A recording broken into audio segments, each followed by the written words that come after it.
That was weird. My music just like crashed. Whack. It should be back up now though. Yeah. Okay, it's working again. Weird. Hello everybody. How are we doing today? Hope you're all doing well. Ready for some more Bhuvauri gameplay where, we beat the command yesterday, but we shouldn't get too confident about that because the only reason that we really kicked them in the teeth is we had a 3 tech advantage, one of those techs being tech 12, which means we got a military tactics bonus and better infantry, and we also had a war wizard, specifically a 6 mil war wizard, so they were very good. They had I believe it was talented evocation, so we can't get used to beating them up quite so easily, but we did take a lot of land from them. We took all of Sarasung and some other hills provinces, which kind of pushes them back. I don't know if it slows them down from their missions necessarily, but what I do know is that we need to fight the Raj. At this point, it's not really about fighting the command on cooldown. It's about eating as much of the Raj as I can to stop the command from eating it on cooldown. So we'll kind of see how that goes. I'm sure we'll have more expansion to do in Sarhal as well, get some more trade money, but we're looking good. I think that we have caught up on our missions as well. We were most certainly behind, I think, but I think for the most part we've caught up. We might still be like 10ish years behind where we're supposed to be, it feels like, but we can overcome that since we make so much money. We just build things and just keep conquering, and that's the way it goes. Hello Polaris. Polaris, why did I say Polaris? What? Bro, brain no work. Edelbeck, Emperor, Armchair, Tylonius, Andy Durr, Fallen Angel, Sparkly Wallflower. Hope you're all doing well today.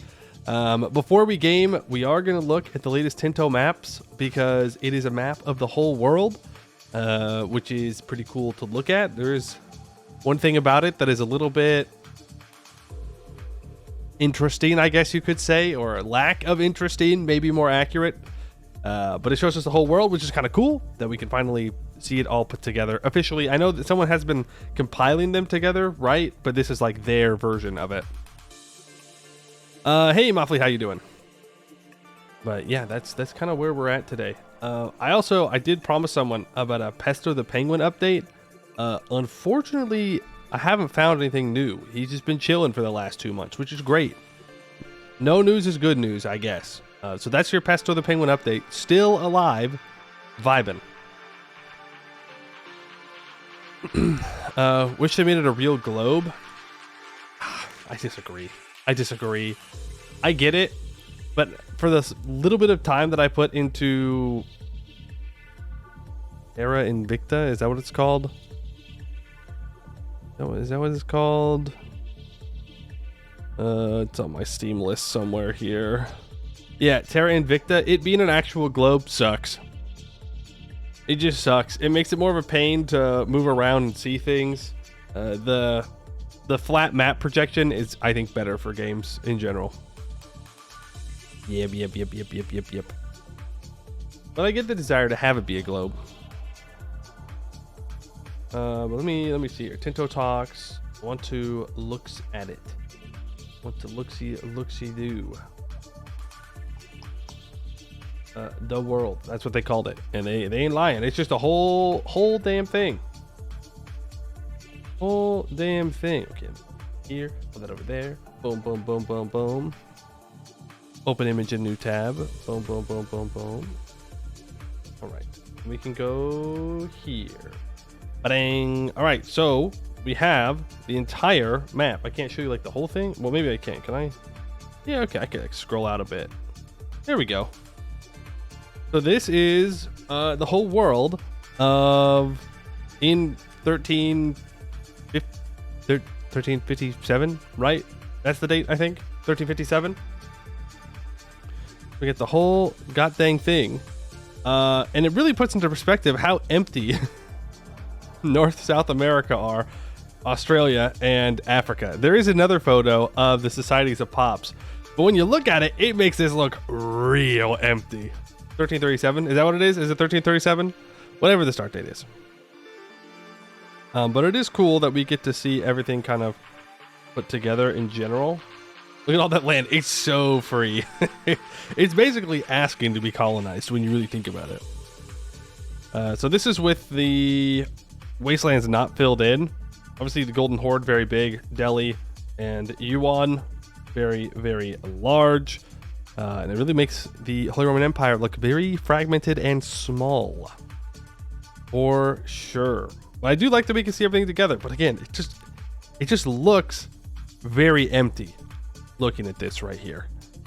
And I gotta say, I don't really like looking at the wasteland because it looks very bland. But, you know, is what it is. This is all the countries with the wastelands filled in. It's a little bit more unified up here, but still in this area is completely empty. And then we have building based countries. So these are the landless tags. So most of them are actually in Japan. Because remember, all the little daimyos are technically building based tags, at least in the beginning. So that's all the different Japanese tags, technically speaking, that you can play as. And then we have a bunch in Europe. Seeing one in the Levant. Not seeing any in Africa proper. And in the rest of Asia, other than Japan, I'm also not seeing any. I guess this technically counts, right? You have a lot of them up here in the HRE. Looks like you've got some down here in the south. I'm guessing that the blue are banks. This looks like the Medici Bank, maybe. I'm not sure. I could be totally wrong about that, by the way. I would think the blue are banks. I don't know what the yellows would be, or the reds, or the pink, or anything. I don't know what they are, but they're landless tags. Yeah, I don't know if this is actually landless tags. It could be, though, but they're not Societies of Pops. Societies of Pops are something different. Red looks like the Hansa / Trade League. It could be it.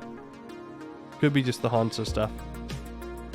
This map shows the Society of Pops, and it still has this colored in. I'm assuming this is a bug. It'd be kind of weird if it wasn't. So this is the Societies of Pops map mode, and this makes the map look a lot more filled in. Right? Imagine combining this map mode with this map mode, and all of a sudden we're having a map that looks a little bit more populated, except for Australia, who has seemingly gotten the short end of the stick and has no Societies of Pops and no countries. Oof. Oof, oof, oof. But most of Europe is devoid of Societies of Pops. You do have some up here in Scandinavia. And you also have some out here at the edge of Russia, or the Rus. But you have a lot in Africa, a lot in North America, South America, and many down here in Southeast Asia as well. And New Zealand's got some. Oh, you can't see New Zealand. Hold on. Let me move over here so I can show you. Oh, hold on. I will disappear for a second. I see. Right down here is New Zealand. They've got some Societies of Pops as well as some out here in the Pacific Islands. But yeah, Australia is completely blank on both the map modes, unfortunately. Unless I'm missing something, but devoid. Australia indeed doesn't exist. Yeah. Okay, I disappeared for a second. Okay, we disappeared. This is the dynasties. I'll be real, I don't really care about that, but if you do, yeah, well, here you go. Dynasties. See, and then up here, it's this color again, like they're wastelands. But the other wastelands weren't colored in before, so I'm assuming it's just a bug. I don't know what this bar down here in the bottom left is either. Maybe that's Atlantis, who knows. But this gives you a better look at where you can actually probably colonize to in the game.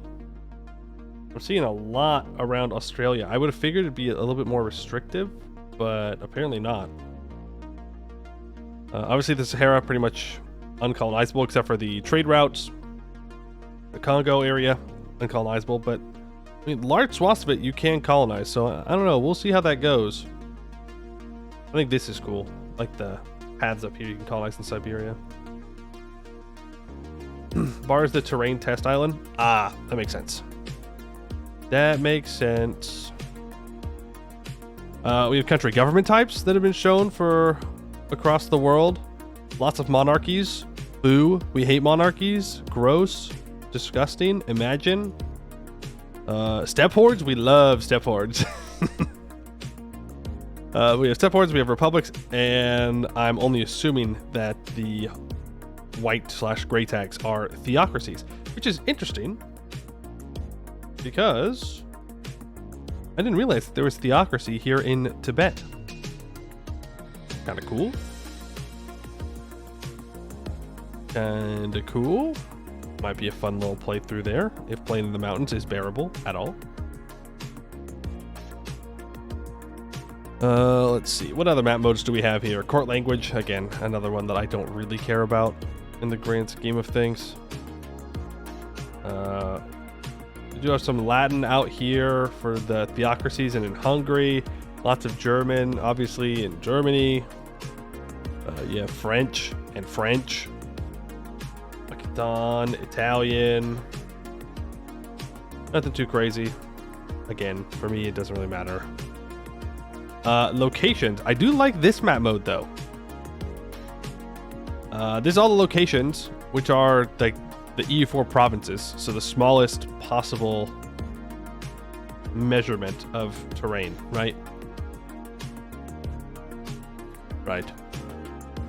No. Yes. Yes, I'm correct. I'm correct. But really what I like to see here are the naval routes between the Americas and the Old World. And I guess also down here in the Indian Ocean.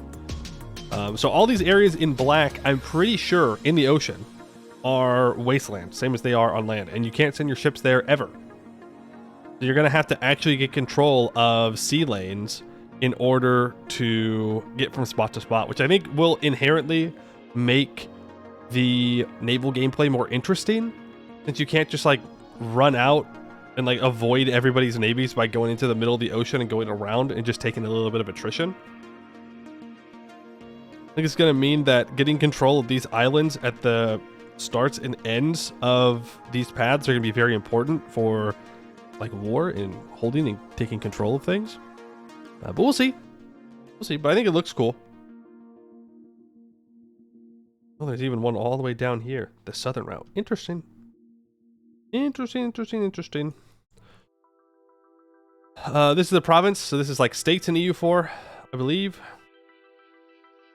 Shows you the different categorizations, I suppose.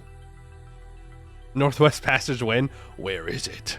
We can still find it. It's out there somewhere. There's a republic between Iran and Turkmenistan. What's that? I have no idea. And then this is the areas, which I believe are like areas in EU4, right? You have locations, and then it's provinces, and then it's areas. In EU4, it's provinces, and then states, and then areas. Hello from the shadows. Hello from the light. I wish there was some downside to just blockading sea choke point. It's not mountain pass. You can just sail around. I mean, maybe. I don't know. I see what you're saying, though. But if you're actively patrolling an area, there are multiple tiles you can go through. I think it's more of a fog of war thing than a actual movement thing. The fact that you can see across 100 miles of ocean. Missouri is a whole area. Look, I'm just saying, okay, what happened? What happened out here? Where's our straight lines? You gave these guys their straight lines. Look at this. That's bullshit. Where's our squares? Where's our rectangles? Scam. I cannot believe that I have common cause with Kansas. But even Kansas got screwed over. I know where Utah is, at least. There's Utah right there. But like, these are huge. They're huge. Maybe the provinces are different. No, look how scuffed it is. And by scuffed, I mean probably better. But these are big areas. These are like Siberia level areas. But, you know, whatever. I don't think they're gonna change it because I complain. But maybe if I complain loud enough. Chaotic Tabris. Hello. Watched a lot of VODs? Well, thank you for watching the VODs. Glad you catch a stream.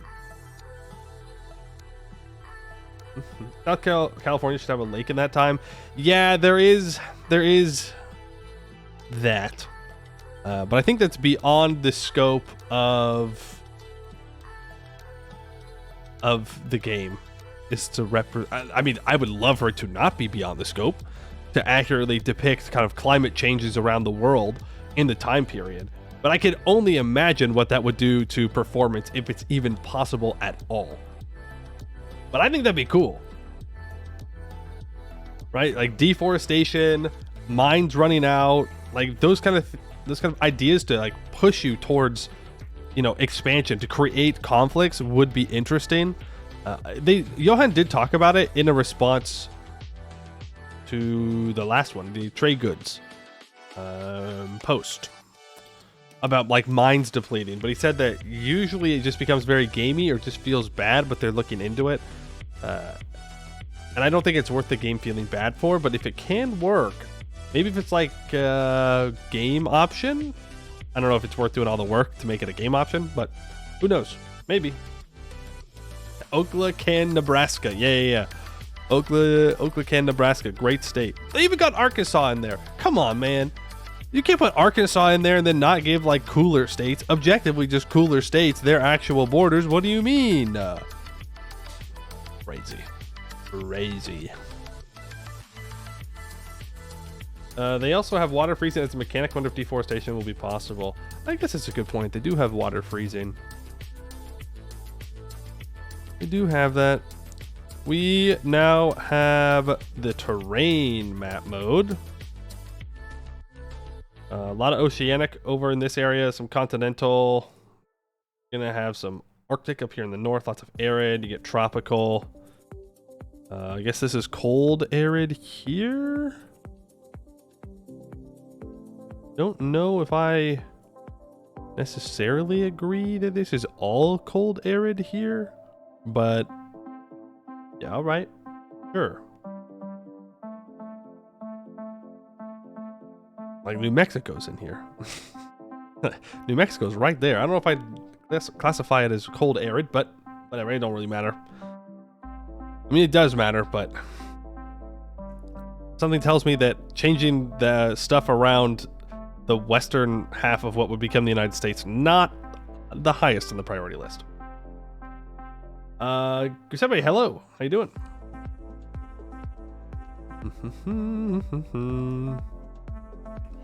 Yeah, lots of tropical. Lots of tropical. A lot more tropical out there in the world than I thought. Also subtropical, which this is, I think this is subtropical, and then this is continental. Arctic, this is oceanic.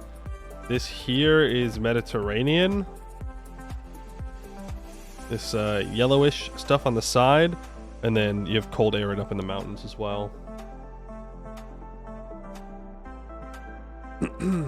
What's the plan for today's stream? We're going to be playing Bhuvauri. We're going to continue our playthrough there. Right now, we're just looking at the Tinto maps because they show the entire world stitched together with their different map modes. So we're just taking a look at them because I think it's cool, and we like maps. The oceans are all tropical. That's right. It's pretty warm out there.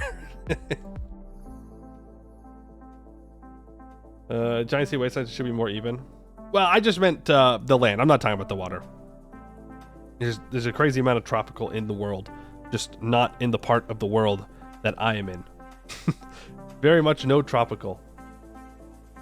I am seeing something interesting though. Is northeastern Italy really subtropical?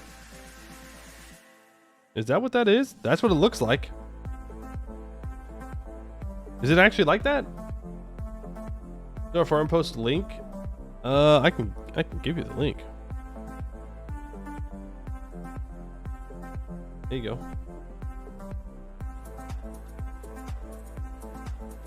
Don't worry, with each year the line creeps closer. Yeah, that's true. It can get pretty hot and humid up there. Enough to be subtropical. Interesting. I didn't know that. I would have figured that it would also be more Mediterranean. Venice is a swamp after all. Yeah, but like, you don't need it to be hot to have a swamp. It can be cold and have swamps. This is the terrain. Yeah, that was that. This is the climate map mode. This is the terrain map. Topography. It's flat. It's crazy flat. It's flat. God, the world is so flat, dude. You gotta remember, I come from this area in here, right? Where it's all mountainy. So anytime I go anywhere where it's flatlands, it feels weird to me, even though that's what a lot of the world is like. Yeah, I don't like super flat areas. But it's just crazy to me how flat the world is. Flat Earth confirmed? Who knows? Communication efficiency will be so good, yeah? I mean, that is one of the benefits of it being flat. There's not much to look at here. Lots of mountains, obviously, where the mountains are, and lots of flat where the mountains are not. And lots of swamp for places that will be underwater in like 10 years. So, you know, it's what it is. Then, now we have vegetation. Lots of farmlands and grasslands, forests in the northern parts of Europe. We've got some forests over here in Eastern Europe as well. Lots of forests in Germany. Deserts around the desert. You know how it goes. We all know what the world looks like most likely here. The Grand Eurasian steppe do be flat. Or plateau. Yeah, I mean, either way, it do be flat. New World. I mean, lots of jungle in South America. Lots of grasslands as well. Lots of woods and forests in the east. A lot of marsh, I guess. Marsh in the west out here. What's this? Is that? Oh, it's desert. Duh. It's the desert. Lots of forests up here, all the way down. I mean, it looks fine. Again, I'm surprised there's not more desert in the American Southwest. Well, a little confused about... I'm a little confused about what's going on in the western half of what would become the United States, but the dashed black lines, I think it's wasteland, right? I think the lines are wasteland. It just looks really weird on this map mode. Morpholands of Test Island. There you go, Test Island. Very diverse.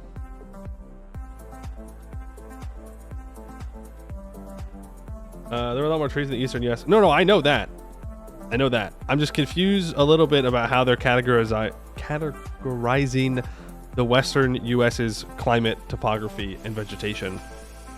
But it's not like I'm an expert, so I don't really want to comment. But like, Arizona's a desert, dog. Like, a lot of it is a desert. There are mountains there, but still.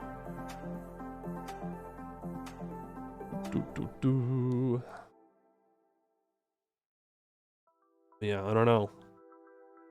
Again, I feel like of all the regions, this in here is probably going to get the least amount of focus by developers, simply because if you do get here, it's probably by the end of the game, and it doesn't really matter. It doesn't need to be super accurate for the game to work. But yeah. I was under the impression that Australia was... like, had little pockets of vegetation that wasn't like the outback. Maybe I'm wrong though. But this is making it look like it goes quite far inland. But like, the population of Australia lives like right on the coast, right? Most of it, I should say. I don't know if we have Australian native expert mod here, but you doing colonial Japan despite the devs. By 1337, the world is roughly in the Little Ice Age.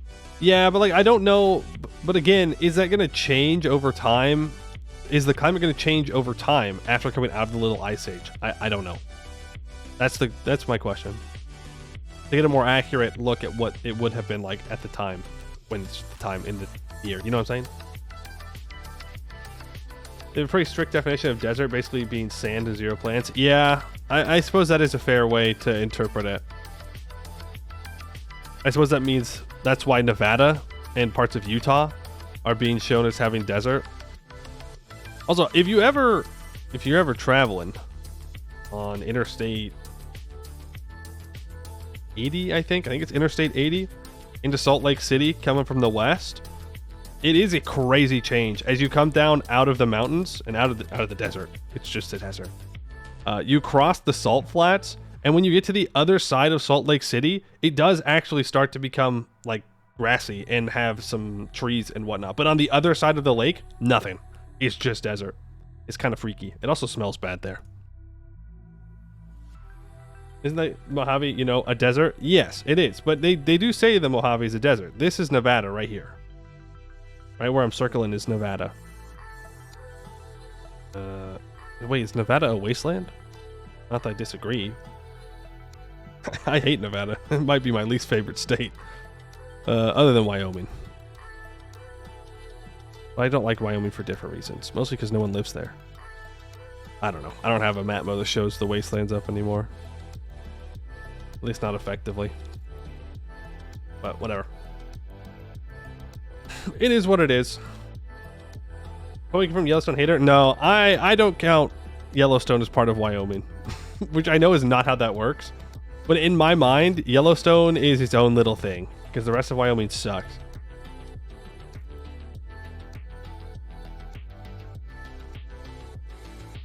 The only knowledge of American geography comes from New Vegas. That's fair, I guess. This part is good. This part is bad. That's all you need to know. Alright, this is development map mode. Not a lot of development going on in the New World except for Tenochtitlan, it looks like. And obviously, China, India are going to have massive amounts of development.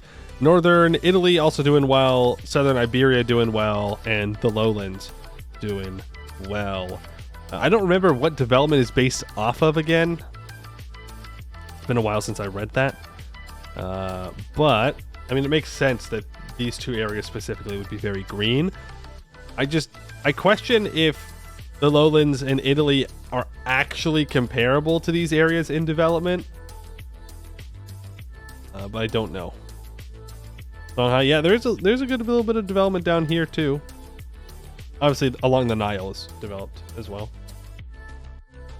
Southeast Asia, I mean, the capital of Mashapahit is developed, but other than that, it's middling. It's not terrible. It's no golden horde. It's just nothing out here. They got horses, a couple of dudes, and some sheep. That's it. That's all they got.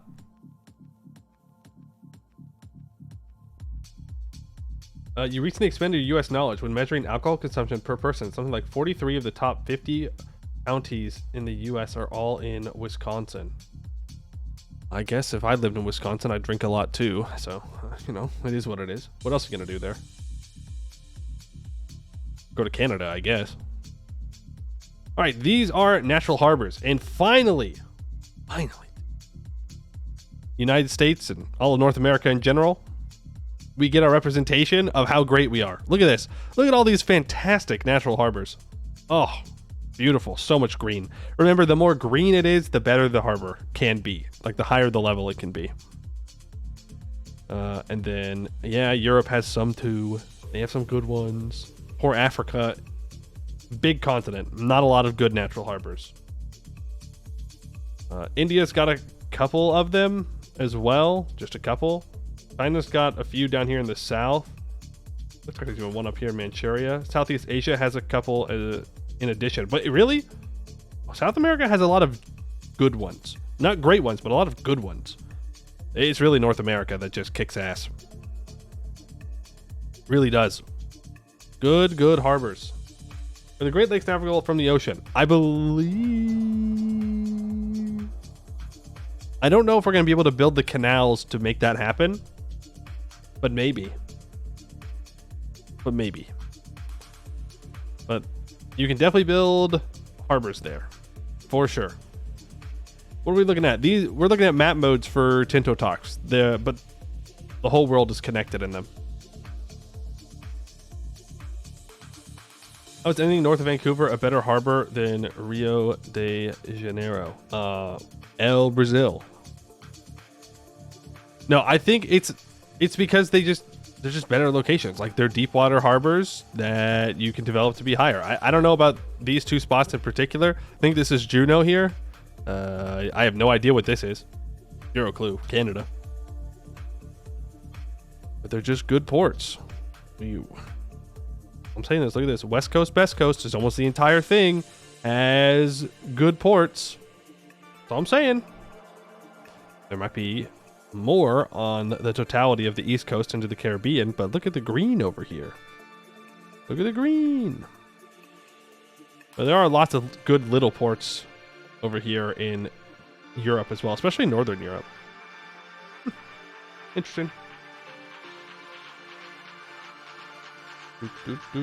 Caspian. I think you can put boats on the Caspian Sea. I think they said that at one point, but you can't connect it to anything outside of it. But there are ports, 2 ports on the Caspian 3. That's not where I zoomed in. There's like a very dark green right where my cursor is, right above it.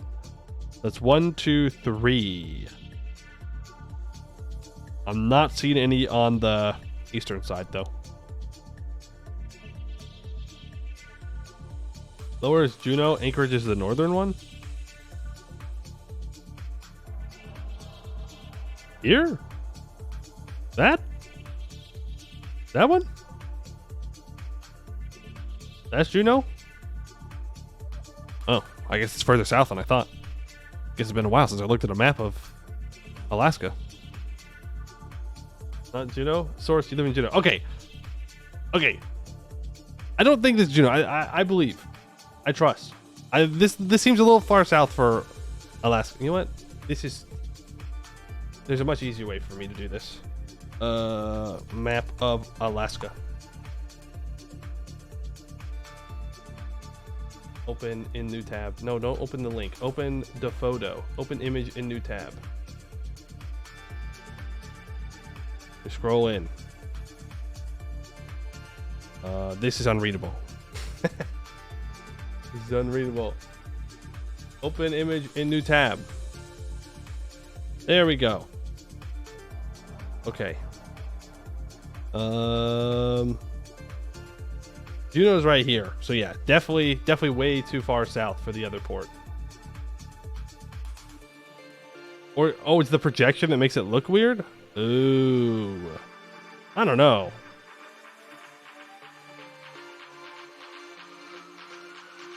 No, that's too far south.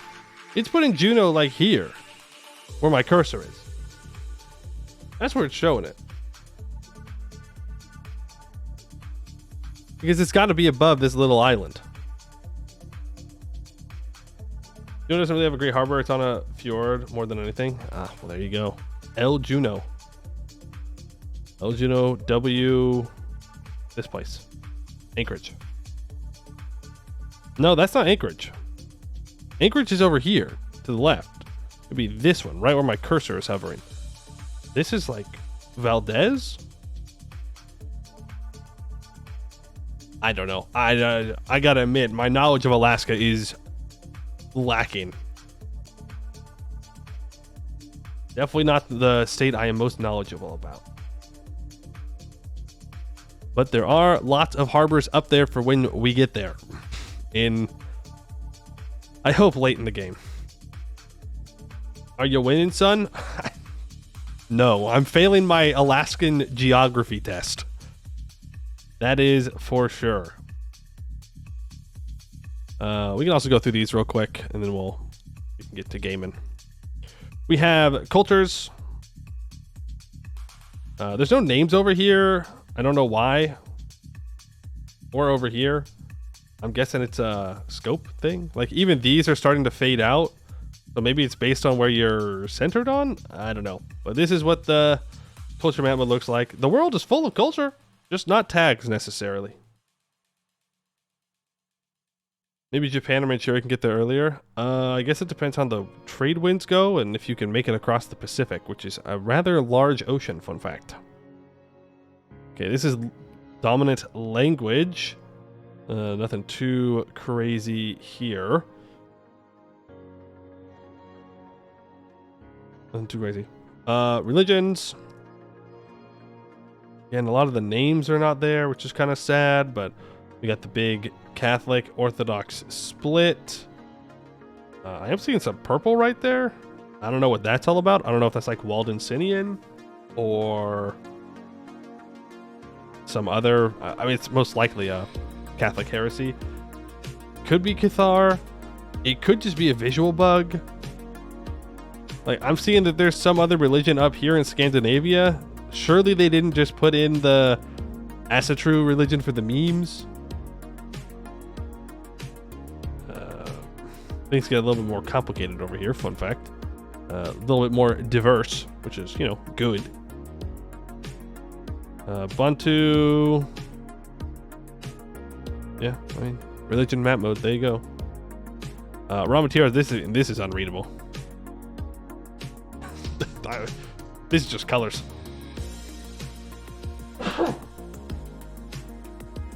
This is literally just colors, means nothing. There's a lot of wheat here, though. And a lot of livestock here. That's about it.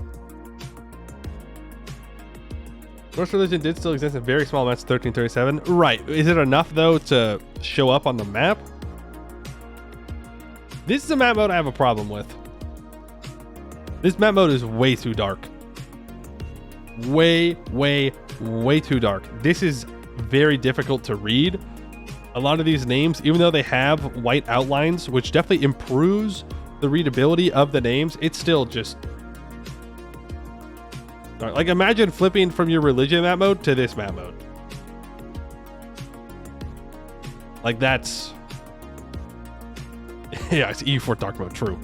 I don't like this one. I don't know what I'd rather have it changed to, because I like the idea that it's easier to see where the sources of the nodes are, and then it like kind of fades out, but maybe in a way where it doesn't go to black. I don't know. Imagine flipping the other way. Flashbang. That's right. You want to look at trade? Good luck. They also tell us the population. There are 421 million pops worldwide at game start. 99 million in Europe, 262 million in Asia, 37 million in Africa, 20 million in the Americas, 1.8 million in Oceania. But don't worry, a lot of these are going to die. This Black Plague is going to show up and start murking people. And then some of these will also die from the Black Plague. And then these will not die until the Europeans show up, and then they die. A lot of dying. That's it for today. This Friday the 10th will start a new series, Tinto Flavor, which they will show and talk about the content they have been creating for Project Caesar. I'm looking forward to that, and just seeing exactly when they say content, what do they mean, what do the missions look like, maybe what do some of the technologies look like the special unique ones for cultures or tags. I want to see what that's all about. See how it goes. The pops in America seem wrong. Estimates of Mexico alone is like 40 million in 1337. I mean, even if it's only 100 years later, if they went Mexico from 20 to 40 million in 100 years, that would be insane. That'd be a hell of a lot of pop growth. Making babies like crazy out there. But yeah, I mean, maybe they need another pass on the Americas in general. I'm still stuck on the climates of the Western United States. First Tinto Flavor is going to be about terrain based on the previous Dead Diary. Okay, I'm good with that. And I don't believe there's any dev responses yet. There weren't earlier when I looked. Oh, there are. There are some. Yo! Anything? Okay, there's been 4. All right, but nothing too crazy. Mexico had an insane amount of people living there from 0 AD onwards. Yeah, oh, I mean, I know. The capital, some of the city-states of Mexico were 4 to 6 times larger than Paris or London. Yeah. I mean, I hope that they depict the New World accurately. As someone who lives in the New World, I'd like my strategy games to not rip me off. Thank you. Me being one of the descendants of colonizers. But you get what I'm saying, okay? You get what I'm saying. It should still be shown. Hold on. What is this raw material here?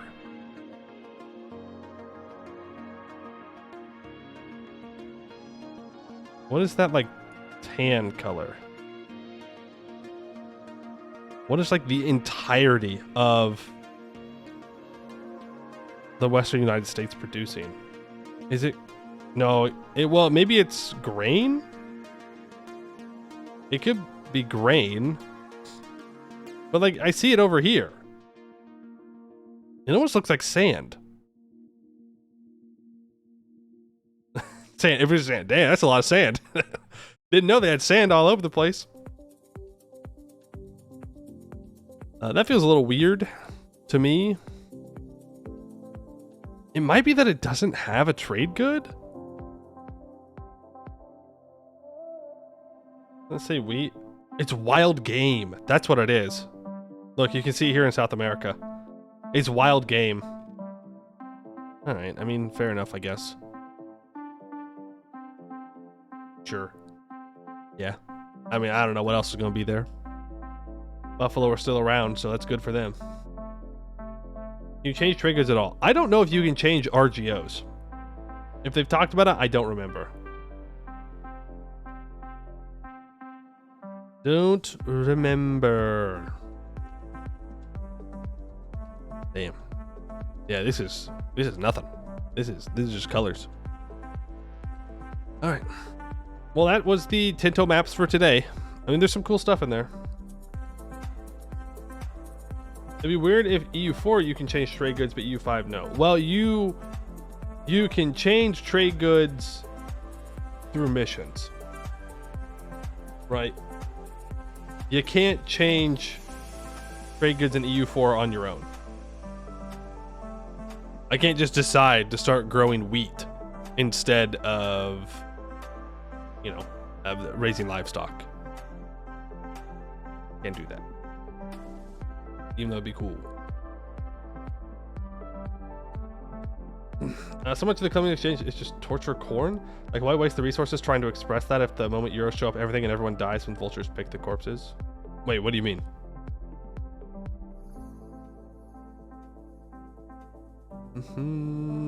Trade good changing skill issue. You got that secret tech?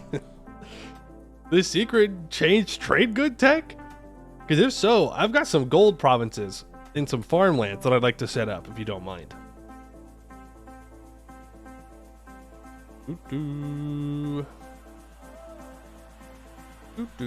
But yeah, I would honestly like to see an entire development diary on the Columbian Exchange. I think that'd be kind of cool, just because of how important that it is to literal world development. I'd like to see it. I think it's kind of important that it's good. And by good, I mean effective is what it's supposed to do. The Americans has tomatoes. The Italians, word? You for real right now? Tomatoes? I'm just gonna be thinking about the western part of the map now. Damn. The thing is, I don't have any, like, official learning. That's not the word I'm looking for. Not official. Classical training. That's what I'm looking to say. Of knowledge of native cultures of the West, or the climate and terrain of the West, American West.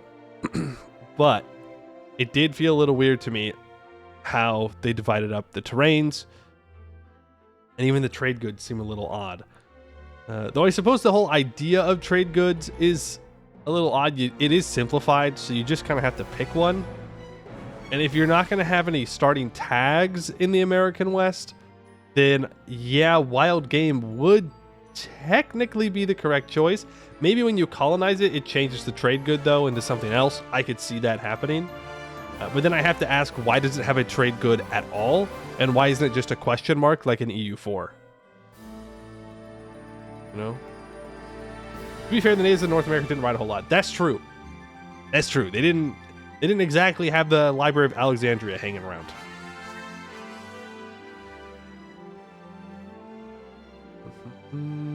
Use the Köppen climate classification, so you have to look at those maps for comparison, maybe? Good point.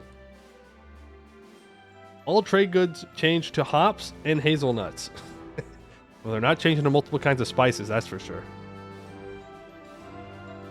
Do we have question marks? I don't think there were any question marks. I think everywhere has an RGO at the beginning of the game.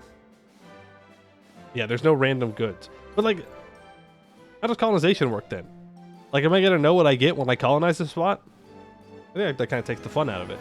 Like, part of the fun of colonization is not knowing what you're going to get. It's gambling. If you don't have a little bit of gambling in your game, what's the point? How are you going to get people to keep playing? No gamba? No gamba? I don't know.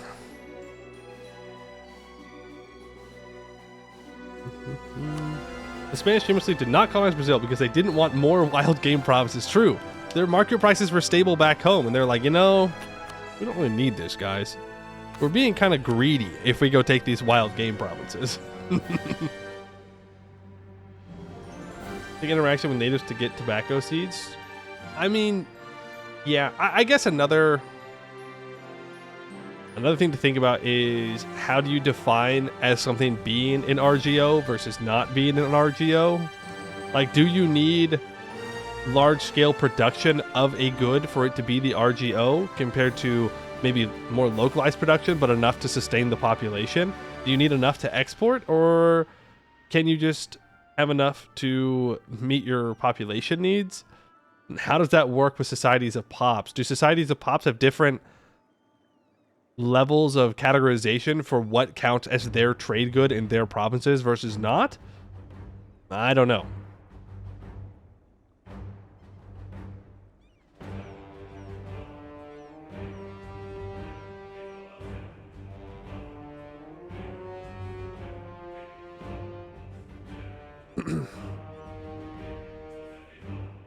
Exists on its own. RGO needs to be crafted. Good. No. Wheat does not exist on its own when it's an RGO. Livestock does not exist on its own as an RGO. Lumber exists on its own. But these things, they need some kind of human interaction to make them useful, you know? Like, yeah, they do exist on their own, technically speaking. But in the way it's being interpreted and used, kind of rough. I don't know. Relate to the Yapping? You were. We talked about Australia. I'm sorry. I'm sorry about what they did to Australia in EU5. AKA nothing. That's rough. That's rough. I've got my problems with how they're portraying the American West, but the fact that Australia has exactly zero anything is crazy. There's not even a society of pops down under. It's nothing. Let's just reinforce the myth of Terra Nullius. Yeah, it's it's an interesting one. You could see the European focus, which, you know, is fine. I get it, right? Most of the developers are European, and these games, most people play in Europe. I get it, I do. But the farther you get away from Europe, the more empty the map becomes, and the less detailed it becomes. You can even see it with the states, or not states, sorry, the provinces for what would become the United States, and how it looks like the regular states we have now, but the further west you go, the more just like huge blobs that they become, which is a little rough. How many societies of pops? In EU5, there's no societies of pops in Australia. There's none. There's nothing there. We didn't see a single thing. No societies of pops, no building. nations. It's just sitting there to be colonized. That's all it is. When were those western states actually founded, though? When were the eastern states founded? I can guarantee you Arkansas was not around in 1337. But if you're saying that, like, were they founded by the time the game ends? I don't know. I couldn't tell you all of them.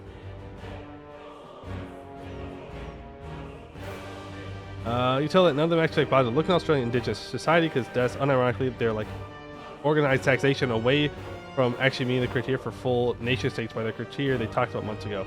Yeah, I feel like, from what I understand, and keep in mind I am no expert on this topic, is that the oral histories of the Australian Indigenous societies are very accurate, and while it is not written text, it is probably good enough to make them at least a society of pops alone. Like, they're there. We know they're there. We know that they've been there. I don't know, man. I don't know. Probably also got a lot to do with how well the Barcelona and Stockholm libraries are at Paradox's hand. Come on. We live in the age of the internet. If you want to read about something, you can read about it. Especially if you have an organization willing to pay for that access, you can read about it. I could probably go to my local library, which is by no means massive, and I could find at least one book on Australian Indigenous societies. At least one. France should be uncolonized at game start, no real civilization. True. Finally, someone is speaking the truth. Just take it all out. Just take France out completely. Make Iberia into an island. Come on. What are we doing? You're wrong. They only appeared when the Westerners arrived to document them. Damn, my bad. I forgot that. I was about to spoil Final Fantasy XIV. Never mind. I will not say what I was going to say.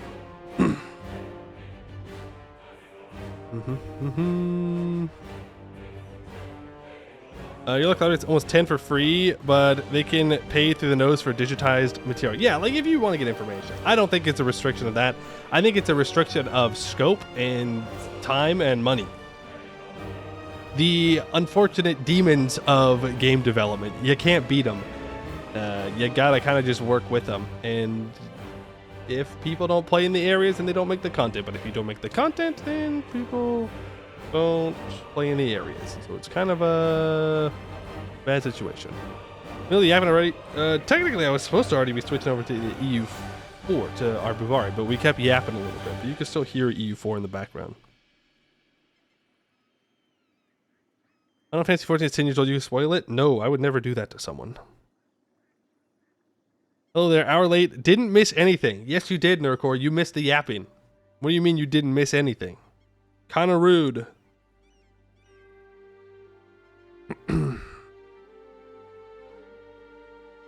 So we have a period of the Kingdom of Hawaii consolidation too. Yeah, I don't know. To me, it always feels like if there's ever a conflict between colonizer gameplay and native gameplay, colonizer gameplay always wins. Always. Like, there's no compromise or anything. It's just like, this is going to inconvenience people that want to colonize in any kind of way. Just get them out. Just get them out. Can I say it's not an argument anymore? I thought that... Oh, I guess that's true, huh? If you have a... What is it? Higher power projection? Is that what it is? Yeah. Okay. Well then... Damn, I don't even know why you wouldn't put them in. If all you gotta do is just be better than them, which you will just naturally be better than them because of how the game calculates power projection. Like, you literally just... Why not add them in? Maybe it's a performance thing? I don't know how good of an argument that is.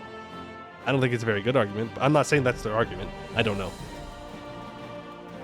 You want a game start theoretically could colonize France. Good. Improve France. Europe, Africa, mainland Asia are really well drawn apart, and then the rest is back and forth. Okay, I'm gonna have to pull it back up now. Sorry, Yap. Yap not enjoyers. You must suffer for a little bit longer. You must suffer to the Yap a little bit longer. Maybe you'll learn to enjoy the Yap. Contribute to the Yap. Distract me enough, and maybe I'll find my way back to the game. If they aren't making performance concessions, this game is cooked. That's fair. That's fair.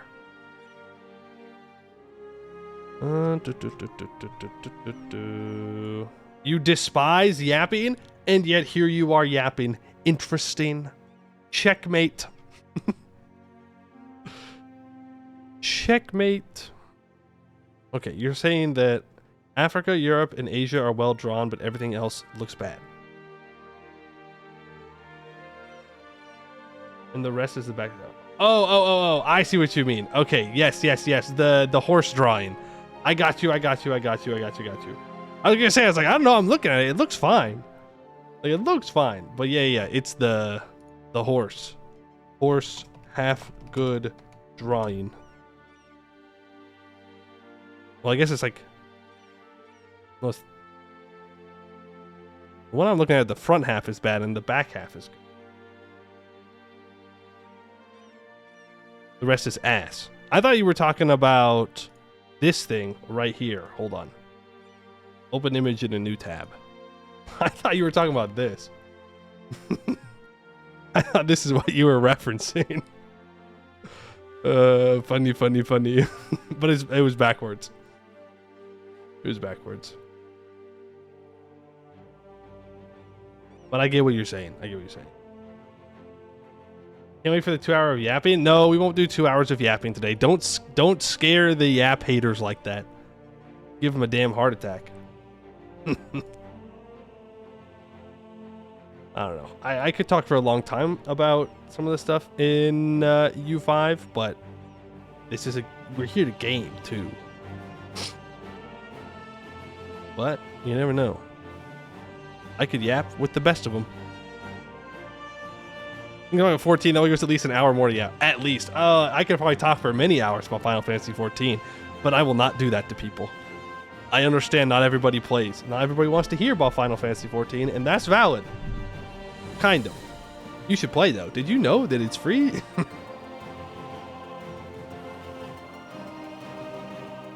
Spent all the time making the big two, then kind of half-assed Africa, and whatever was left went to the American Pacific Islands. Yeah. How did you not know that? Because I started playing after I disappeared. And I'm halfway through Dawn Trail. So I did kind of grind out the game more than a healthy person would have. What? Can you truly be healthy if you play Final Fantasy 14 at all? I don't think so. I think it's kind of impossible. Final Fantasy 14 stream? Maybe. Maybe if I get bored at some point, some night, I'll just turn on stream and we'll play Final Fantasy.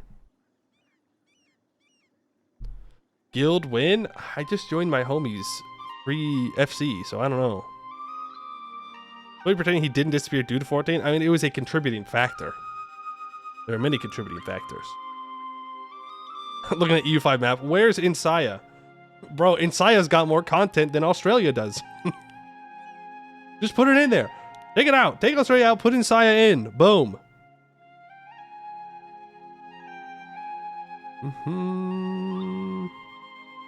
Like, it's there. We know it's there. Like, the stuff and the things that's in Insaya. I don't know what has or hasn't been said.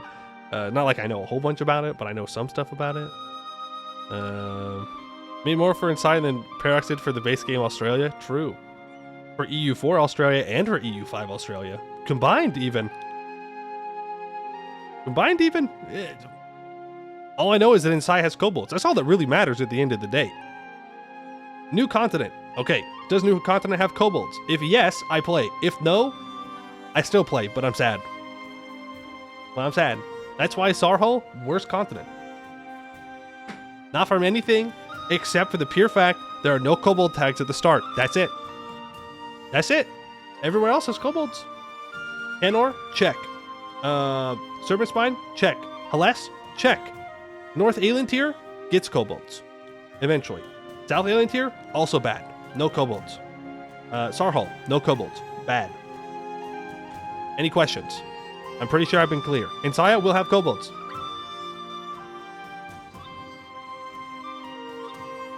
We have more kobold tags than any other continent. I know. I'm looking forward to it. So many kobolds. Forbidden Plains. Forbidden Plains is technically a part of Hellas. It's on the Hellas continent. Hey, Lucius, how you doing? Lucius? Is it Shus or Cius? Is the Cia or us? Forbidden Plains, no kobolds. Worst continent in the game. Checks out. No. It's part of Hellas. Okay, it gets a pass. It gets carried by Gold Scale.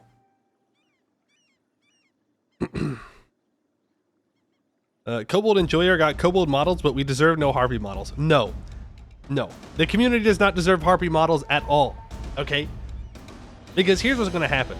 Number one, we're going to get harpy models. People are going to simp for the harpy models.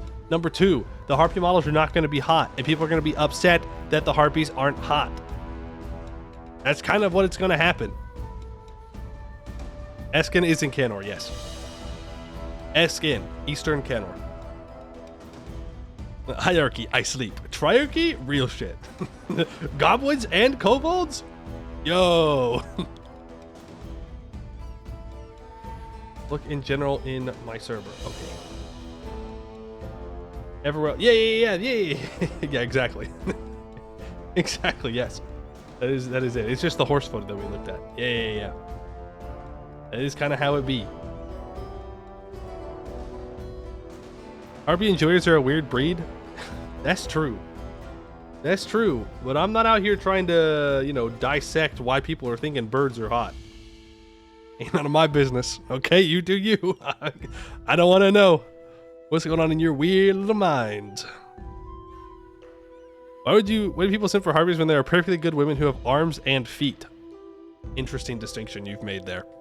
I'm just saying this says a lot about you. Again, no judgment from me, all right? But I get you're trying to replace the talons, but you could have just said not wings. You could have said that.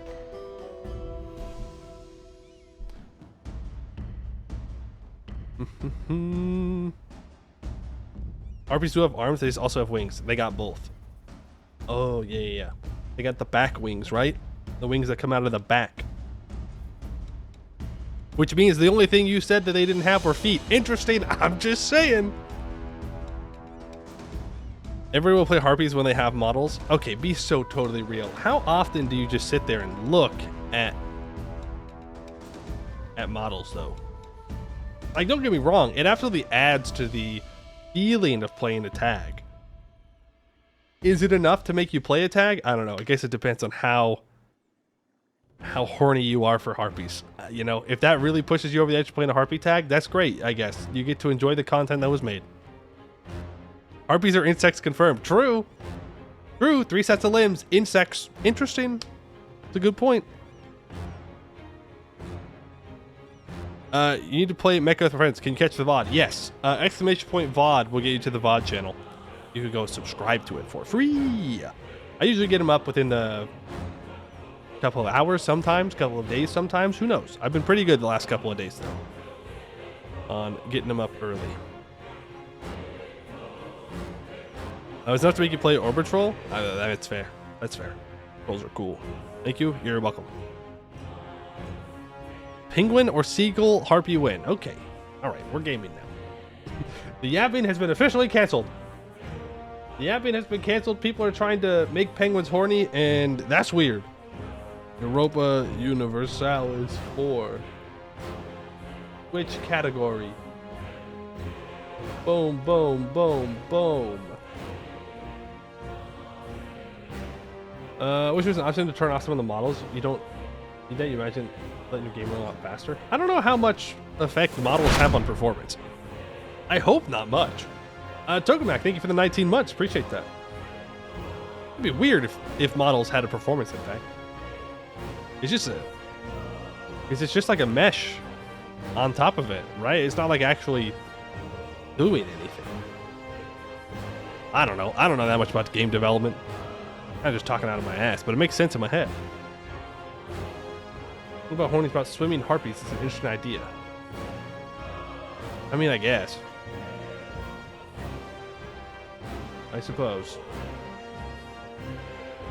Alrighty, Yap Skippers. Yap Skippers are now allowed to interact again. We are playing Bhuvauri, and we just beat the command in a war. Yippee. I don't think we'll ever have a command war as easy as that. We had our powerful mage general. We had a 3-tech advantage on them. That's going to be the easiest it gets. They lost almost 1 million troops. We lost, I think, 300,000. I think they lost closer to 800,000. Not exactly almost 1 million. Just sounds more dramatic. We lost like 200,000 to them. And now we kind of need to turn around and fight the Raj. It was not going to be a pushover, but I do think we can kind of kick him in the teeth here. If we look at our rivals, the Raj... Oh, yeah. Yeah. He's going to come out to having about...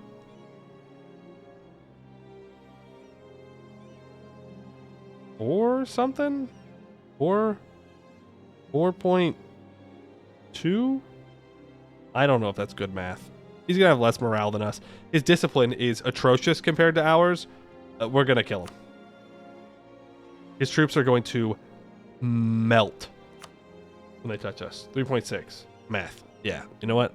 It was quick math, not good math. You know how it goes. But first, let's go over our missions here to make sure that we are not falling too far behind. So right now, I need to have trust of 80 with at least 3 countries that are high philosophy, the accretive path, or the transmutative path.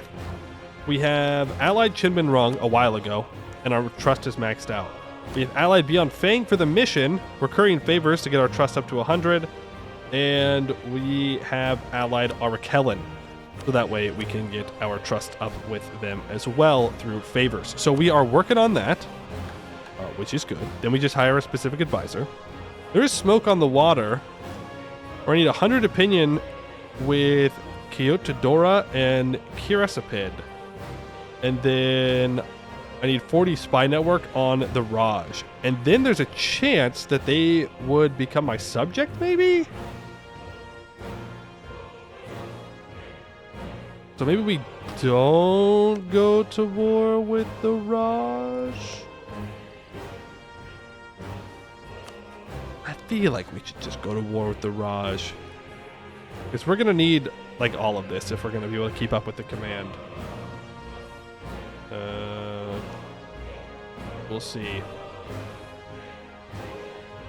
Let's find out if we can drill. I mean, we could do that, but again, we do need their land. Is the thing. And here, we need printing press. It needs to be in a trade company. 1554. Printing press has just spawned in, so we'll need to develop it. Okay, good. So, yeah, we're right on time with our missions now. Wonderful. We caught up. Sweet. That's great. Guess we weren't that far behind in the end after all. When in doubt, go to war. So true. So true.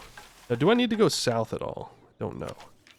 Tech-wise, we are caught up. We're going to fall a little bit behind on Diplo and Mill here. We can use our Diplo and Mill points to develop a province to have printing press. Which one, though, is the question.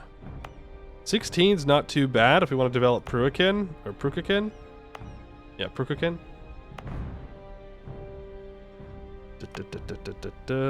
Feng Bon, also not a bad idea, considering we get +2 goods produced here on this porcelain.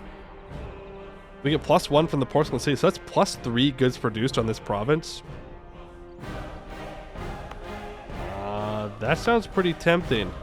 The other option is to develop on this cotton, which gives -10% dev cost, which means it'll be super cheap. That's probably the smarter thing to do. It's probably what we want.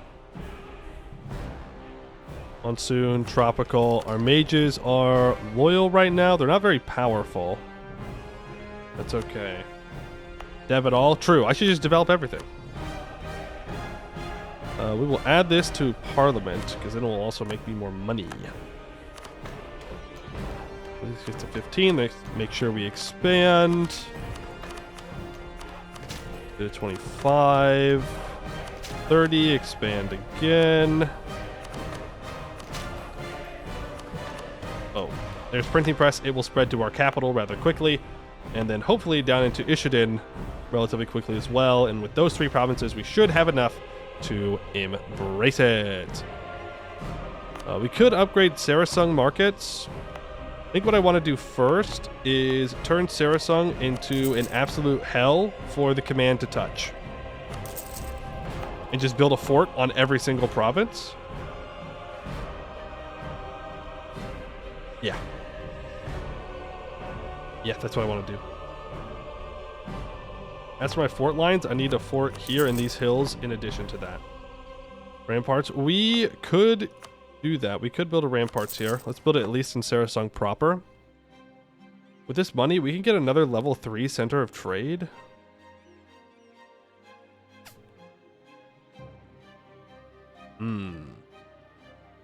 Or I can just build more buildings.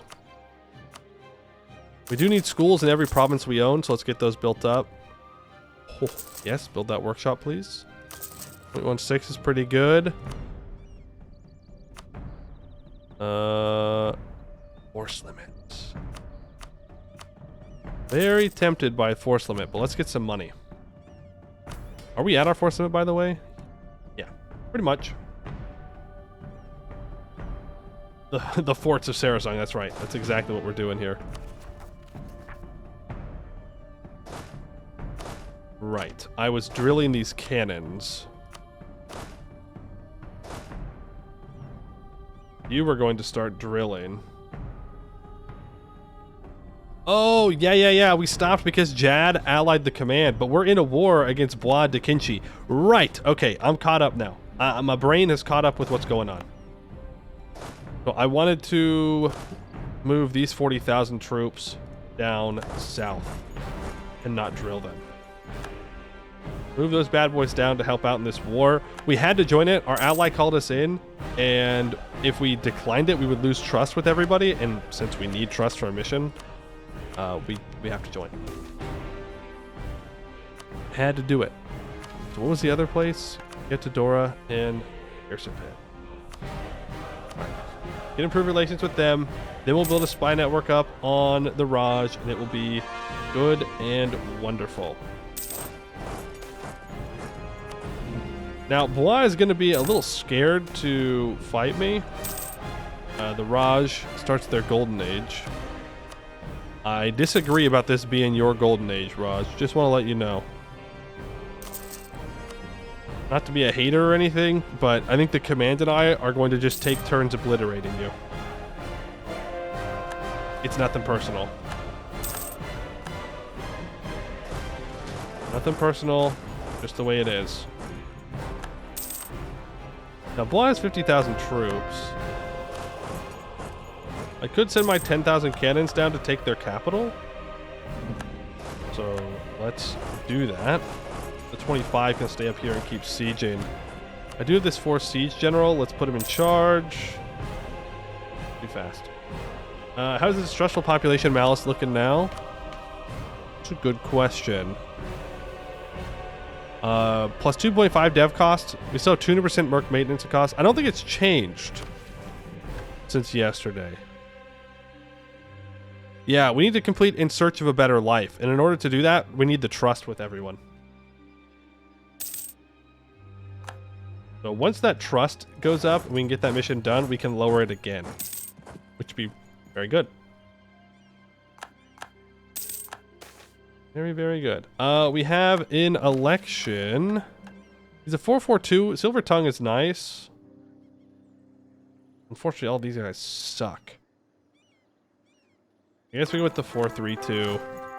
Turn him into a general. Not preferable, but it is what it is. Build a fort on the bend of the desert on the mountain near Damascus. Thank you. Yes. I was like, what are you talking about? This fort right here. Very important. Very important for us. We're going to have to find a way to deal with fighting Jad and the command at the same time. Which is going to be annoying. I think it's the best way to put it. Also, we know where all of Law's troops are because we have a spell up right now that's showing all their troops. So we can carpet siege safely. Overkill would consider vassalization once you complete the mission. They would. Oh no, they would not because of that province. If I sold this province over to Kapla Kawan, then they would consider it, and then I can start going to war to try and get all of his cores back. That could be a play. Smoke on the water. Oh, we just needed the opinion.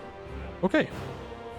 Fingban is now under our control, and yet we are not done. The rest of the porcelain cities are to come under our control, though we must use more underhanded methods.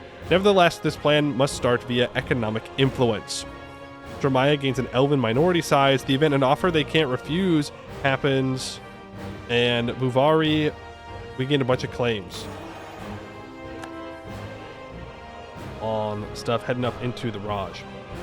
As dusk came to the porcelain cities, so did our Adasa guard, slipping from the walls and making their way through the streets into certain homes at certain times. For some who they visited, they promised coin in exchange for their support in these trying and turbulent times. For others, they would be removed from the equation. Weeds being rooted out of this great garden we build to span the river. At dawn, these strings of pearls shall become one under the brass dragon. Like all jewels, the Kuranyanos are best as a completed set. We get Adasa insiders until the end of the game, giving 33% foreign spy detection reduction for them. Fire in the sky. So if I build spy networks on them,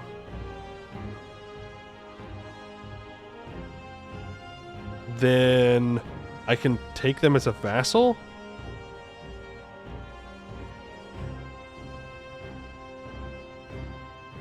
But if I just take them manually, then I will not get everybody in the world to hate me. Maybe we just try and take it manually. Like, we can go to war with the Raj here. Do I have a Holy War CB on these guys? I don't. That is unfortunate. I can't make a claim across the river, right? I can, actually. Okay. Are they allied to anyone that I could attack? Emtarim? Yes. Someone I have a claim on. Oh, look at that! Yeah, Tadora, you are allied to that person. Well, I could take out at least... Here's... Karaspin. It'd have to be in the full peace deal, though. I'd rather just do a cleansing of heresy. I guess I can do a cleansing of heresy on this guy.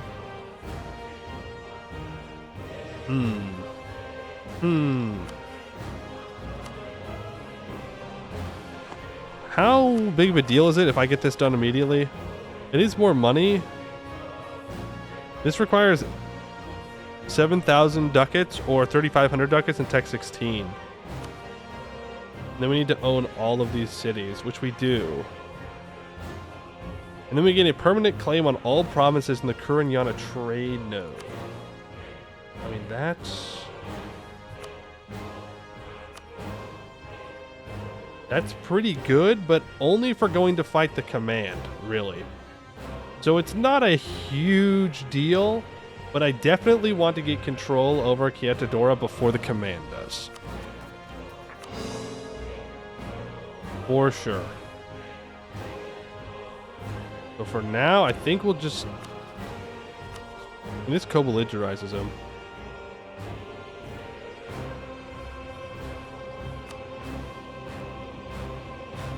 Yeah, we can do that. We can do that. After this war with Dakinchi. Because I'll need to bring all of my troops back up north. I hope the command can't warn me. Kind of a silly thing to say since I'm the #1 great power, but we know how the game can be sometimes. Sometimes it just really wants to screw you over. We have lost our vision of our enemies here. Need to be a little bit more careful. You know, the infiltration is canceled on everyone. I mean, we could just get it back up. We have the money, but I'd rather keep scaling our economy with manufactories. So that's what I'm gonna do. There are more states that I could state up. This needs to be stated. None of this down here needs to be stated. Though I could afford to add in some more trade companies to each state. Trade power of 2.1 on that iron province, 2.9 on this slave province. Go ahead and throw that into a trade company. 1 per state. Better for investments down the line as well. Put it on to fish. Put it on the grain. Get goods produced on the more valuable things. I'll do just fine. That already has one. That already has one. This does not. Fish. Let's see. What about this state? Got a livestock in the savannah. Sure. Really, I'm trying to get up to having a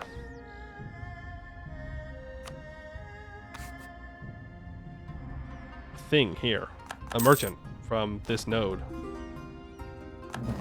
And more control over the node, because we're still losing about 10 ducats out of it, which I do not appreciate. Can we get out of this war, please? I feel like you have proven your point, my ally. That you have a stronger ally. Homunculus needs repair. I don't want to lose it. It gives us 5% discipline. I'm gonna keep it. It's gonna make me take a loan though. Actually, I'm gonna debase once.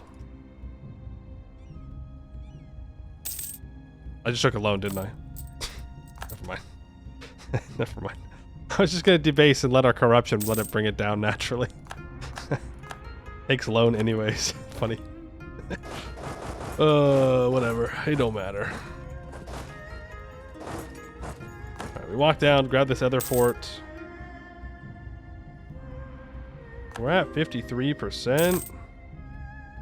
We could get out of this war. I'd really appreciate it. Down to 35,000. Maybe we should just focus on fighting him.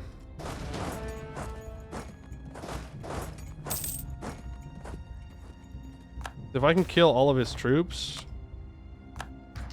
Uh-oh.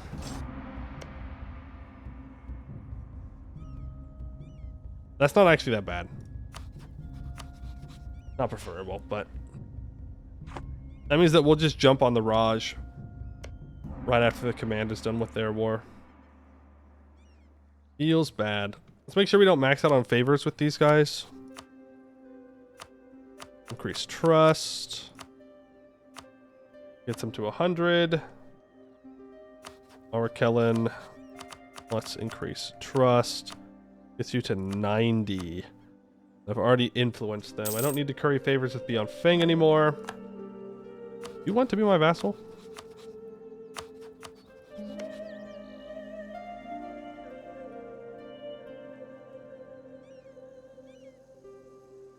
I mean, that's a pretty big vassal. The question is, do I actually want to create that vassal?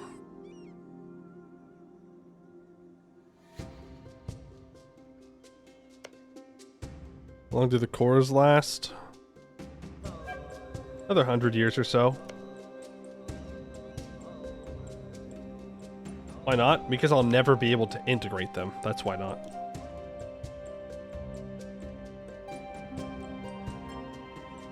And if I do Reconquest Wars, I have to occupy the command.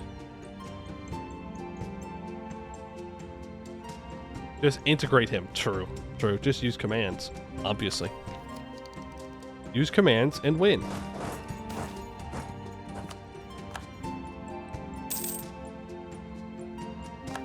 Well, if you need those provinces for missions. That's true, and I don't know if we need those provinces for missions or not. That's the thing.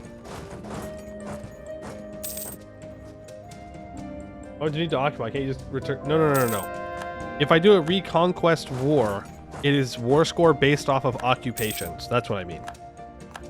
Compared to a religious war, which is based off of war score from battles. War score from battles, much easier to get a lot of war score off the command since they have so many provinces.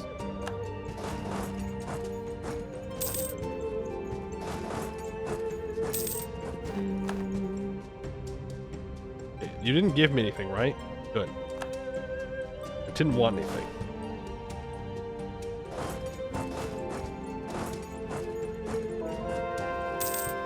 Play Loticon and get the PU on the command. True.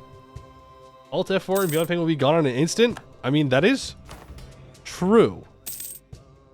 You're not wrong. They will be gone in an instant. But they will be back when I relaunch the game.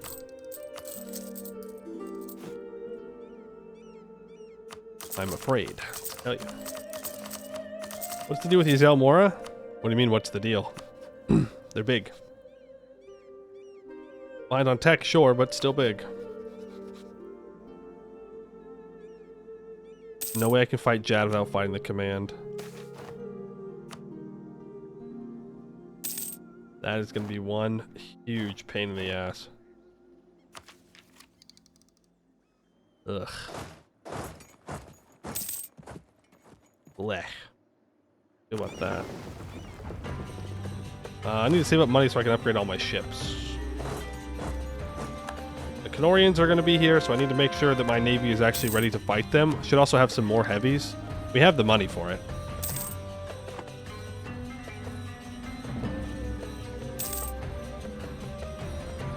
Read some Google Docs. They have some cannon massive war against them, but they don't even have a mission tree. Oh. Well, Yazel Mora, I think, is still in development. I don't know if the mission tree is being created right now, by the way. Just the content for them, if there is any, is not there yet. You bring alliance is a great power. I mean, yeah, I can ask, but he's going to say no. He's actually really close to saying yes. Because he's 6,000 ducats in debt. He wouldn't join right now.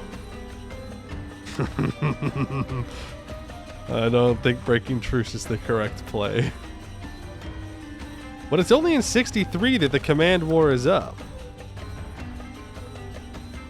If I grab the next mill tech early, can I sneak another war in before they get to tech 12?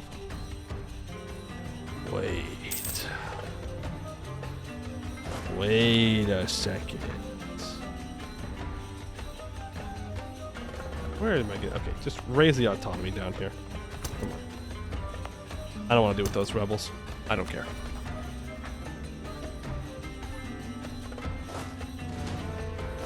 We might do another command war. Now, we're not going to have the War Wizard. So we'll see how it goes.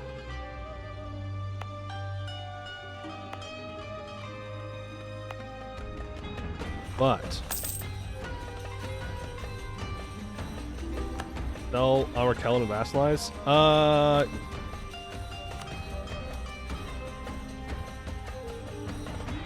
Yeah.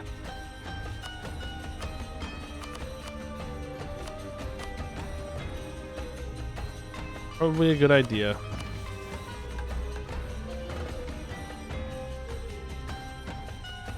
Silken tongues. Okay, I gotta go get those provinces.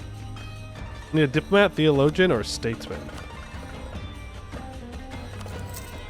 There's that. Now I can spread the word. With our acceptance of Suhan's truth, it is time to bring it to the masses. We shall gather with our fellows and debate them as Suhan would, show them the light of praxis, and banish the old darkness from their minds. Every nation that fulfills the conditions converts to Suhan's practice. We get Throat of the Kuranyana for 30 years, and we get +1 missionaries. Don't know if we... Oh. Oh. We just converted Chinbin Rung. Well, that's pretty nice. Okay. Cool. And we can complete In Search of a Better Life. We have completed plutocratic ideas, caste fluidity is fluid, and we have passed the Clash of Social Forces reform. In light of Suhan's speech and the recent introduction of J. Paraka exams, our nation has experienced a surge of recruits volunteering for induction into the Adasa academies. Swayed by the prospect of social advancement afforded by association with being Adasa, our reliance upon slavery to fill our regiments has been somewhat alleviated. In time, the upper caste will come around to the idea of supporting such a system, especially considering the significant boost to recruitment and reduced hostility to our rule. We reduce the level of distrustful populace and reduce the effectiveness of the slave exportation station. The Adasa academies were born of desperation. When the rebellion had won and Bhuvauri was born, the Raj and Bam scorned the slaves and threatened invasion and subjugation. With this great threat, our forefathers re-established the slave trade to gain soldiers from Fenguala, Bulwar, and Bois de Kinchi, so that they may defend what they had fought so hard to win. Within this system, it was decreed that no native born of Rahen or Bamdan be able to partake in the academies and therefore get a chance to rise through the ranks of state. Now, with our independence and security more certain, and the growing numbers of Raheni and Bam within our state, calls for opening this system up to the masses have grown louder and louder, and increasingly from within the three families themselves, some have seen fit to benefit to introducing large supplies of manpower to the Adasa. After all, why should we limit ourselves based on the circumstances of our forebears? The time has come, open the academies. So native-born Adasa will be granted to the Adasa, which does the following. Gives 20% manpower in primary and accepted cultures, and gives us 0.2 yearly corruption. Oof. Oof, oof, oof. Well, that's alright. Now, do they actually get that? Yes, they do. 5% loyalty, 15% influence. That's going to give us a lot more manpower, which is very nice. All owned provinces need a school or academy now.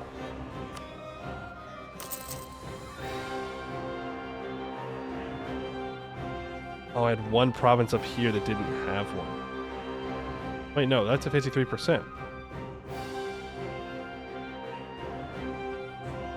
I don't know where we're building it, but we're building it. It doesn't matter, really. As long as it gets built. And then that will complete that.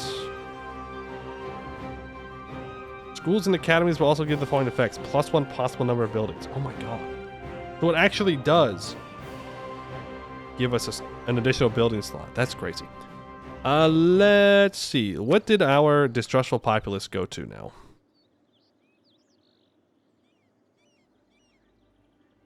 It's not gone, is it? Is it gone?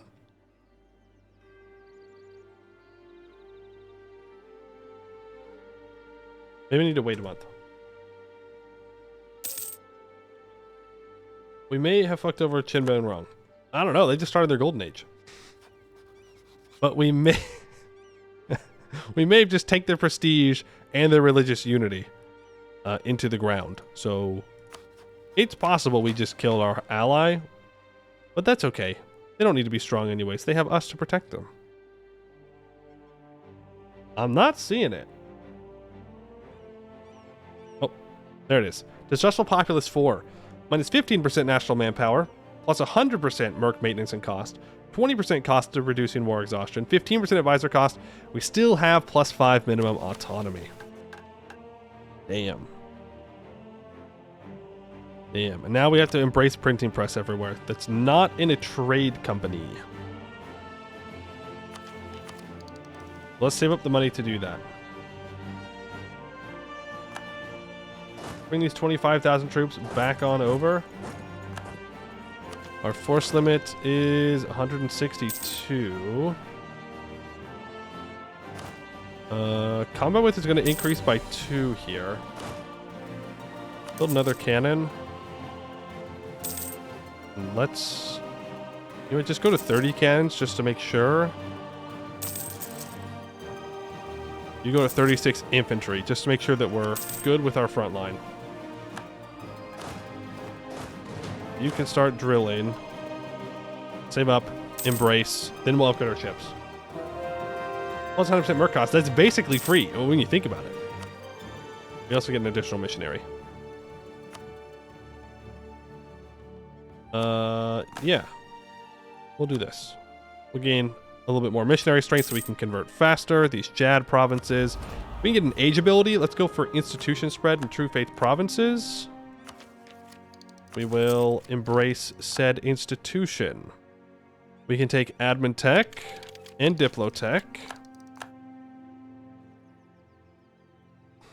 We could take Miltech. We still have a couple of years before we can fight the command, though. But I think instead, I'm going to do some development. Right around our capital. Get that to 10. That's already at 10. Developing along this river seems like a pretty good idea. Especially since we get more manpower in accepted culture provinces. People want me to share the institution. I forgot to sell the province. I'll tell you that for 195 ducats.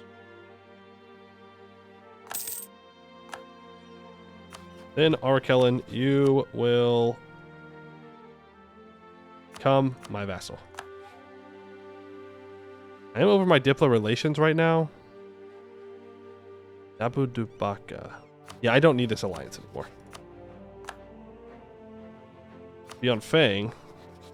I think I want to ally you too. That being said, 240. I like that 335. I probably want to scoutage Beyond Fang for now.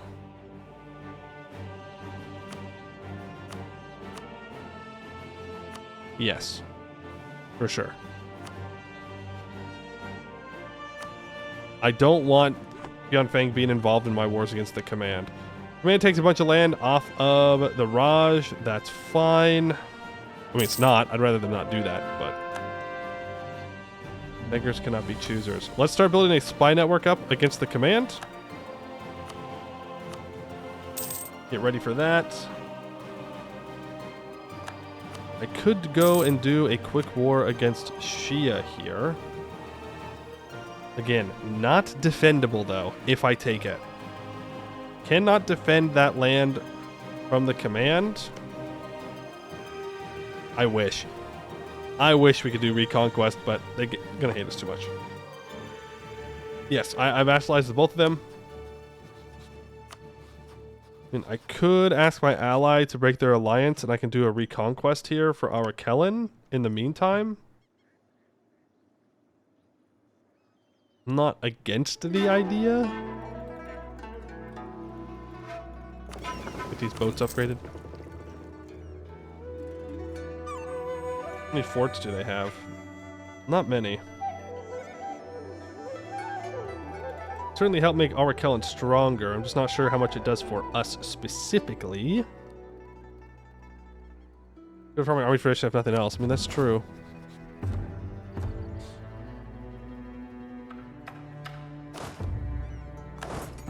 When you bring these two stacks down, I don't think we need the other ones.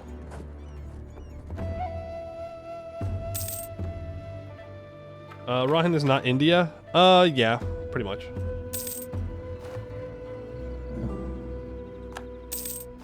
Pretty much. Hey, Chinmen Rung, person who follows my religion. Would you mind breaking that alliance? Thank you.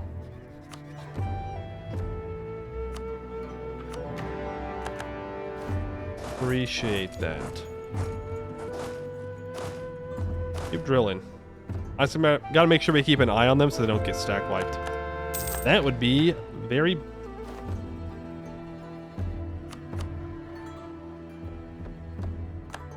That's not great.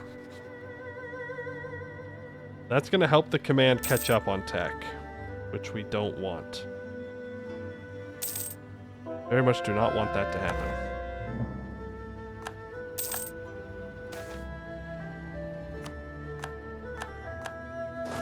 Okay. Down here. I'm going to start counter-espionaging the command, because odds are they are building a spy network up on me. Nice little stack wipe. We even got siege ability on our 4 siege general. I forgot that we had this level 3 guy. I mean, that's not the end of the world. We'll have 10% discipline for the first 3 years of the command war, which is fine. We're up to 137.5 discipline with that. That will help offset not having the war wizard, at the very least. I will not complain. Would have been nice if we'd gotten it right before we went to war, but I forgot to get rid of the advisor, so that's on me. I don't like this song. Do not like that one.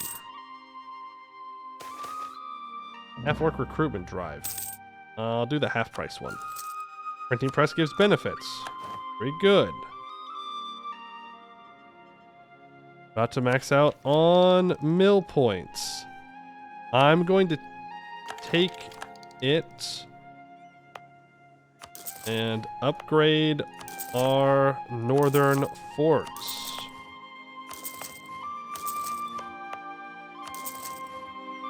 Hopefully this will help deal with the command.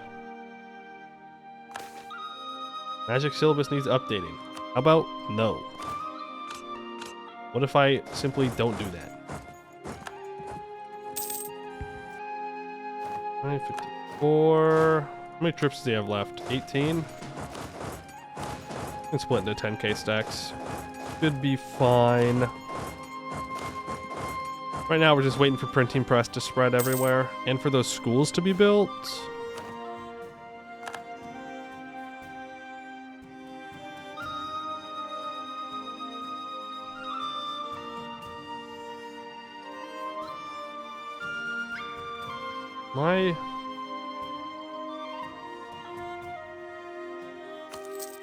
Cancel that fort upgrade.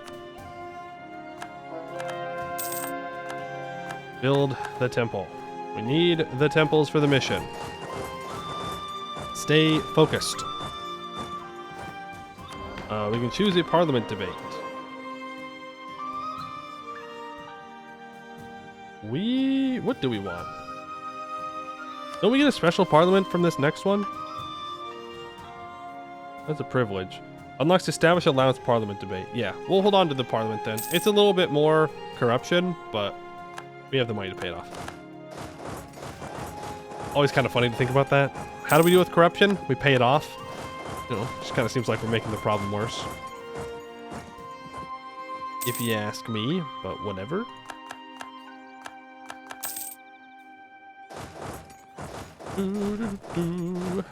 Walking down, sieging stuff. Yeah, land maintenance and attrition would be good, but I'd rather make sure we can just do the next thing for the mission.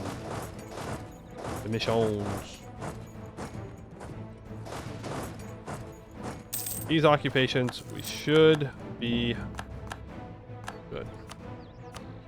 Return all cores to our Kellen, please. Take 845 ducats and war reps. I don't want to take any provinces. He says before considering taking provinces. There is a temple here. There's also a big temple here. Maybe we'll take that for ourselves as a treat.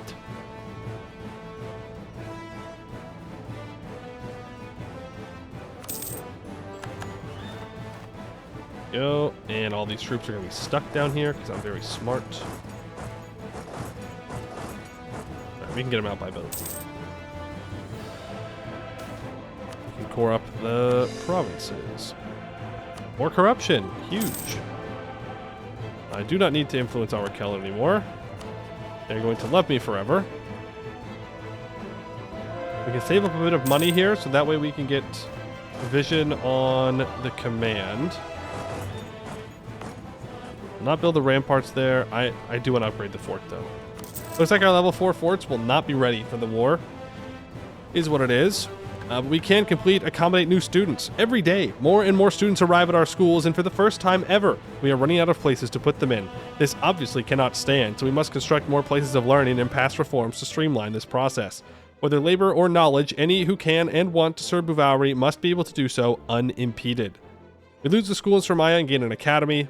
Unlocks the Establish Allowance Parliament debate. Upgrades the Development Schools privilege for the lower caste estate with the schools and academies give +1 possible number of buildings. Lower caste. Lower caste. Where are you?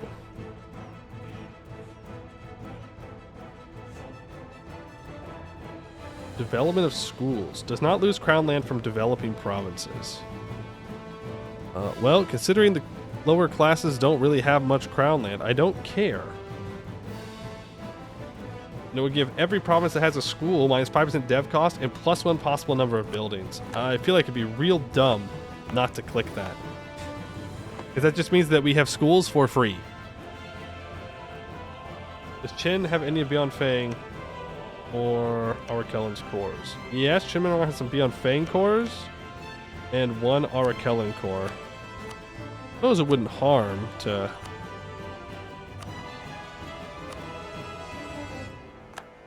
ask for some stuff back. We should probably just be currying favors with them to do that more often. And free dev cost. Yeah, exactly. You want to play tall or wide? Both. Yes. When's that truce up exactly with the command? August. Okay, Jad shouldn't join even if he goes bankrupt now. Should be fine on that front. Parliament debate time. Reform, establish allowances. Even free may be too much for some people. Families, especially poor and rural ones, depend on the labor of children and young adults to keep afloat. To encourage families to circulate their children through the Adasa system, we should provide a stipend to students of our academies. This gives us -2 national unrest and -15% national tax. Alright. So be it. So be it. Here you go. Overextension less than 1. 15 years will give us 25% reform progress growth. We take a bunch of crown land.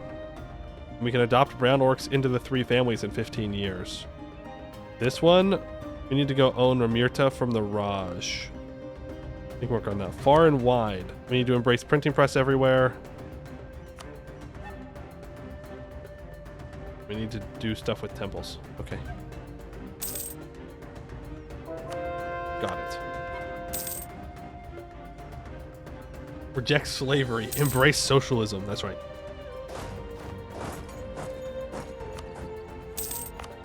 We can get rid of that edict. That one. Our mages are super weak right now, but still strong enough for me to cast Drying Neighbors. 2,000 crowns. So be it. We have the money. I need to know where the command's troops are. They are Tech 11. They're catching up.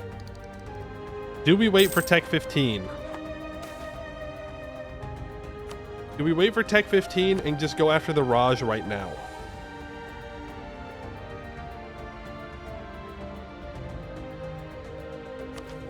No. I think we just go for it. Alright, stop drilling.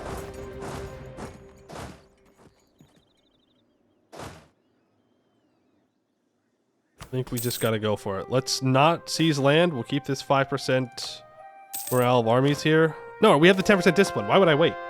Oh, okay. 1,000 crowns for 5% more professionalism. Yes. I thought that was the event from...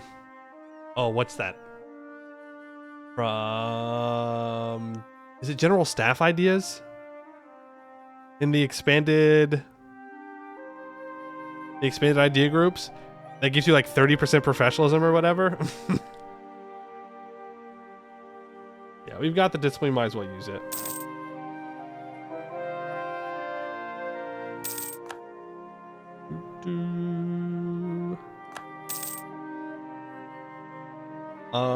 Hello?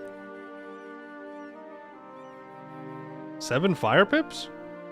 Dragonborn. Okay.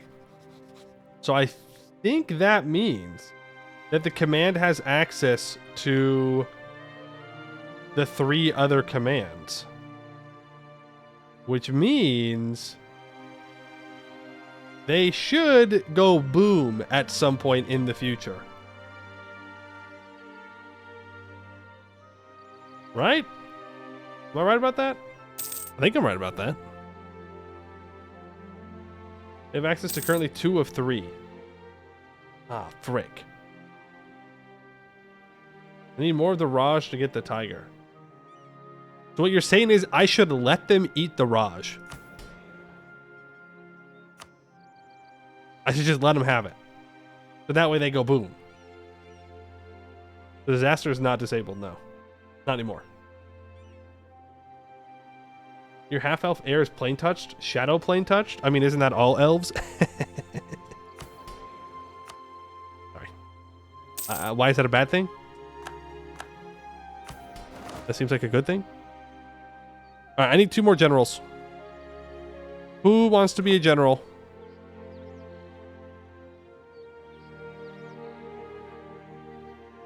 Your sunrise boy? Well, to be fair, the sunrise also causes shadows. So, remember, there can be no shadows without light, or something like that.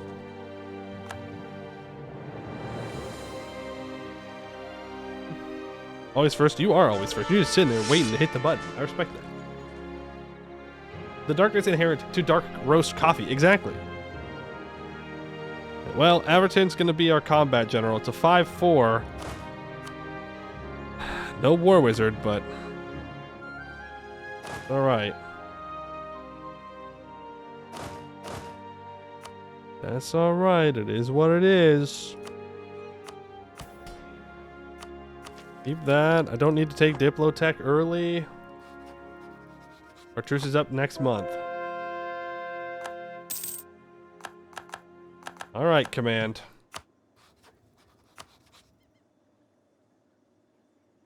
This is a holy war. I'm not calling him my ally. Ah, shit. Here we go again. Everybody stay at home. What's the plan? Oh, I did not think this one through. There is no defensible terrain. No fort on a hill.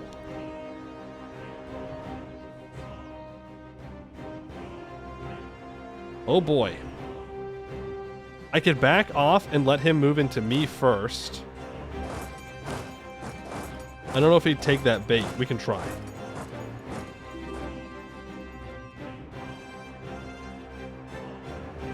Go kick him in the face. Okay, he's not going to take the bait. We just go. We move. We have 3 years to make this work. Oh, he's so scared. Oh, he is so scared of me. Barrage. You know what we should do? Oh my goodness. Offense or defense? Turn on that offense. 10% more siege ability. Turn on defensiveness in this state. He did kind of take the bait. Kind of. Almost.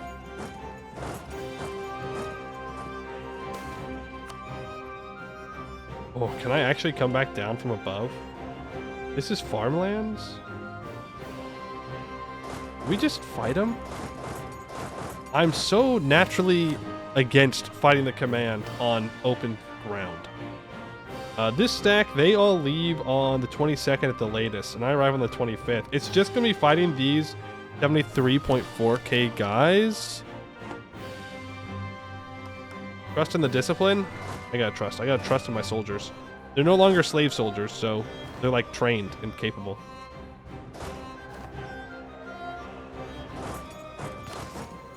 We roll a 1. We roll another 1. I'm having flashbacks. Flashbacks to yesterday.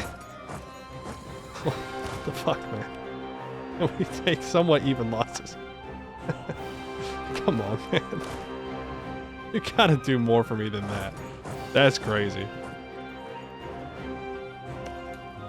That's crazy. Minus 52%? Damn.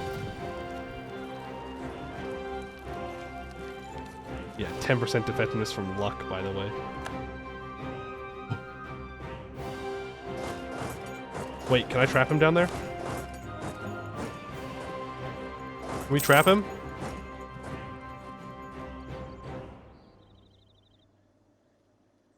Oh, hold. Hold. That's a defensive fight. Okay, leaves these 36,000 troops behind. And take these 31,000 troops with you. We're gonna move there. There is technically a crossing. But they don't get forced on them. I didn't have enough maneuver. We roll a 5. We roll another 5. Yo, I'm playing Calvinist and EU5 already. I'm just getting 1 dice roll. God has already decided.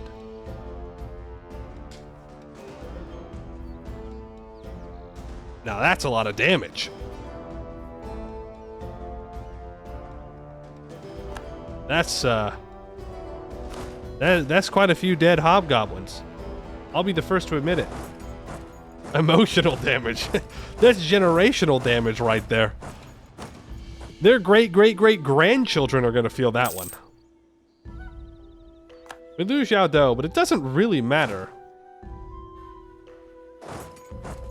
Oh, he's got small stacks running around in here? Oh, no. Oh, get him. Get him, get him, get him, get him, get him, get him, get him. I missed him. Okay, we're going to get this siege back.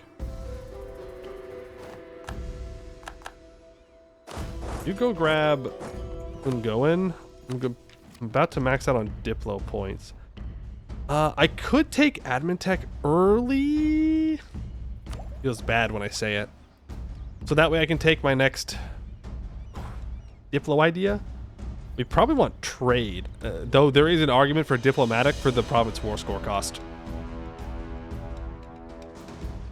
The province war score cost alone might make Diplo worth it for us. Our ships are upgraded, yes. But we could afford to build up to 25 of them and then have like a proper transport fleet.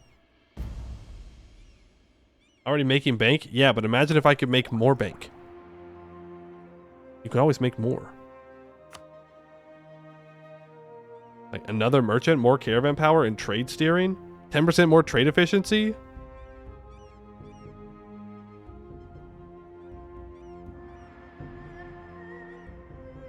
I mean, we could take court for the memes. I mean, it's not really memes. Like, it is kind of good. There is minus 5% war score cost versus other religions, so you get part of the Diplo. You get reform progress growth from plutocratic. And increase to special unit force limit.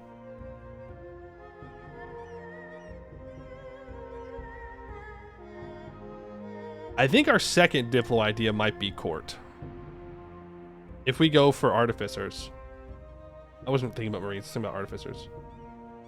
I always throw Diplo in the fire and boost mercantilism. I could do that. I mean, that is technically something I could do. I don't want to, though. I think it's really between diplomatic and trade. I just know that the Canorians are going to show up and start stealing my trade, and I'm not going to be appreciative of that. I'd like to spawn global trade if we can. I think I'm going to have to take trade. The question is, do I burn admin points right now and take tech early? So that way I can just take the Diplo ideas. I don't think so.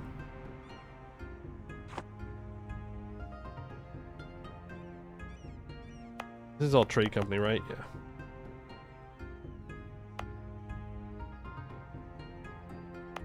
I mean, there are plenty of places where I can go and expand. I mean, I can just do some Diplo dev. Oh no, I have to develop my Silk Farmlands provinces. Oh man, whatever am I going to do? Oh, truly, there's never been a more terrible situation to be in. Oh man, this run is so Jover. Yeah, so I think this is just going to be our life, is bouncing back and forth between these sieges. Fighting them. It's just farmland. Just farmland. He's up to Tech 12, by the way. So our Tech 12 advantage is no longer there, except he might not be upgrading his troops in the middle of war. So that might be a pretty good advantage for us. You leave on the 16th. I arrive on the 16th. Arrive on the 17th. Roll an 8. Dude, when we roll well, we absolutely decimate them.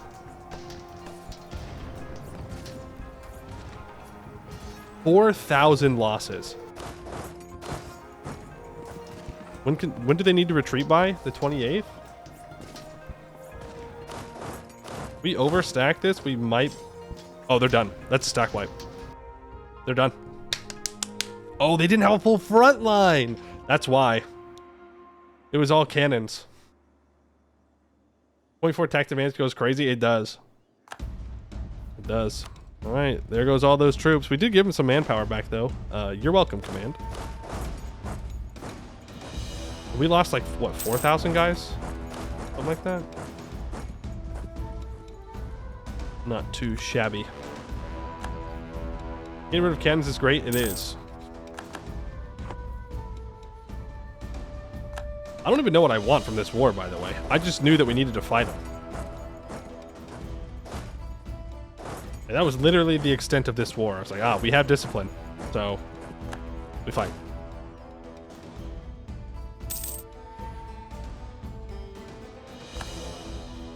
Nothing went around. Oh, thank you. Bloodsong, the little rat.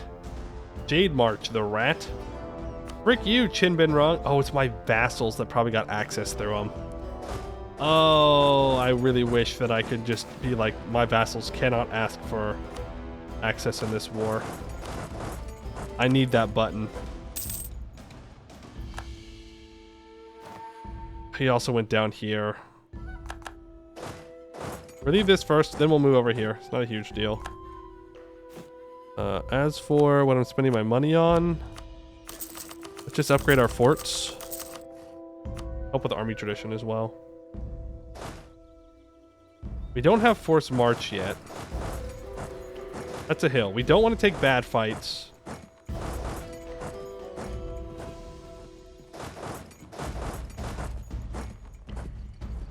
I can catch him here. That fight's going to begin on the 30th. Let's shift consolidate. We might actually need to reinforce this one. Okay, he's abandoned the siege because he's cheating. Bum, bum, bum, bum, bum. They have a full front line this time. I'm going to 25,000 guys first. Not going to be a stack wipe. But we are going to do tons of damage. We lose 8,000. They lost 11,000 cannons in that one.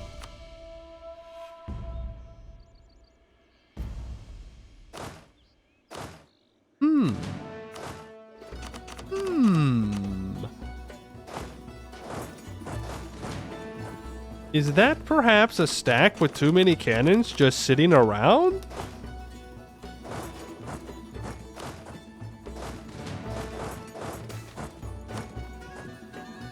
Is that a stack with too many cannons and mercs? We do have a little bit less morale. They haven't recovered since the fight. but that's fine. Tee-hee. Even though it's on woods. Yeah, even though it's on woods, they still got absolutely decimated. Okay, our war score from battles is at 34. We need a couple more battles, and then we'll be good.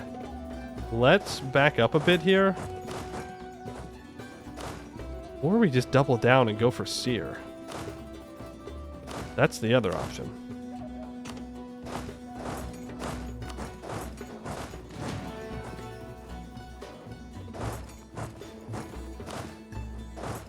Yeah, honestly, I think we just push for Seer. He doesn't have a lot of troops over here. It's a more defendable fort since it's urban. What are the scholars gathering at the temple for? Throngs of men and women gather in Shramaya as a great debate has erupted. What started as an impromptu event between 3 scholars under the eaves of the High Temple in Shramaya has grown into a conclave that is rapidly drawing independent scholars from across the region into a surprisingly productive debate that has seen several interesting lines of thought our magistrates, merchants, tacticians may be able to make use of.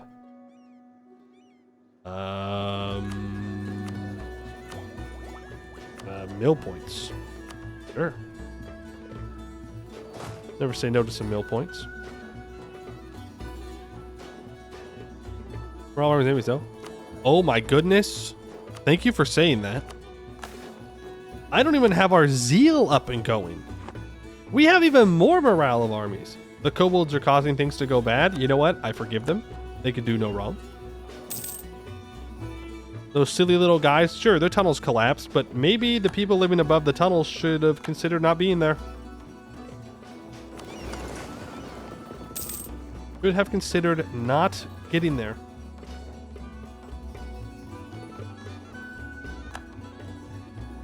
Alright, now I think we want to swing down behind them. A little nervous about these reinforcing stacks. They're not very strong. We can go wipe the Jade March army. Oh, are they going to block off my swing? Nope, they're going to overstack. Like, very smart AIs. Okay, there goes the goblins. I could use my navy to transport them, but whatever. They're going to get the fort anyways, it doesn't matter. Alright, we roll a 2 to their 0. Imagine if we had rolled a 9. We would have been decimating them by now. And then we roll a 2 in the shock phase to their 1. Then we roll a 3 to their 6. Come on, man. There we go. A 6 to a 6. Sometimes I'm real disappointed about our rolls, you know? Make a stack with only cab to just run down small stacks. Well, number one, we have 35% infantry combat ability, so I don't really want any cab. Number two, cavalry do not move faster than other units, so there's really no reason to do that. There's no tangible benefit to it. Let's stab up to 2. Just buy new dice. Don't give Paradox ideas. Dice DLC. So that way your dice can look different. No, no, no, no, no, no, no. We don't need that. Okay? We're fine. We're fine with just everyone having the same dice. Not a big deal. It worked for BG3. It did. I loved my special dice for BG3. We don't need to be doing that. Okay, move south. The command's building up a bunch of troops again. They're at 183.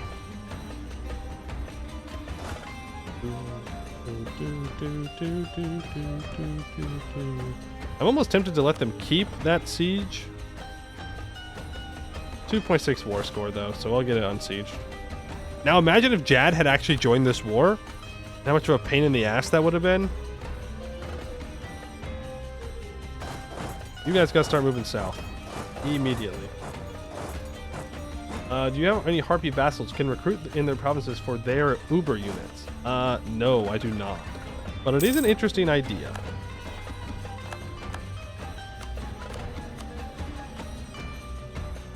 Get this trade efficiency guy.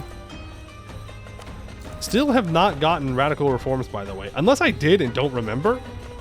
But I'm pretty sure we haven't. And I had a trader and treasurer for a long... Or not treasurer. What are they? Master of Mint for a long time.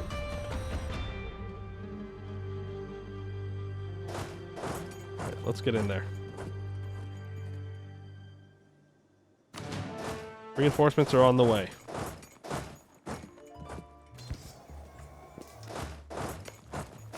Okay. We roll a 0 in the shock phase. I'm getting real sick and tired of these low numbers. There we go. There's an 8 in the shock phase. Reinforce. Man has particularists. A man can dream, right? A man can dream that they'd become disloyal. A false dream, but a dream nonetheless.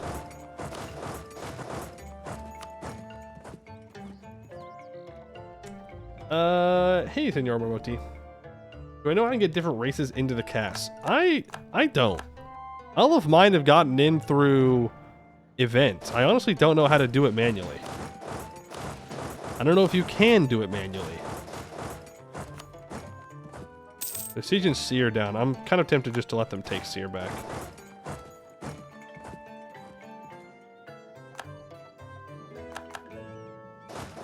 I guess we can start making our way up there, but I also don't know if it's worth it to siege this land down.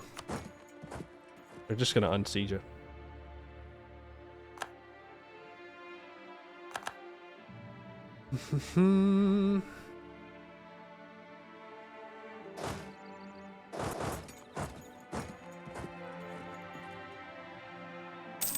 Lost the siege of Seer. Will not lose this siege. Hopefully. New age ability. I guess more ship trade power propagation. Get over here. We'll contest this siege. If they don't leave a large stack on it, we'll probably wipe it. Whoever's getting left behind there is going to die. Yep, those 11,000 are done for. We'll just keep chasing. Blood in the water. Keep going. Keep going. Keep moving. Grab Tugayasa. I'm about to max out on points again. Take the tech. Take trade ideas. And trade policies gives me 10% more goods produced. Diplo gives me missionary strength. Diplo rep. The policies are pretty bad for Diplo. 20% global trade power. We have our merchant or our mages happy with us. They're not strong, unfortunately. Rathanor's opinion. Great. Great. 20% global trade power. Another merchant. More trade range. Another merchant is always appreciated. Don't get me wrong. Now it's just a matter of deciding where to put them.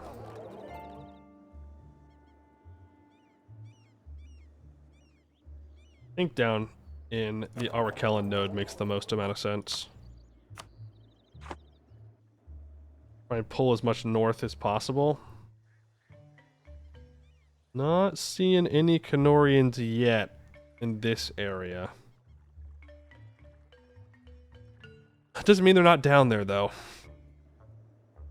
Arakellan transferring trade power. They are not. Thank you for saying that. And Semferong, I should annex. I have no reason to keep Semferong alive here. They need to go. Wow, we delete the Jade March troops. Like, they have 0 chance of survival against us at the moment. We're at 60% war score, plus 40 from battles. We're kind of just waiting for ticking. We could try to push out to his capital.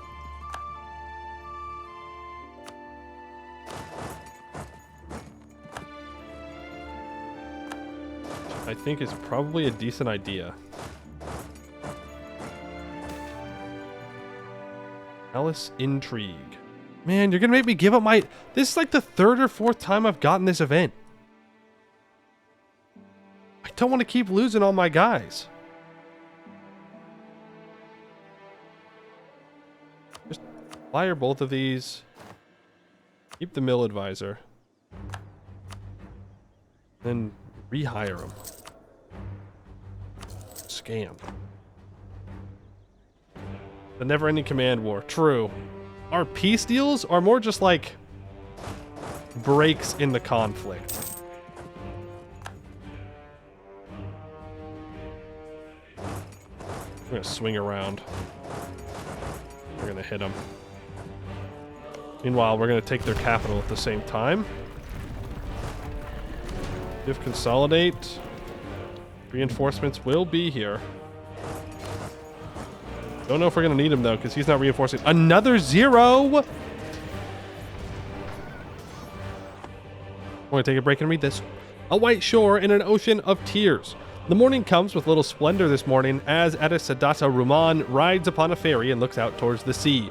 A tapestry of grays and silver stretches out before him, occasionally striped with bands of yellow to orange hues. Waves lap languidly upon the side of the vessel and Ruman sighs. This will be the 3rd day at sea. With no prospect of forward motion, Ruman collapses down to a bench, feels the briny air brush against his face, remembers his story. We've already read this one. This is about the 2 high gods that were out, and we have to decide whether the crying meant that we die or we live or whatever. I'm taking the improved relations. Now we can go back. I got an 8, then a 5. We're going to lose a lot of troops on that fight. 8,800. And they're still losing about double. We're going to lose our 10% discipline bonus in 6 months, though. So we could wrap this thing up in 6 months. That'd be real nice. There's the Hobgoblin capital. I could go take Tamvahar. Might as well try.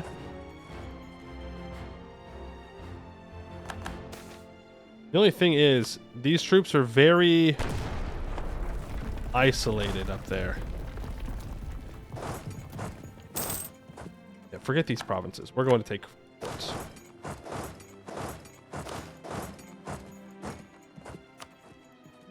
So if the Hobgoblins decide to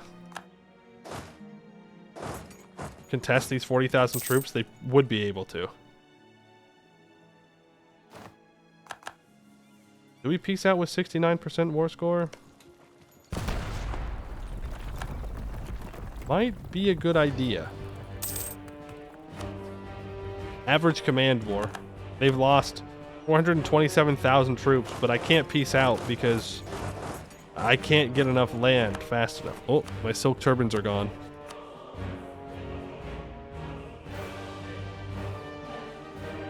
I'd like to get my silk turbines back. Keep the merchants running. Okay, there's 33 days on that siege. We're up to 75% war score.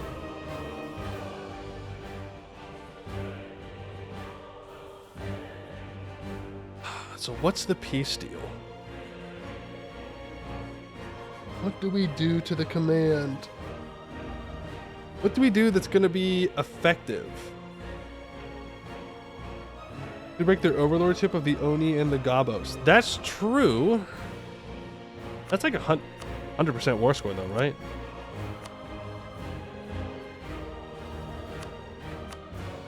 I could do that. Then they'll just eat them though.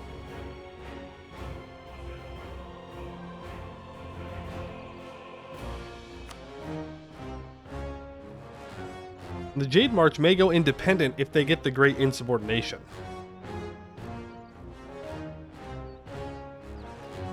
Put the command 2, take all his money. It only gives me like 5,000 ducats.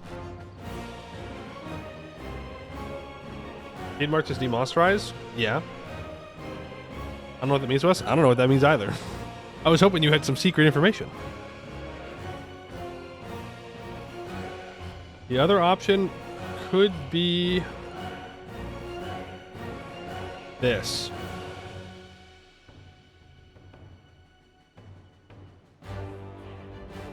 Because then we could have a fort line here.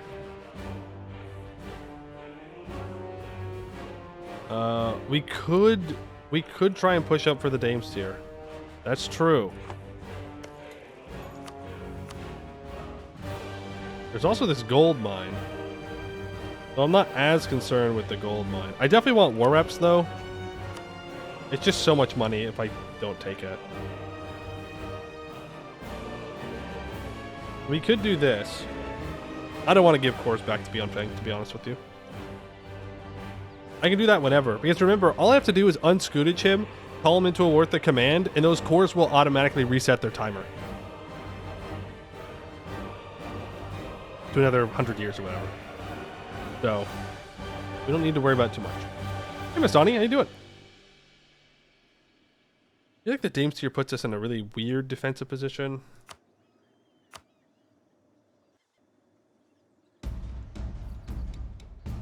You want to ask for access? Beyond Fang is not the one that asked for access. It was Arakellum.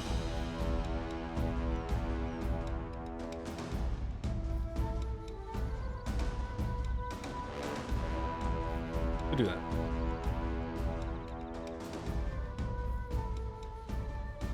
Hey, the answer able to cripple them? How will it cripple them?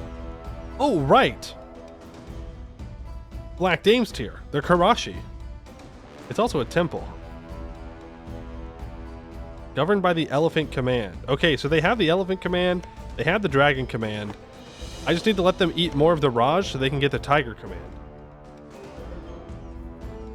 Take the Dames tier and just don't try to defend it in the next war. I mean, we could do that. And 398 ducats. This lets us build a nice fort line all the way over to the mountains. I mean, this mountain here is still a way they could get around me, but I can only do so much right now. Wouldn't Trish screw with us releasing and guaranteeing Jade March? No, technically, but I want them to keep Jade March because Jade March could go independent during the Great Insubordination on their own. A siege almost finished in the north.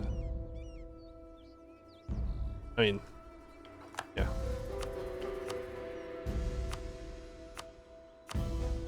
I don't get any more out of it though, unfortunately. You need to lands west of the area. Need? I don't know. Right now, it's not about need. It's just about making sure that when I fight the command, I don't have to worry about them walking in behind me like this and sieging things down. That's why we need to go to war with the Raj and start taking stuff away to build a fort line in the south. So that way, I can just focus on keeping the command contained when I fight him. This makes sure that I have all the way over to the Focal range, so he can't walk behind. He can through this, but if I just scootage Arakellum, then no one should get access through here because Chinbin Rung, I hope, hates the command. Not as much hate as I'd like. Aegon Sarhal should be pretty much gone now. We do need to own everything in the Kurinyana node eventually. Now that I've already done the peace deal. I remember that. But again, I want him to get the Tiger Command, so we can't do that yet. Aggressive expansion Sarhal is pretty much gone because they are all pretty much dead. Because the trolls have eaten them. Is what it is. Up to 80% crown land. We can bring all of our boys home.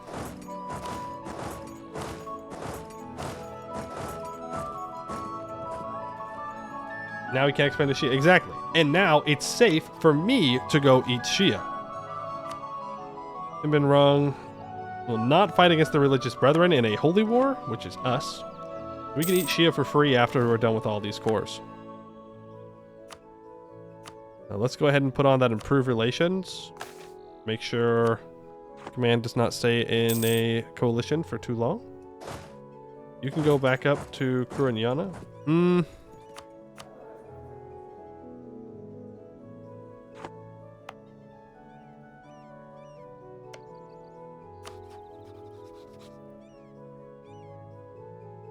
We can drill for like a year.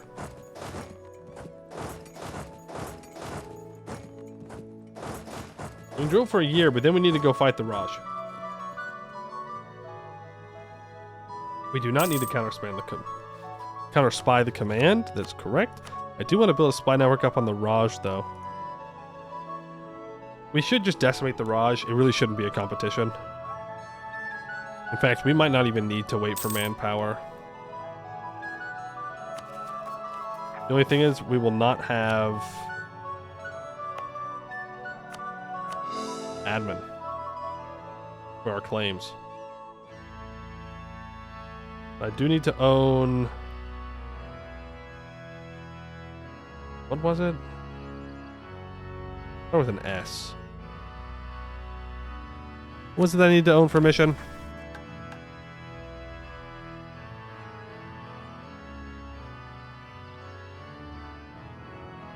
Ramirta. Starts with an R. I need to take a Ramirta.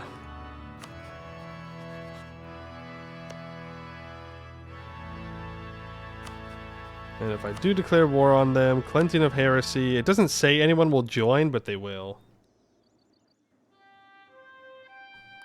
It's gonna take a while to win this war. Let's just start it. Or not. Oh, they're all Probis. They're not Synoptes. A little bit unfortunate. But not the end of the world. We can't even have this whole stack on our capital, by the way.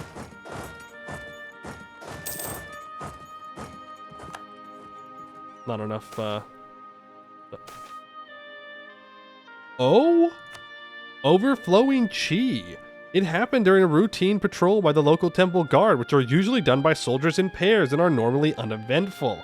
Though it's not uncommon that soldiers are spooked or see things as they do patrols, happening mostly after the sun settles and the area is bathed in moonlight. That's when one curious soldier wandered off into the temple, claiming he saw some faint yellow glow or aura leading into the temple, only to fall unconscious and wake up again in an outer courtyard of the temple. What really happened, he can't recall, no matter how hard he tries, and not even mages can help him recover his memory. He does, however, know that he ventured deep into the temple through the impenetrable darkness in the temple's heart before it all turned black. And whatever happened there, it loaded his body with chi and opened his inner chi gates, gaining not only strength but also a wealth of knowledge. We suggest that he's made into a wizard general, as he can be a powerful and loyal officer to our realm and ruler. War wizard. He's not even bad. He's a 10 shock war wizard. Yo. Just in time for our command war. Yeah. A little late, but that's okay. Just in time for the Raj war. Honestly, that'll have to do. You're fired. Sorry. Oh, right. I have to go defend myself over here. Probably have the war wizard doing the fighting and the 4 siege guy doing the sieging, now that I think about it. I'd rather the sieges take a little bit longer.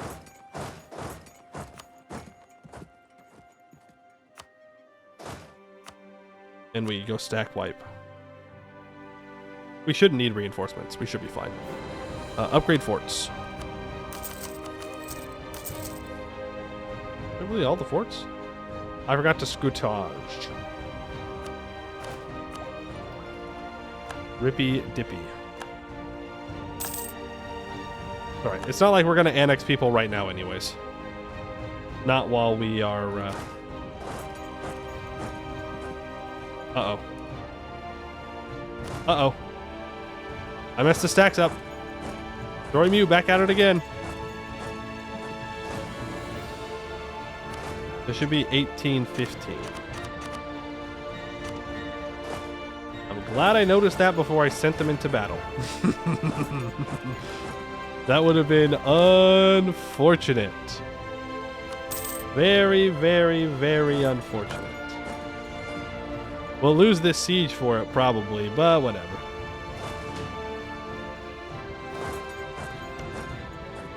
Whatever. We have a parliament debate up. Let's see what we can get from that. Public school, more inno. I mean, more innovativeness.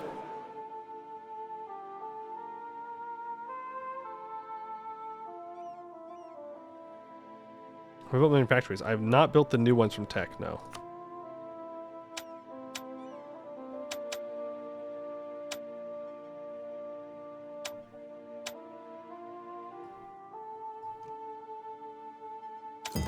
Yep. I like taking another tech. Hard to pass up.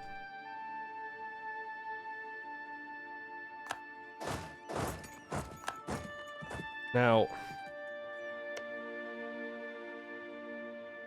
I need Kietadora.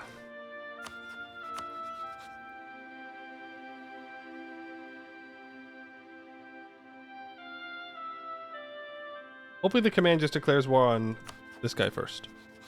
Then I don't need to worry about it. And then I'll make sure that I get a border with Kiresiped as well. Here's our first battle with the Raj. This is coastal desert, doesn't really matter. Terrain-wise, we do have this war wizard though, and we're just better than them. We have 22% discipline on them, 1.4 morale, 0.4 tactics. We have a full backline. They do not. We roll an 8. They're taking 4,278 losses. They are just dead. We roll a 1 to their 9 in the shock phase though, and so they're going to get away. Doesn't matter. They still got obliterated.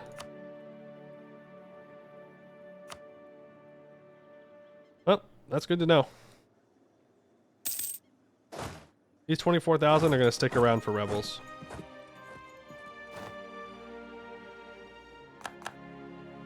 Now Haral has fallen. Get this occupied. Start moving back towards their other places. That's a nice little stack wipe. Those 3,000 troops are no threat. Let's grab Ebshuktu real quick.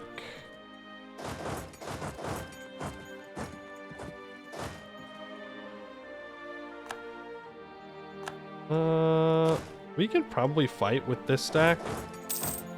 We won't be getting stack wipes most likely, but it should be enough to slow them down. And it is a fort. It's an urban fort, so. Here we go. Ebshuktu is fallen. Let's come back to Denben Sana.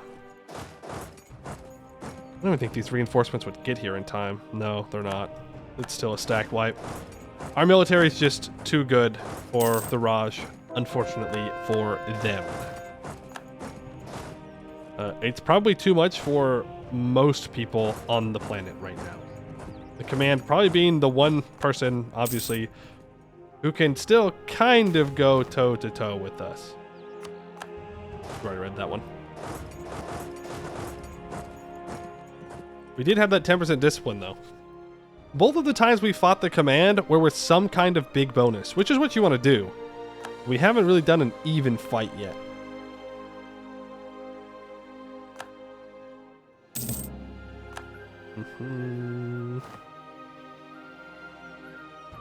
About to max out on mill points.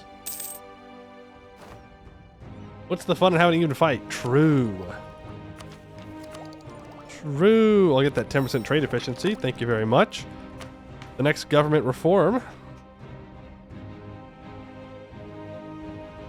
All power cost minus 2%.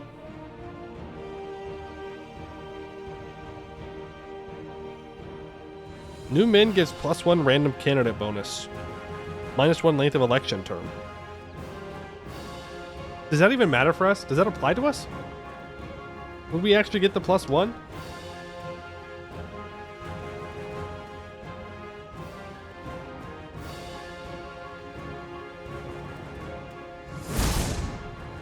Amalo, thank you for the follow. Appreciate it.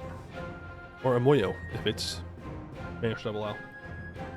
Don't have random. No, but I don't know if it still counts. It is technically a random candidate, to be fair. It's just a list of them. But all power cost is alright. It's okay. We'll take it, I guess. I will encourage development here. Do a bunch of mill dev. What's our force limit up to? 187. We can build like another 100,000 troops. We might be able to get away with another 100,000 troops, but no. I meant we can build another 20,000 troops. A little bit less than 100,000. Fun fact. Let's not go too crazy. Ooh, Chinben Rung. Betraying their old ally. Ooh, I said I was going to curry favors to get provinces back, didn't I? I forgot. I don't want the level 3 morale of armies guy. Really, I just want a discipline guy now for pretty much ever. Until I fight the command again. Then I will want the morale armies to get 20% more. Oh yeah, sugar, cotton. We have our trade stations now, right? No. No, trade stations are next Diplotech. We took the Raj's capital. Oh, we're at 91%. We can peace out. Alright, I want to border with Irsipid. I want Ramirta. The center of trade, I want that. That's almost 100% war score. That's 114% overextension? Really? Wow. Okay. Well, I don't have the admin. I could, on the other hand, just take Induvi.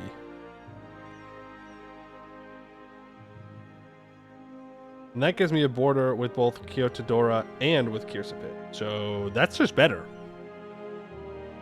The only downside is the command has a claim on it. I don't know how much of this they need to get the Tiger command is the thing.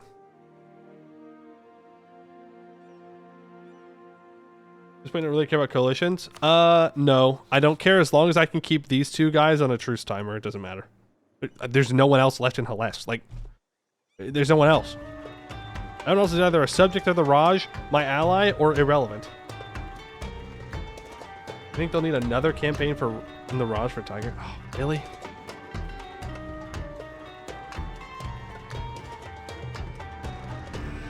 Well, no, it would be this one, right?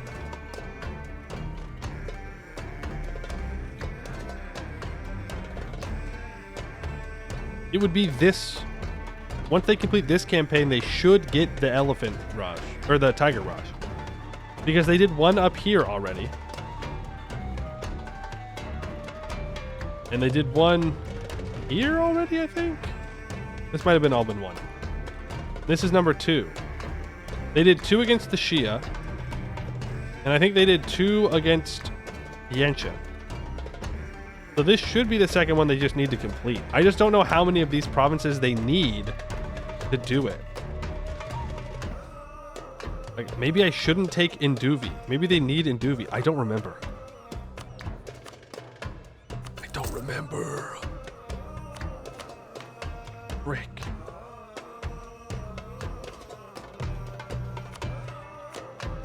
Well, if them not being able to take Induvi is the straw that breaks the camel's back, that's a skill issue on their part.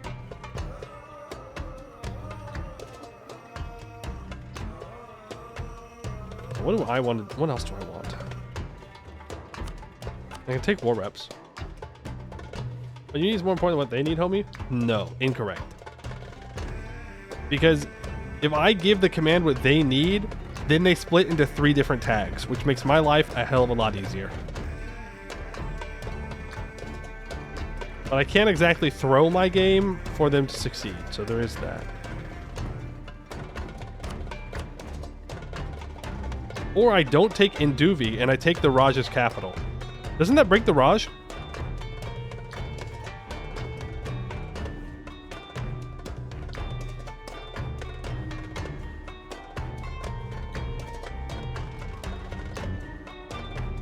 Well, I think that's a very easy decision for me to make then.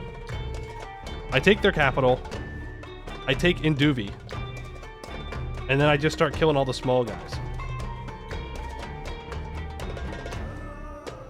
Right?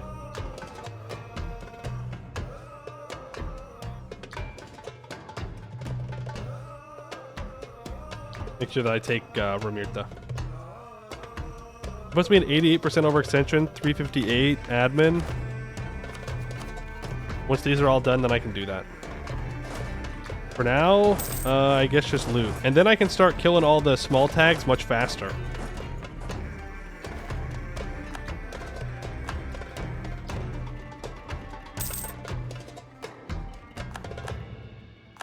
I feel like our alliance with Chen Bin Rung is not going to last forever. 552. 552 sounds great.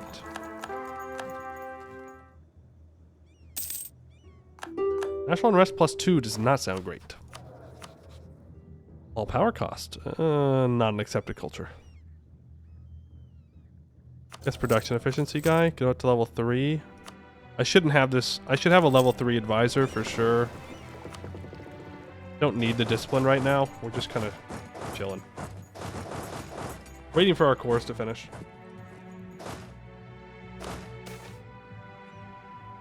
I'll take that 10 army tradition. Thank you. Absolutely. Get rid of that rebel. We need to build a fort on that province because it has a thing. High temple. We want to protect those. We accepted all the 3 family races yet. Aren't they all human? Or are you talking about, like, the adopted races? I need to have no overextension so that way I can complete this. So, we're not going to peace out with the Raj until I do this mission. We're going to have some self-restraint here. I know that I say that often and then have zero self-restraint, but this time I mean it for reals. Mean it for reals, okay? No peace. Or, no, peace. Peace until... You know what I mean, okay? No peace until this is all done. I think it's B5. We're kind of just looting him now. You have bad news. You tried to make homemade French food. It's good, and you're angry at yourself for this. You should feel angry at yourself for interacting with anything French. That is correct. Hey, trying to unseat something over here? What I thought. That's what I thought. Now, please don't re-ally the command. That would be very annoying for you to do.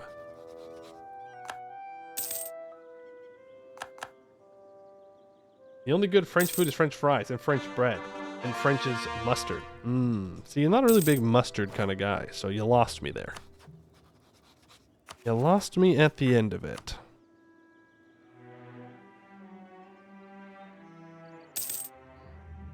Or Raj. Trapped. Too afraid to fight me, rightfully. Nothing they can do about it.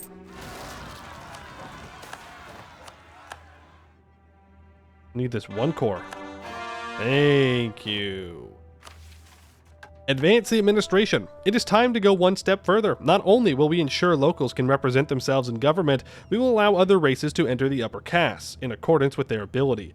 Can an orc not administrate? Can a hobgoblin not pray? While many in the upper castes, of course, bemoan such an idea, they cannot hold us back.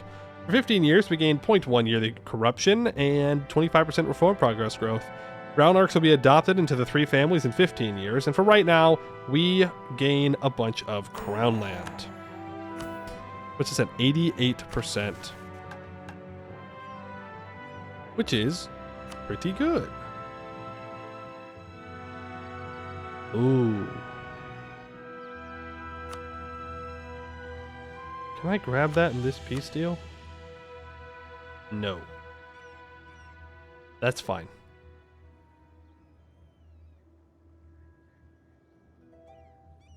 I give up in Duvy, but I'm not going to. 1,300 ducats sounds pretty good as well. Goodbye, Raj. The Raja has fallen. The Henjanzar has fallen, and with it the Haram Raj. Across the lands of Rahen, former Prabis and Sanaptis now stand as independent states without the old Raja to tie them down. However, as much as things change, things stay the same, and across Rahen, various Raheni and Haramari states are at each other's throats, once more vying for supremacy over their corner of Rahen. However, with Denjanzar in our hands, although we may make ourselves a large target, they have no chance of defeating our mighty armies. One thing is for sure, however, Rahen will never be the same again. 50 of each monarch point, 20 prestige. The royal barracks will be removed. I need to throw down some mildev. We don't max out. An era comes to a close. Now, this is good. This is also bad. Because the command is going to immediately start going after their claims here. And now there's nothing to stop them. The Raj at least gave them pause. Now, get it? Pause like a cat. Now they won't. So we gotta be on the ball, ready to go after that which we desire. Right now is this little bastard.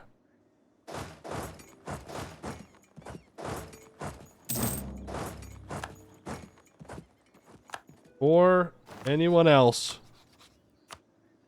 can ally them. Do I need to Kobladrize Dagari? No. 32 development? What are they doing up here? They've got so many sheep. There's never been more sheep in one area in anywhere else in existence. That's crazy. Damn. Damn. Level 5 fort, by the way. Maybe I do need to Kobladrize them. It's just Sharamvi. They don't have a fort.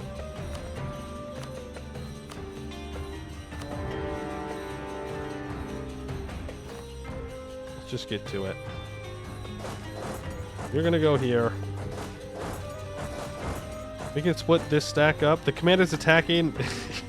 It is immediate. We need to get over here and take out Keatadora. I should have declared war on them first. Oof. Oof, oof, oof. You know what, command? You're welcome. After all the times that I just shit on you, now you can have a little bit of land for free. Consider it a treat. A treat from me. It's possible to rename the mountain tile to Pharaoh since it has wool and is pure mountain. Well, it's not an island. Ooh, not an island. I also don't own it. You need to walk north. Hurry. Hurry. I don't even know who that is. It's this guy. Get in there. We gotta get those provinces occupied immediately.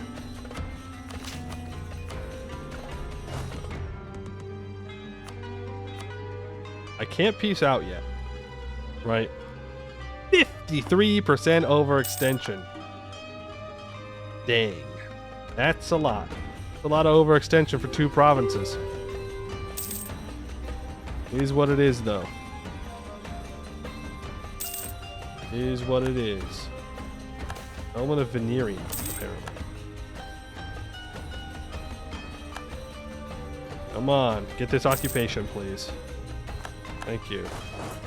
Now we move here. We're good. We're going to have all the provinces that we absolutely, positively, without a doubt, need. It's up to 10. Not going to develop my vassals. Still have to annex them, by the way. We're maxed out on our religious power. I need to be a little bit more on top of that. Protect costs. I guess loyalty. Haven't gotten that for a while.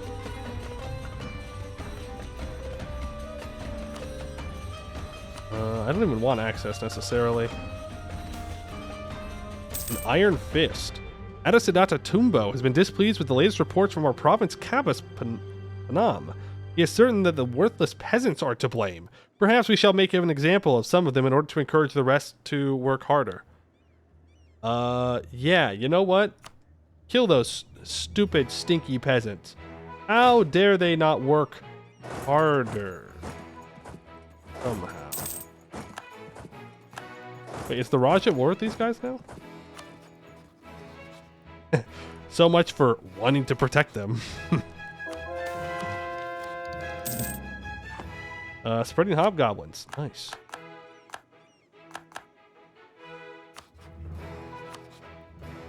We should also consider another war against these guys and just feed Arakellen. Though it's not even in their accepted culture group, but it's either we take it or our ally takes it, and I'd rather our ally not take it. Also Shia that we could deal with. We can go punch Jad to make sure he doesn't ally the command again. Though, to be fair, I don't think Jad allied the command because of us. I think he allied the command because of the Raj, because that's who they're rival to. We just, unfortunately, got involved. We were the ones that might have had to have dealt with it, but we didn't have to in the end. Not paying for that. I do have 6,000 ducats, though, so... probably spend the 6,000 ducats. Money, money, money.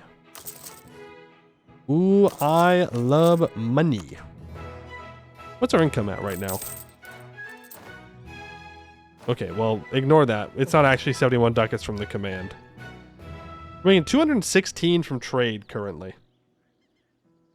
The value in the Gulf of Rahen is 114. I honestly don't know if it's going to be enough to get global trade. I might be able to move some merchants around, though, in order to make it happen. Yeah, sure, you can have a parliament seat. I don't care. It doesn't matter. Could also consider building some more governing capacity buildings. They are. 327,000. Oh my goodness, dude. I leave him alone for 2 seconds. It's that revanchism. That's what it is.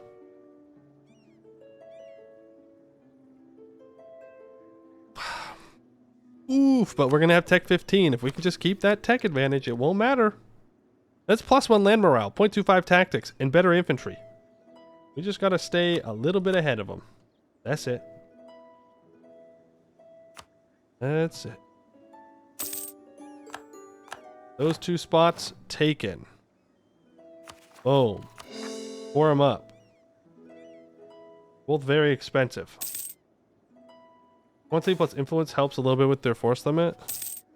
Well, quantity is not there yet.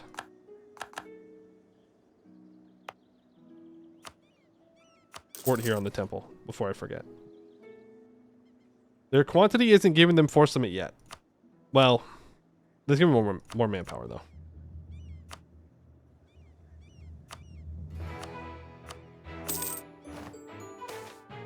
Election.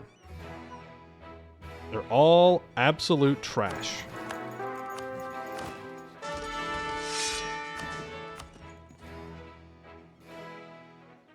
Alright, I'll take those 2 provinces.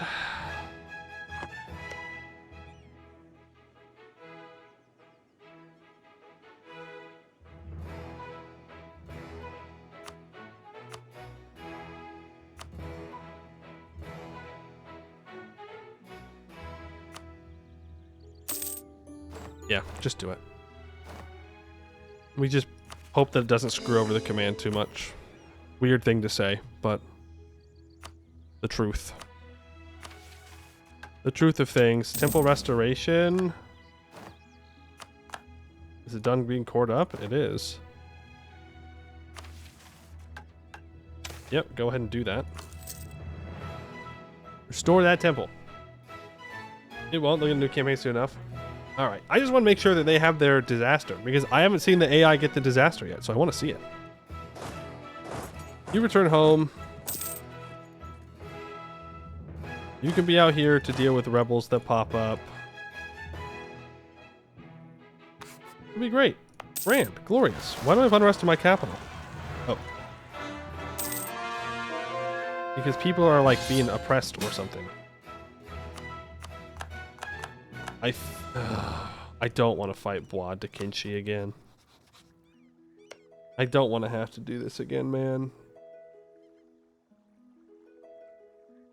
Like, we're trade partners. Trade partners. Ugh.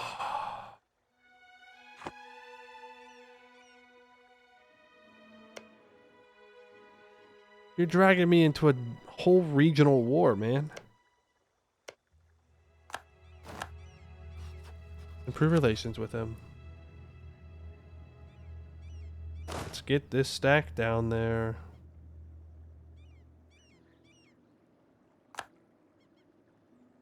It's fine. It's fine. Didn't have any other plans or anything, to be fair. We're just kind of chilling. Mission. Murder Hina.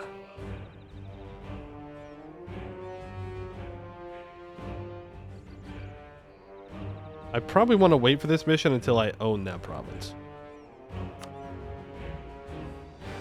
And I need to annex Semferon. Or build 70 spy network, but that feels like a bad idea. Let's start getting those relations improved again. We need better leaders so I can get some points. We're struggling a bit here with that. You can stand right there. You can drill on the porcelain cities. Oh, because the Golden Highway's still there. That's why. Where can I develop a little bit? Here's good. There we go. The relations with Blood, if anything, the AI would get minus 20 malice pulling you into war. Yeah, I suppose that's true too.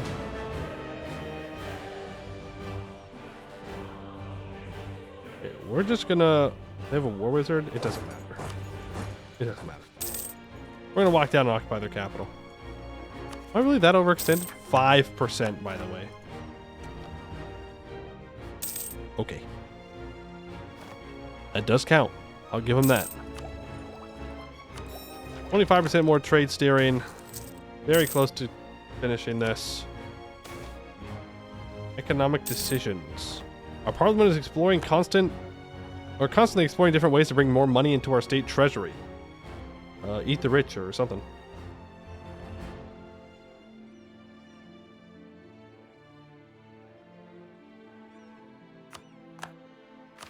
Mission fulfilled. Far and wide.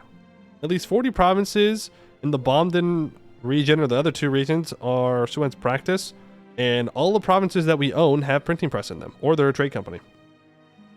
Across sea and land, the praxis must spread, from the walled cities of the Bomb to the warm seas of the Coffee Coast. People will know the truth of enlightened liberation, and they will be happy.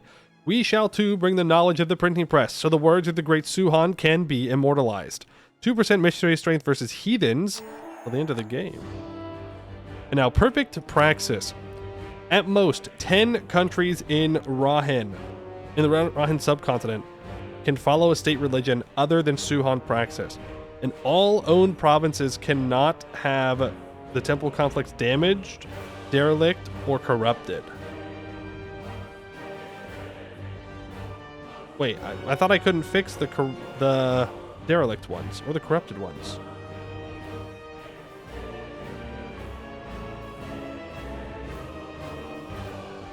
Well, I also don't necessarily want to click that button while the Raj still exists. What's the new mountain tile worth in terms of trade monies? in terms of trade, well, it's hard to tell because I don't have it fully cored. But right now it has a trade value of 3.36, trade power of 8.9. That's pretty good for wool. Has 1.68 goods produced. Half-orcish clans. Fine. Okay. Okay. Okay. There you go. Pretty good. Really good for wool with 80 autonomy. Yeah. That is true. Cheaper boats. 3,000 monies. Governing capacity. We're getting close to maxing out on it.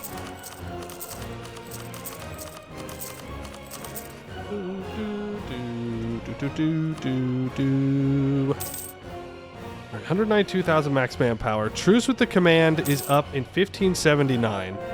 By then, we will have Tech 15, and we can fight them. I am so far below my force limit, though. Force limit is up to 215.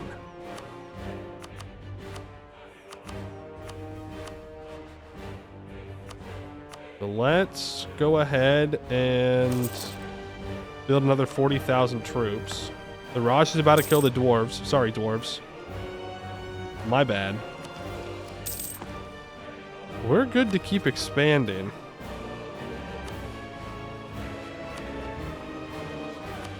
Shenral, I need to build a spy network on.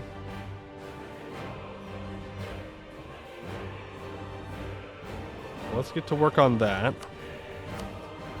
Rebecca Kerr. You, though, are going to die. Satar Bull and Sataradar, which I can't do anything about. Who are you? No. Oh, yeah. This is... Right, this is Sar. This is Raj. You lied to... Tushgal. Oh. Apparently the Raj is guaranteeing someone. Yeah. Well, let's let all these guys group up, then we'll go to war.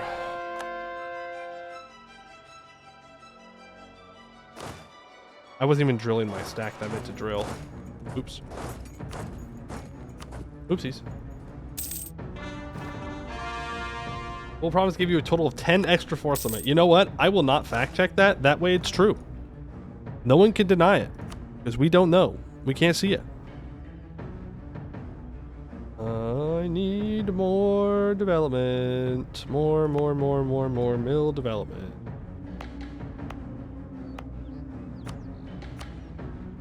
There we go.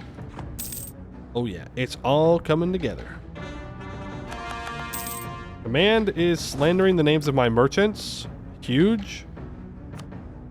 We love that mechanic.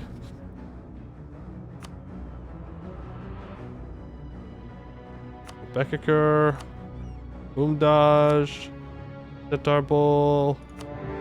Yeah, they have a bunch of troops, but what in the hell are they gonna do? Is the question. Okay, you need to come up and help with this siege. And there goes all those troops.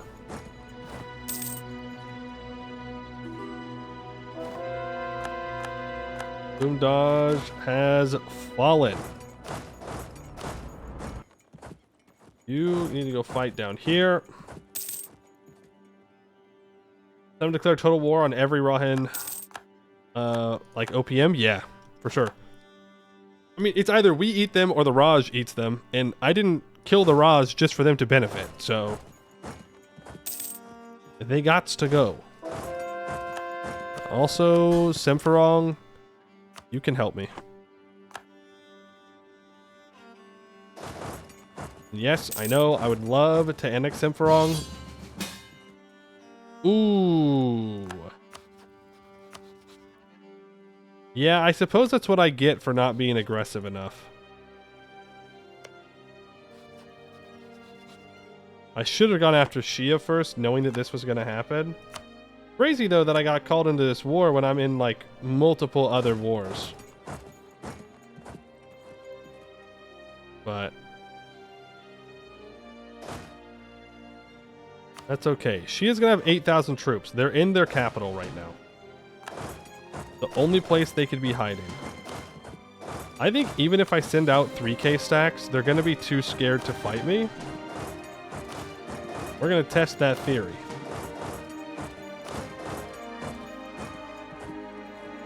Okay, they were not in their capital. I am, in fact, a big liar. Liar, liar, pants on fire. But good news is, I have occupied almost every province in Shia. So, that's pretty good. At least they called you. They could have full annexed without you. That's true. That's right. Maybe I should be looking on the positive side.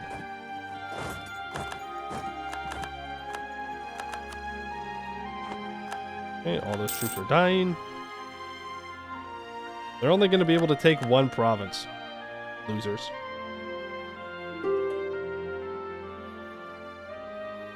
So, Tushgal is the main belligerent, so... What do you mean, no? What do you mean, no? Sometimes the AI is crazy. 0 troops, fully occupied. No, I don't want to peace out. Oh well, he did take that one province. Fair enough, and he gave me a bunch of them. Now, to be honest, I would have rather not gotten those provinces right now. Oh. I'm the big smart. Almost the big dumb. We need to put down some forts.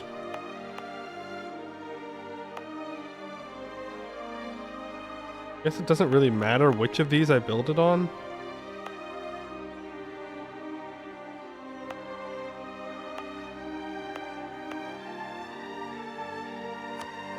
Is here and here. The 2 forts on the front. You can wipe there. Then we should get 100%, and then no one can say no to annexation. You don't have an option. It's Jover. Thank you. Finally. You get eaten. You are consumed. I get 10 more army tradition. We're already at max, so I'll take the manpower. I also don't need the fort on that province, nor do I need the fort in this one. Then Umdaj, more like Eldaj. Got him. Could have been better. We'll workshop that one. Cannot kill you, so I could force religion. Do I need to do that? It would give me more splendor, but I don't really care about splendor right now.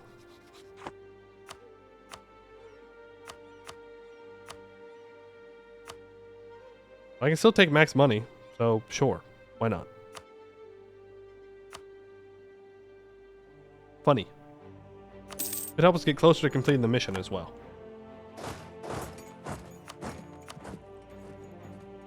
The Tarbul, you will be annexed. Please. You. You are officially overextended now. I forgot about the war in the south again. You are going to get forced religion, money, more reps. You. Go back there. You're going to stay around here for rebels. This is truly gaming. We're gaming. Tushgal, you die. The last of your kind. By your kind, I mean your specific tag. Was Tushgal Harmari? It might have been. But there's still a Haramari tag, so it doesn't work. You're basically a command now? You take that back. You take that back. We are different in how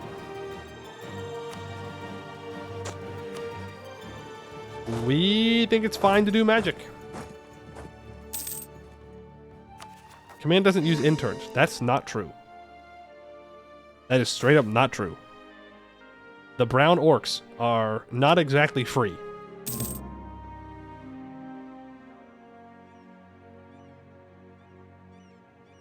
It's not like the brown orcs can just leave whenever they want. What's command stance on artificery? That's a good question.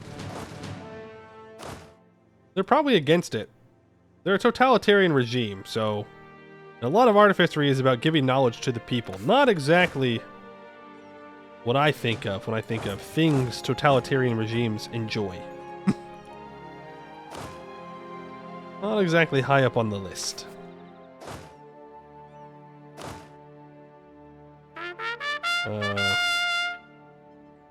Simus, thank you for the raid. Appreciate it. Welcome in, raiders. How was the stream today? Hope your stream went well. Were you playing Stellaris? I remember seeing that you were playing Stellaris a couple days ago. I don't know if you're still playing. But I hope it went well for you. Welcome in, raiders. I'm Poemew. We're playing some Anbennar today. We're playing as the nation of Bhuvauri and doing pretty good, if I do say so myself, and I do. We have created quite the little empire here in Anbennar, and now we're just kind of deciding how to get through things in the best of ways. Ooh, I need to develop that province, but that costs admin points. Induvi, abandoned city. Abandoned city. Okay, we need to develop Ramirta. We need to make sure that all that's working, but we're looking good.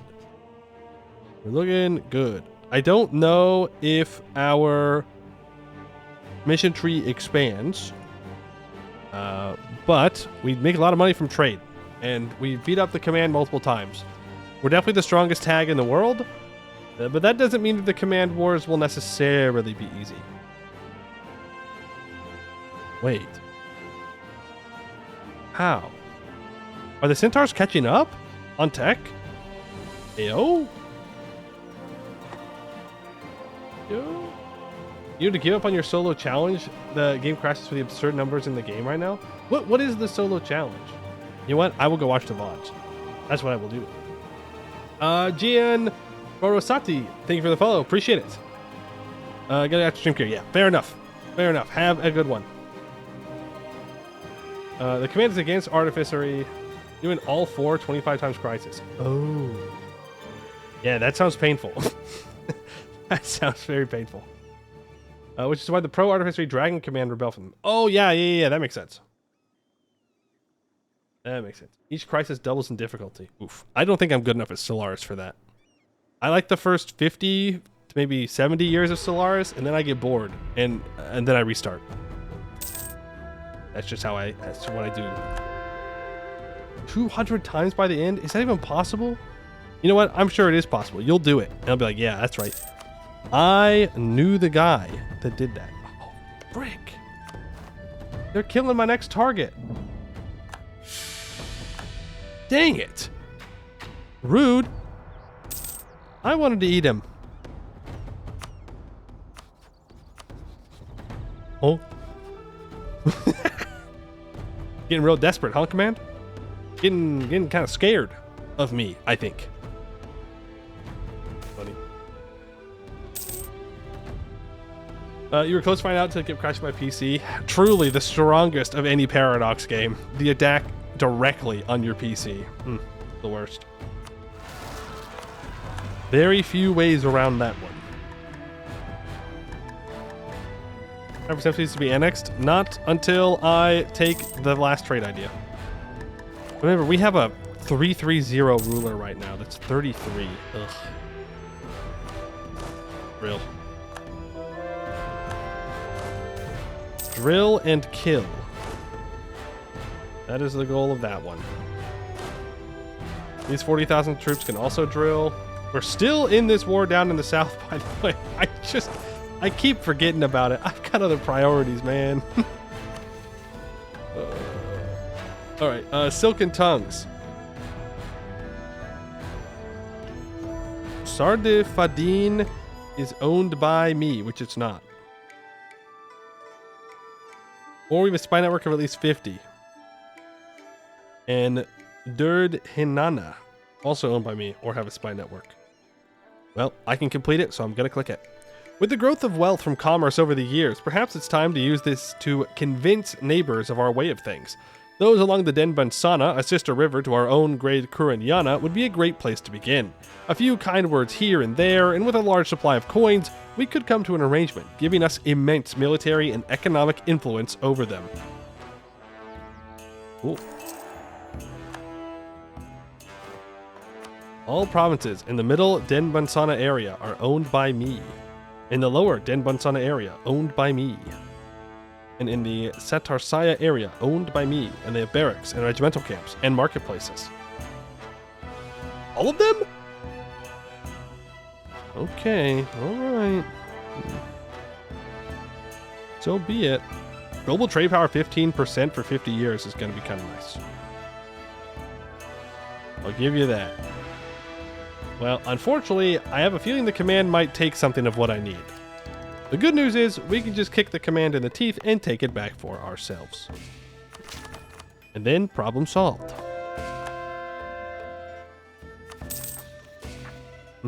What year is it? 1575? We're getting close. The spirits. The spirits are going to start acting funny. They're going to think they're funny little guys. They're going to start being downright mischievous. Philosopher assaulted. While most folks understand that the caste system exists for a reason, some will not be able to keep this rationale in the face of adversity. Adversary? Causing great imbalance to themselves and others. Rajgut the Elder. The laborers had not eaten a lot for the past days, as they had been late on schedule and were punished with the Wow. Oh, reading is hard, man. Reading basic words is apparently just downright impossible for me.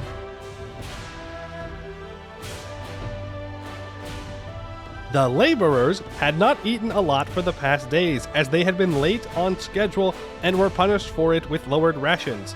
When a philosopher from the temple passed them with baskets full of food for sacrificial purposes, they could not hold in their anger and hunger any longer. The laborers jumped on the unsuspecting philosopher, beating him up and stealing the food. Now we must decide what we will do with them. I mean, I don't really care. I'm gonna be so totally real with you. I'm just gonna choose the top one. 20 spirits? Bong bong bong? No, no bong bong bong. The bong bong bong spirits will start hitting people over the head. Who's produced? Oh right, I'm in this war. I had already forgotten about it again. What's the war goal? Oh, it's battles. No. Oh, why am I losing battle? Just stay at home when at war. Not that hard. Why do I have too many diplo relations? Sardifadine. Wait. Sardifadine. Oh. Oh, it's that easy. I definitely should have just taken it myself, though. That would have been better than having another vassal, but whatever. We have it now. Not like I needed all the diplo points I could get. What's wrong? No. It's 1 year of bad trade efficiency. We'll be okay. I need to integrate, or I need to take the last trade idea. After we take the last trade idea, then we can do it.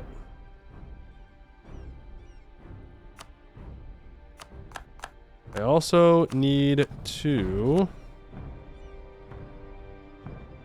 Go Diplo rep and improve relations. Then I guess tech costs and inno gain at the same time. There. Now trade ideas is done. 25% caravan power, an additional merchant. We can lock in 15% more trade efficiency. We can get rid of this stupid tolerance act, which is just bad because we're converting things. And instead we can get missionary strength and 10% goods produced. And then I'm also going to grab another merchant, even though it costs us 1 mil a month. Then, now, we have 2 more merchants. I'm going to start pulling from the Jiaodou node and from the Middle Rahen node, maybe?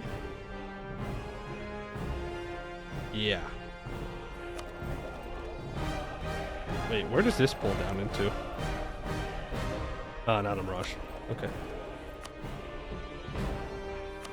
Go from here.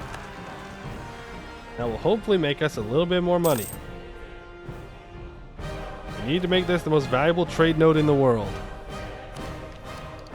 Okay, now I think I need to focus Diplo. Oh, is Jad jumping on the Raj? Funny. Funny. If I separate piece out of this, I only lose trust with this ally, right? Yeah, I'm out of here, man. Sorry. That ain't straight up not my business. Considering a war against Giselle Mora for more stuff down here. You get more trade companies to bring in more trade value. I think I hold off on the debate, right? Yes. I'm going to state this. I'm going to not do that. I'm going to encourage development. Oh, Diplo points.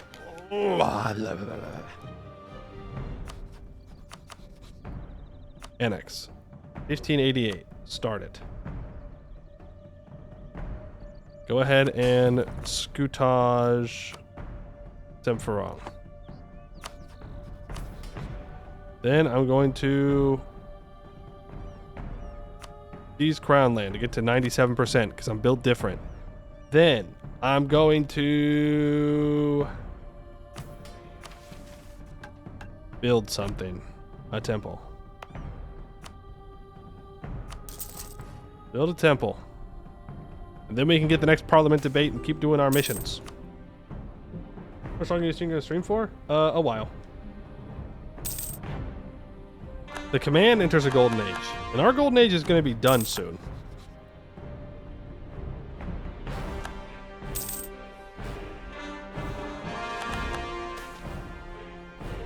Cheaper admin tech costs? Sure.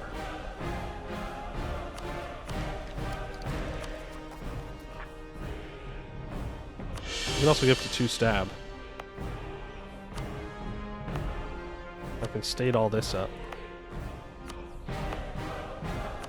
Which should mean that we could accept Sikai culture. And I'm going to.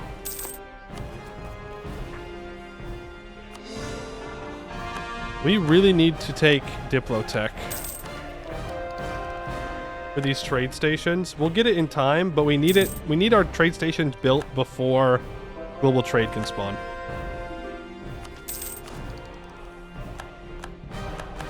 Kind of important. Did this need to be in Parliament? No, but in Duvi does need to be a Parliament seat. There we go. Glad I took Induvi. Governing capacity is struggling. We have 4,000 ducats though, so we can address part of it. In that case, I've been promoted to second monitor content. Yippee! How long do you lose Inno bonus for Miltech? 260 days. I can wait till the year tick. We've lost a general. Rippy dippy. Oh boy. Who did I turn into a general today so far? I think that was the last one. I don't think I got Amy in yet. Definitely not. Wait, do I have 100? I'm gonna wait until I can get cheaper generals. But I can complete meritorious ministries. With Ramitra, we now have the ministries of the Haram Raj, though it could use much needed reform to reach its peak. Not only should we build new facilities along its ancient halls, but we should also seek to add our streak of meritocracy to it, to ensure that ministries are stocked with the only best of the best.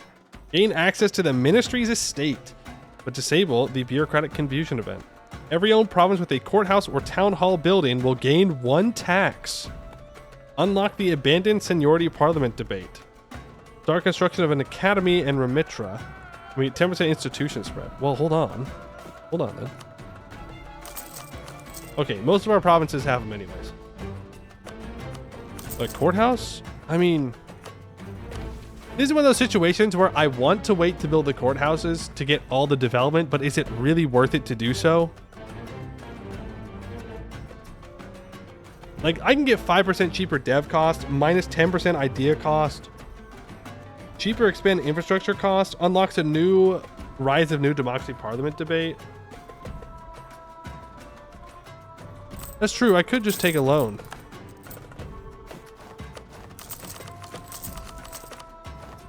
I could even take, well, tax down here doesn't really matter.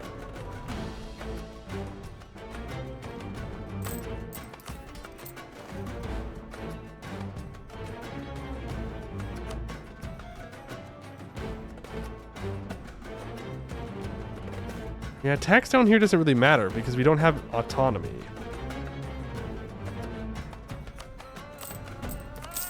Ah, frick it. I'll take 2 loans. I won't take any more, though. Now we wait for those to be built, and then we'll be good. And we'll be able to pay off the loans quickly. Can't believe this guy allied the command. What a coward.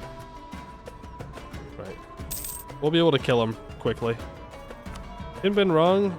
Yeah, I'll do knowledge sharing. They're gonna get it anyway since we have a border. Already spreading. Might as well make some money off of it. Right, cheaper leader cost. Nice, minus 10%. So now I can go through and get some generals in. Whoa. Try and make sure we don't max out on points, though. This does make it down to the minimum cost of 5, by the way. If I wanted to use this as a way to not max out on mill points, perhaps not the most effective method.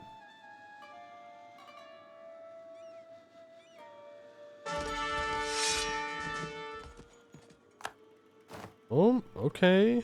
All right. And we'll do one more. General's not too great overall. Yeah, Mister's pretty good. Pretty good, pretty good, pretty good. Let's see. Fired. Fired. Right.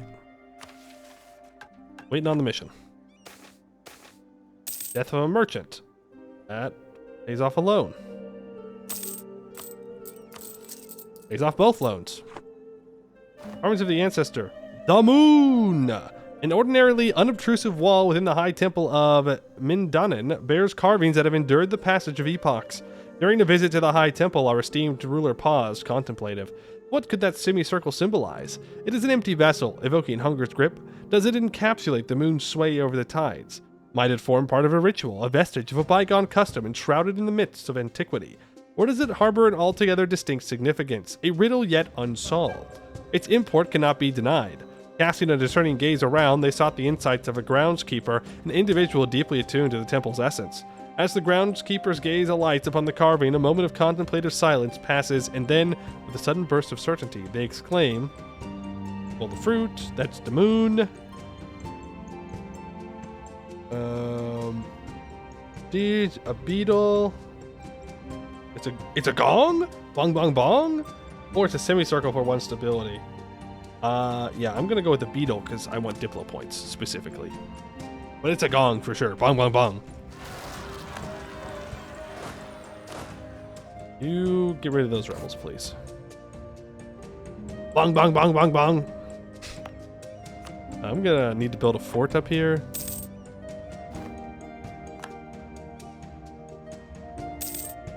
Year tick?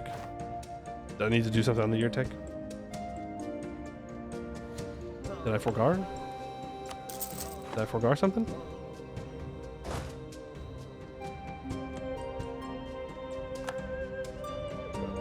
Oh, the Miltech Inno! That's okay. That's alright. Throwing. Yep, throwing. Hey, but think about it this way. Now, I can do another point of development. Did you think about that? Our truce with the command is up. Oh. Yeah, I really did throw. Oops. I really did throw. Because we're taking that tech right now. Rippy dippy. Rippy dippy. Let's definitely go for offense. The Monsoon Regiments. Oh, even though the Sramayan Square is our name? But no, we go all in. Moloch Slayer, thank you for the follow. Appreciate it.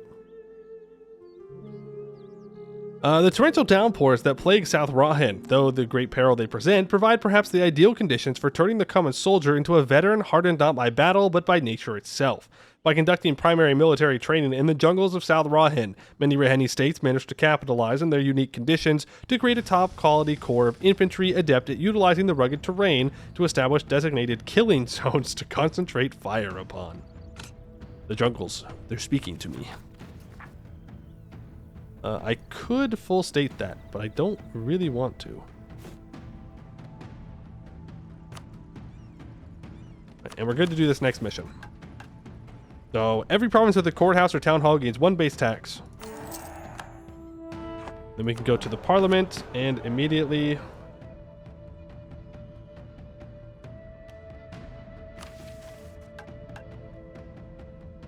Let's wait for Montic.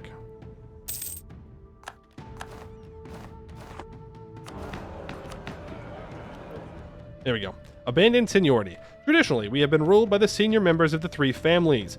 Instead of age bringing wisdom, it has brought decrepit leaders who die before they can gain real experience.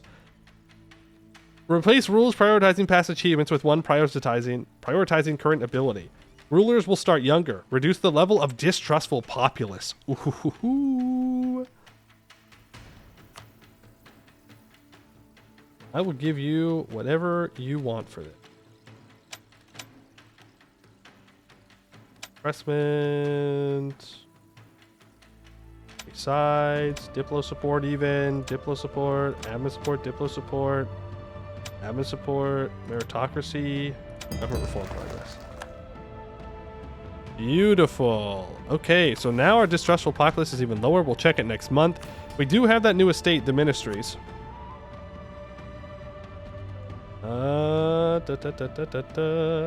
We can modernize ministerial curriculum. The silk turban scholars we removed, though. I don't know if I want that. Delegate territorial management. They're exempt from siege land. The ceremonial ruler act. Let's not. Enforce the unity of faith. We can give them that. These guys kind of suck. Can we just give the Adasa more things? We just give it to the Adasa instead. They're more useful. I guess I can do the extend education grants. I don't need to, though. I'm just going to leave them alone. The Raj is no longer a valid rival. And we can complete Cinnabar Bridge System. We've passed Abandoned Seniority. We're ahead of time in admin tech. We have at least 60 innovativeness. Indubi's a seat in Parliament. Fengban is a seat in the Parliament. We have granted formalized the Mediator's estate privilege. With the success of our recent reform in abandoning seniority, it is also time we create a better system for the Adasa academies, the actual content of which has become rather old as of late. By convening with both the lower caste in the cities of Induvi and Fengban, we should be able to create a better system for training recruits. Our administration will have to work for it, but the rewards of empowering our populace cannot be understated. Yo, they're learning that slavery and serfdom is bad? Huge, dude. Wait till you tell these guys about industrialization. Oh boy. Oh boy. This gonna be 60 of each monarch point, 1 stab. Till the end of the game, we get cheaper dev cost, cheaper idea cost, less reform progress growth, but cheaper expend infrastructure cost. We unlock the rise of a new democracy parliament debate. Have at least 100 soldier households.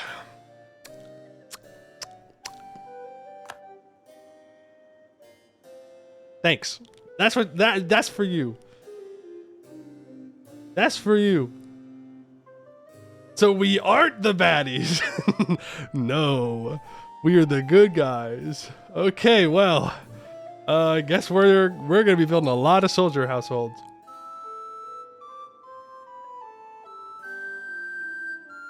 To be fair, it's a good thing to build soldier households. That's just a lot. It's a lot. It's a big number to look at. I need next tech anyways. Next admin tech. So, it's not like we're behind. We're right on time. Burger no, it's time to fight the command again. North. Northwards, young Bhuvauri soldiers. Now that you all are signing up for this, you morons.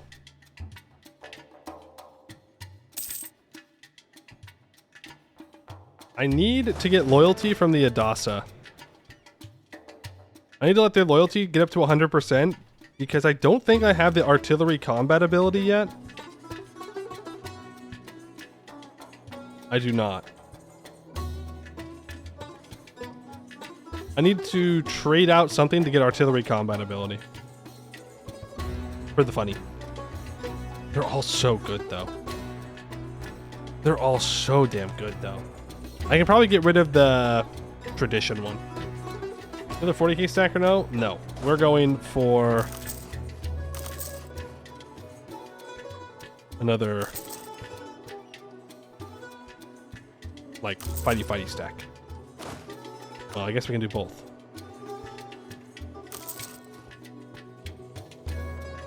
That can turn to a 30-10 stack. And these guys can also turn into a 30-10 stack.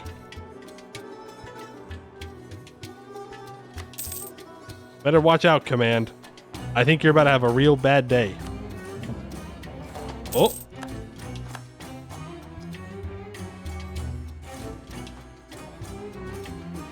Gross. Gross. How? It's because this is their core, so they're able to take this? Horrendous. Disgusting. Oh! Okay, so we're gonna have to fight Jad.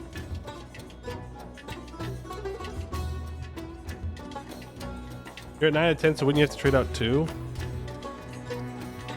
Or 9 out of 8? Am I? Oh, you're right. I would. We should have gone, port ideas. You're right, I would have to switch out 2.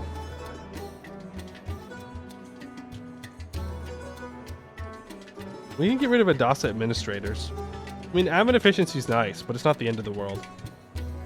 It's 2.5%. It's barely anything.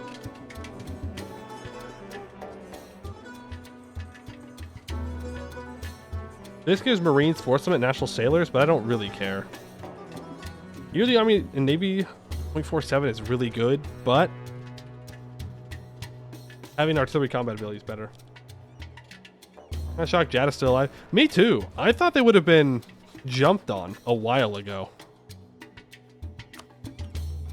But nope. They were not. Okay, just to confirm, you are scootaged, right? Yes. Should I scoutage Arkellen as well? I think the answer is yes. I think I just scoutage everybody. I don't want them in my wars. They're just going to cost me war score. Uh-oh. Jad Empire moment. Popularity of porcelain. Thanks for the 6,614 crowns. Appreciate that. Porcelain has always been popular in Canor, and along with silk and ivory, served as one of the main goods flowing into the west from Hellas.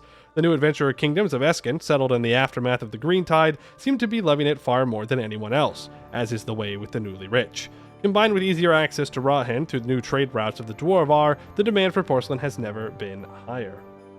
Like 13 households. Exactly. Oh, and death of a merchant. Even more money. Quickly pay off that loan there. When we get to Admin Tech 15, then we will be good to go. And all of our troops to be built up. Make sure we're ready to go. We have 4 more troops onto there, so it's a full 40-30 stack.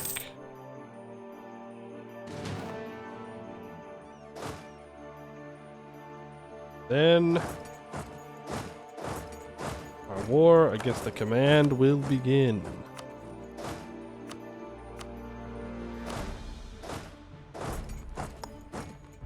Yeah. Yeah. Ooh, we can't build the trade stations though, is the sad part.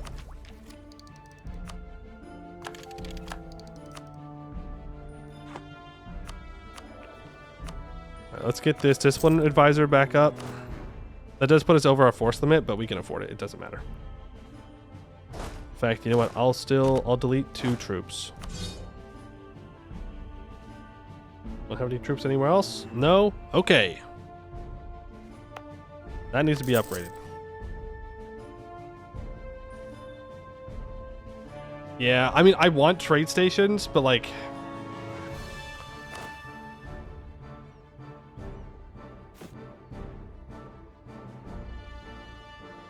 It'll save me so many monarch points if I spawn global trade.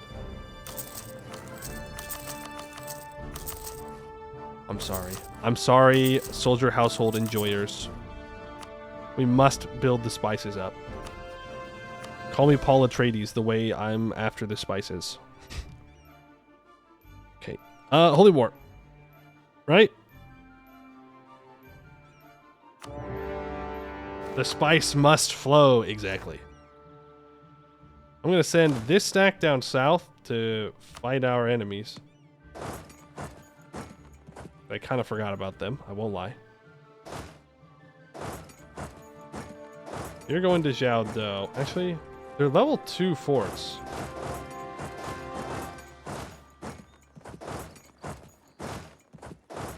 Well, I don't even need to send my full big stacks on there.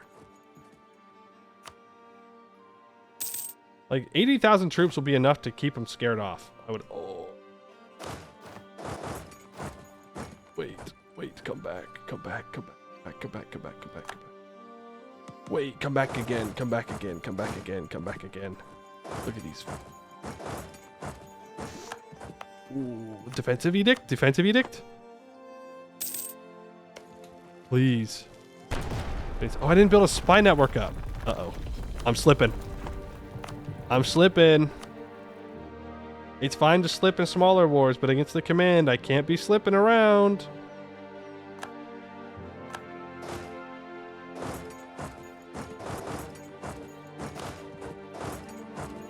Alright, put the War Wizard on this stack. The 6th maneuver on this stack. Please let me fight them here. Please, bro. We get an election. A 6-2-3, a 6-2-6, or a 2-6-2. I'm gonna go with the 6-2-6. War Wizard? No. Well, a man can dream, right? Vision spell? I'm just gonna save the money at this point, I think. If I feel like we need it, I'll switch it over. Did I not send a stack down south?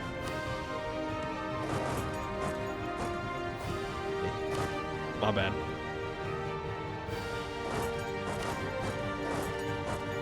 My bad. No, they got the siege. It's farmlands, though. It doesn't matter. It doesn't matter. We must have rolled a 9. 23rd? They're gonna get away. No! That's alright. We did a lot of damage still.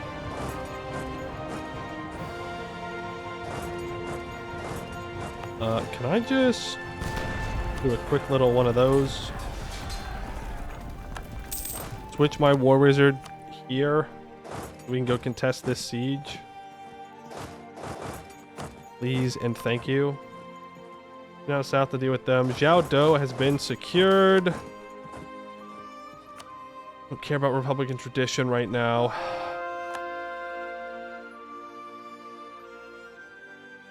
Oh, it's just goblins.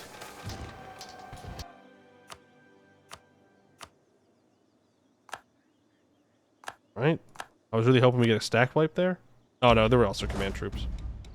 I hope we get a stack wipe, but all the events got in the way. Venyara, protector of Quacksalvers. Trade indeed serves as the lifeblood of many Raheni cities, encompassing the exchange of prized commodities such as porcelain, silk, and spices that keep their world thriving. However, within this bustling commerce, the honesty of some merchants can be compromised due to factors like personal greed, misfortune, or naivety. Moreover, the spirit of Venyara, the protector of merchants, is known to employ punishment as a means to address a wide range of misdeeds related to fair trade and honest dealings. It is unfortunate that the province of Benangmor seems to be facing such challenges. An alarming rise in Quacksalvers has emerged, comprising fake doctors, dentists, faulty tool salesmen, and spice merchants peddling colored sand. This proliferation has caused significant financial strain as we endeavor to suppress these dishonest traders and provide compensation to those who have suffered due to their deceitful practices. There are strong suspicions that Venyara's influence may be at play in this distressing situation. Many of the Quacksalvers we apprehended were once well-known and respected merchants who now express remorse for their unlawful activities, attributing their transgressions to the influence of the Venyaras. This complex predicament calls for a concerted effort to restore integrity and ethics in trade within the province. It is crucial to address these issues to maintain the trust and prosperity that trade brings to Raheni cities while upholding the spirit of Venyara's protection over honest merchants. If we're scamming Jad, I don't care.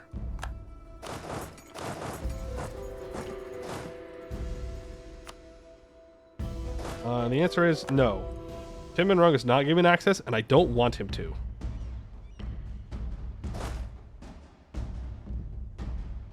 We're gonna go grab this fort.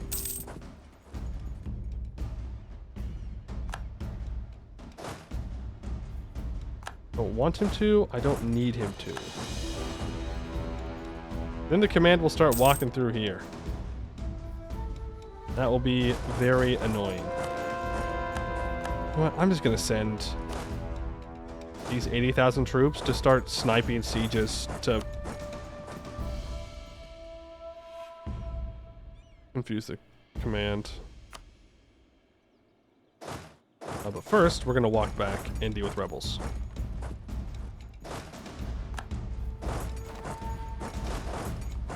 Stack wipe them, you need to move this way. Big death stack over here by the command. Gotta address that. Grab their other siege. Lower caste wins the tournament. Many cocky and arrogant Haramari warriors of the upper caste love to impress each other and the ladies. In these special tournaments, only members of the upper caste can register for the tournament. In one such tournament a couple of days ago, a son of one of our most prestigious generals had won a streak of victories in single combat and was now about to be the victor of the tournament, if it wasn't for that human boy. A few warriors decided it would be funny to enroll a random boy into the tournament, possibly thanks to a loophole in the tournament rules. This, they quickly discovered, was a grievous error, as the boy turned out to be the son of a Xianqi warrior, a land known for their culture of martial arts. The boy quickly defeated each of his opponents, including even the general's son, in the final round of the competition. The upper caste are now outraged for being outclassed by a peasant boy, and now demand that the rules are more strict. No, skill issue. Next time, simply win. And then you won't have this problem. All I'm saying.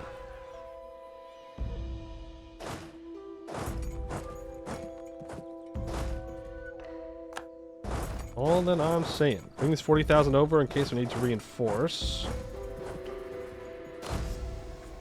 We roll a 3. We roll a 0. There we go, an 8 to a 0. We're so close to getting stack wipes. It's so frustrating. We just need to roll a little bit better. Just the tiniest bit better, and we'll get stack wipes.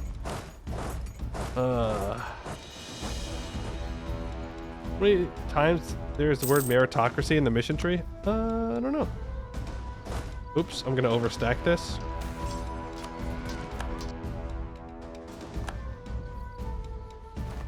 General Edelbeck did die though. Let's grab those 40,000 infantry. Leave these infantry behind. Move there. You split up into 4 stacks and get some stuff occupied. We are at 23 war score from battles.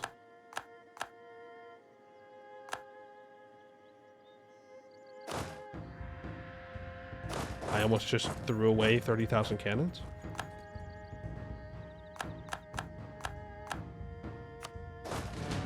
That would have been very bad. That would have been very bad if I just lost 30,000 cannons there. Kazjak, thank you for the follow. Appreciate it. Disengage and engage again. Yeah, we could do that.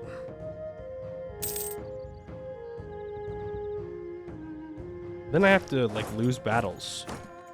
And war score is based on battles. So I'd rather just win the war, even if I don't get to dunk on the command, as obviously, you know? We sack Seer. I think we're already at max professionalism, aren't we? Yeah. I'll just... What? The Breaking Chains. What's that event? The command just got the Breaking Chains. 30 cannons, 40... Oh, you're right.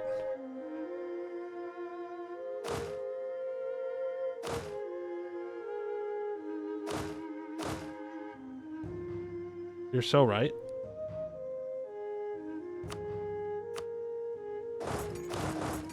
It's supposed to be these infantry with them. I combined the wrong units.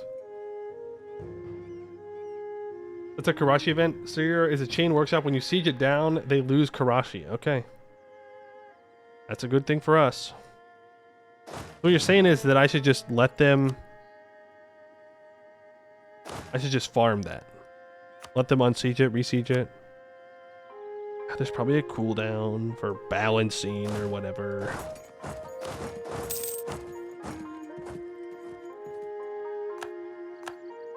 We're unsieging a bunch of forts, but it doesn't really matter.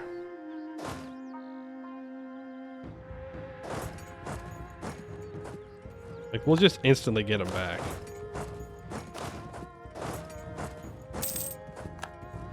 Natural scientist, inflation guy. Hey, maybe we'll get radical reforms at some point here. Oops. I didn't mean to do 2 fights at once, but we'll take it. Stack wipe 1. Did not get the second stack wipe, but we did get the first one.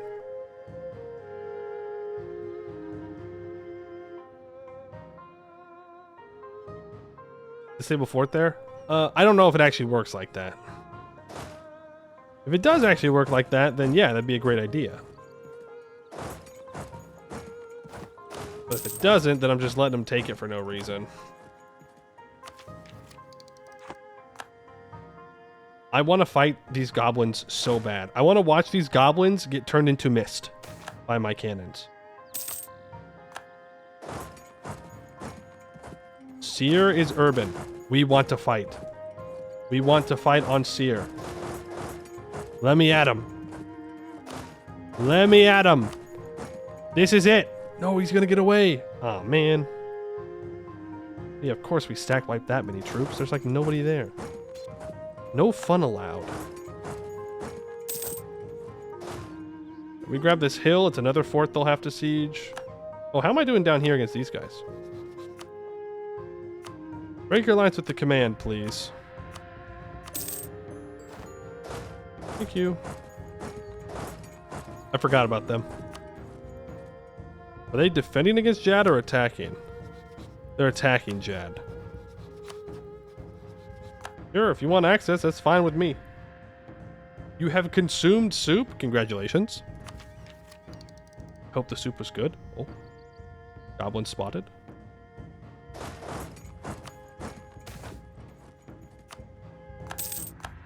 Goblins spotted. I'm gonna catch them. I'll even fight the goblins. I'll attack into hills for that. I will kill them fast enough. We are at max war score from battles. So technically, fighting battles doesn't do anything for us, okay? It's just for funsies. But I don't care. It's funny. It's funny to see the command troops die. Plus, it's the only way I'll be able to actually occupy anything.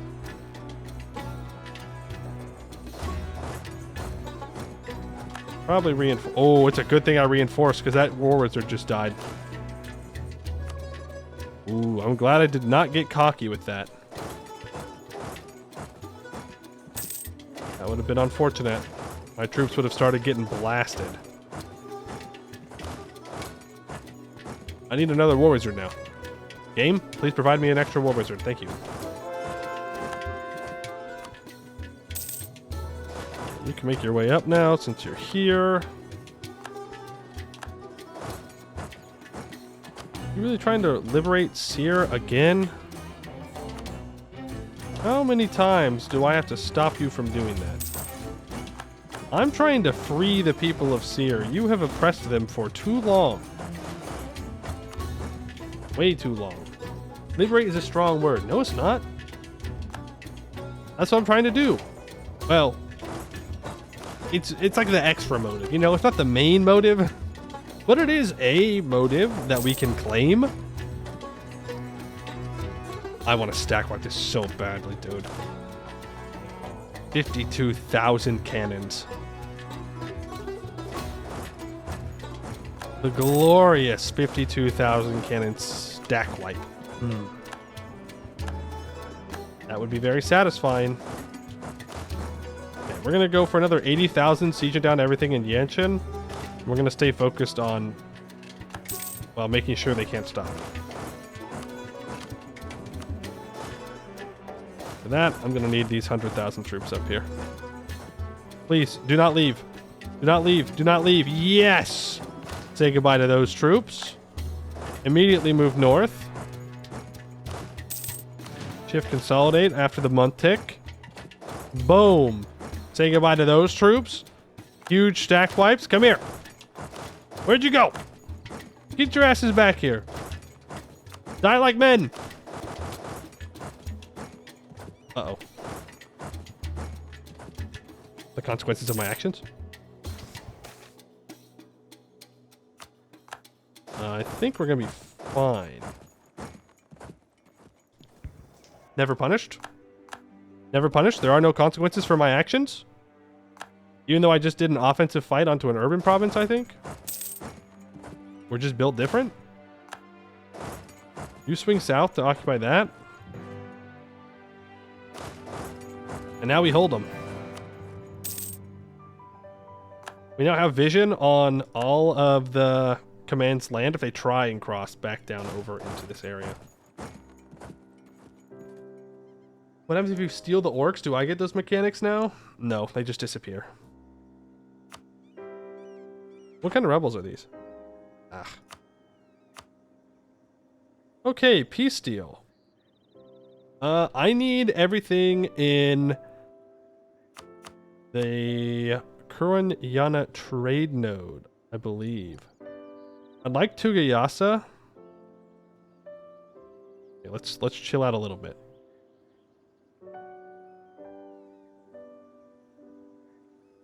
We could leave out this province to not go overextended, but think it's fine. We do need to make sure that we're grabbing as many temples as we can. Also like to own Zhao Do.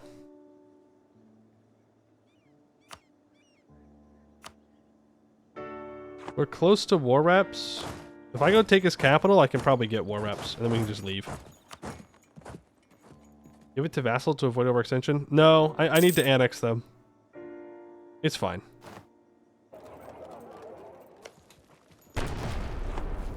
Not a huge deal.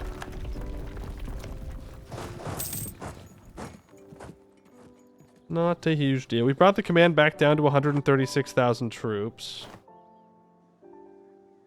Pathetic. Pathetic. I don't really want them to get this siege back, but this stack, I mean, it could probably win, but... Yeah, there goes Seer. We're losing a lot to attrition. I've got to be a little bit more careful in these wars.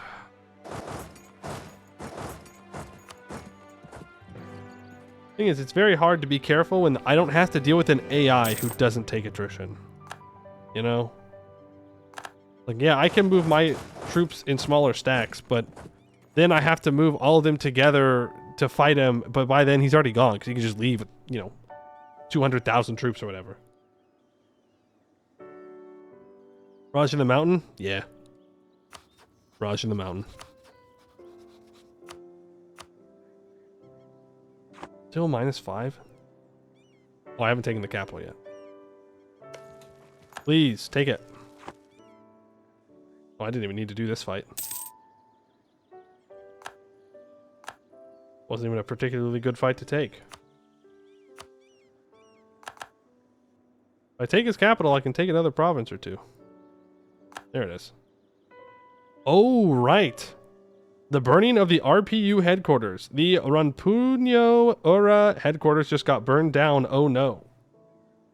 Gained 25 devastation in Sardavahan. For 10 years, they get -0.5 trade value. They lose 30 Karashi reserves. They do lose 5 war exhaustion, though. And they get Fury of the Shamans for 1 year, which gives them 25% movement speed and 25% siege ability. Okay, let's peace out. Let's let their Shamans be mad and take it out on their homies. And I think we'll take some money as well, because I like money. Ba ba ba ba. We start snaking into the command now. Nothing. Oopsie daisies. I did not pay attention to the loyalty. The Gestapo headquarters burned down. How sad. Yeah. Oh no. Oh man. I'm so sorry. I'm so sorry that I did that. Oh man. Oh no. Anyways. Core all that up. Overextension first. Core up the rest of the stuff. And we do need to state things up. We need more governing capacity though. I can get governing capacity from the ministries. Oh, we didn't check the distrustful populace after it changed again. Distrustful populace. Wait. I get Fury of the Shamans? For 25% movement speed and 25% siege ability? Is that supposed to happen? Because that feels weird.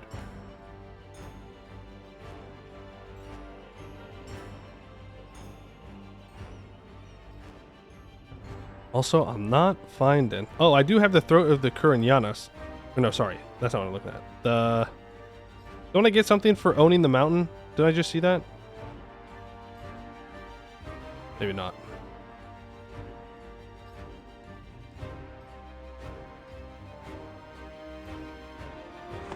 Do we not have the distrustful populace anymore? Or is it underneath the trading in bonuses? It might be underneath the trading in bonuses.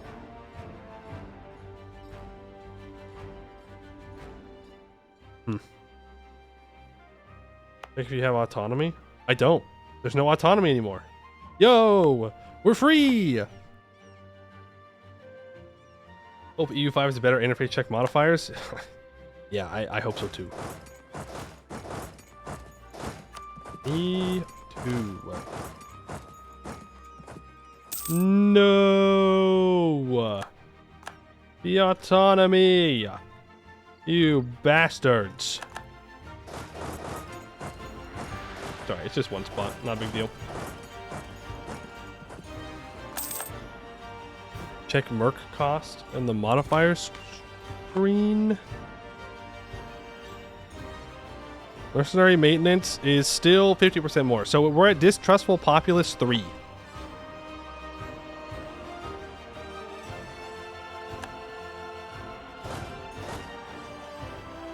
We're at level 3. Not done yet, but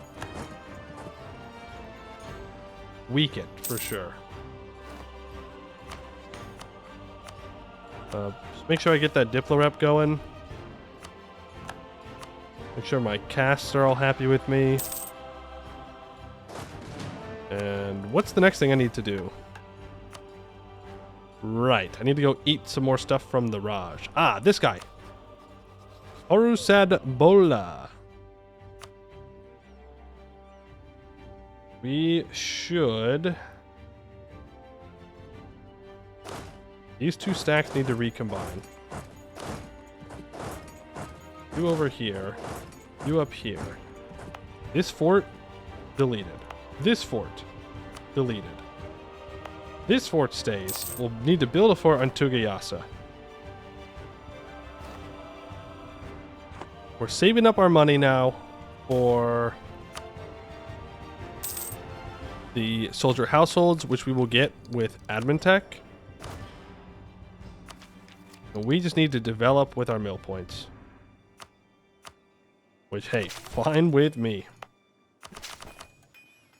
Let me get that military development. More manpower. More force limit. Honoring the Golden Dragon. Our realm is prospering and our kobold population is noticed. Some of their most prosperous members have petitioned the government to finance a project, casting and erecting a series of golden statues and shrines at several places in the land to honor their venerated dragon, Balrus. The kobolds insist that the statues must be golden, if not fully made of gold, at least gold-plated, which will not be cheap. However, their plans are intriguingly thorough and detailed, and it is hard to disagree with the argument that setting up pure golden statues across the land is quite the visible statement of success. You know what, kobolds? You can have everything you could ever want. I'll give you 500 ducats. Anything for the bolds. Anything, exactly. You get it. You get it. Everybody back in here, and then... guess they can all just start drilling. For now. Not you. You need to be ready to deal with the rebels. Everybody else can drill.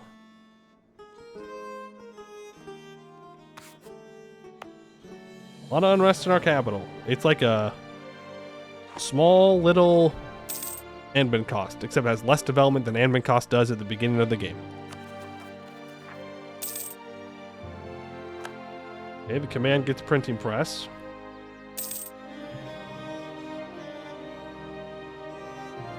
Living under Suan's practice, tolerant Bhuvauri is one of the better results for the gold bolds. Yeah, I mean, that's true.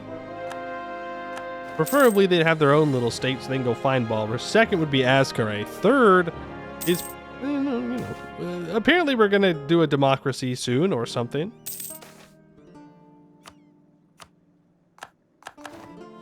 Of course. Where... oh, the general died, but they weren't drilling. And the brown orcs are now adopted into the three families. With the opening of the academies to all, it was expected that other races would join the ranks of the three families. And now it is the brown orcs, strong and durable, who join the leadership of our great nation. And there is one question at the heart of it all. What caste will they be a part of? This is an important question as it would affect their role in Bhuvauri society and therefore their ability to contribute to the state. I like this. Hold on. Pause. This is correct. the gold bold is sitting on the throne, and everybody else, while not a fan of the gold bold perhaps, is on the sides. As Balrus intended. Put him in the upper caste. Now, rise of a new democracy. The ranks of the Adasa swell, and the word of the day is now educated electorate. We cannot refuse our educated administrators and soldiers the power they want, so let it be thus. The closed selection process of leaders from a pool of the clever and accomplished will be replaced with a more general election system. Open, of course, to only the clever and accomplished. Reduce the level of distrustful populace. We get new Democrats until the end of the game, giving +1 monarch admin skill and -10% admin tech cost. I'm not bribing anyone. Bill support is preferable. Pressment, also a great one. Pressment, need one more click. Do a little bit of Diplo support. I'll even lose one army tradition. Nice. Now I need 100 soldier household. Need to take all of the Den Bonsana, and I need to annex Semferong. That's going to cost 5,000 ducats. But that's okay, because we have to wait for the Vases one anyways. I don't want to spend 7,000 ducats. We can literally just wait for Admin Tech 16 and be totally fine. Artificer's loyalty of 60 or greater. We're getting there. We are getting there. Don't you worry, game.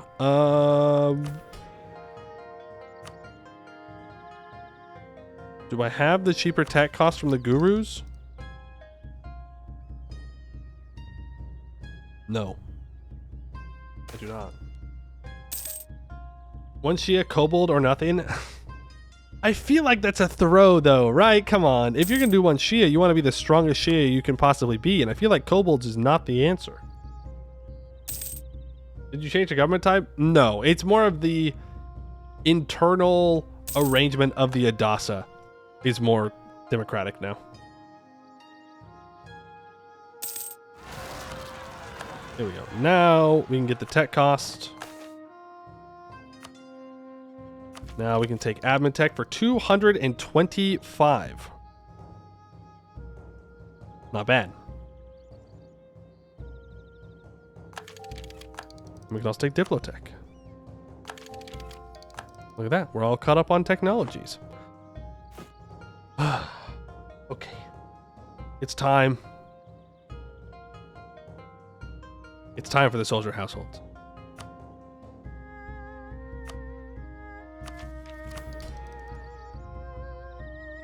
My mages are unfortunately not influential enough for me to do the construction time thing, but that's okay. Oh, yeah, I have to count them manually, don't I? Oh, no, dude. Oh, no. Oh, that. You know what? No, we just keep building until we get it. I'm not counting. Ain't no way I'm counting. Ain't no way. We'll figure it out.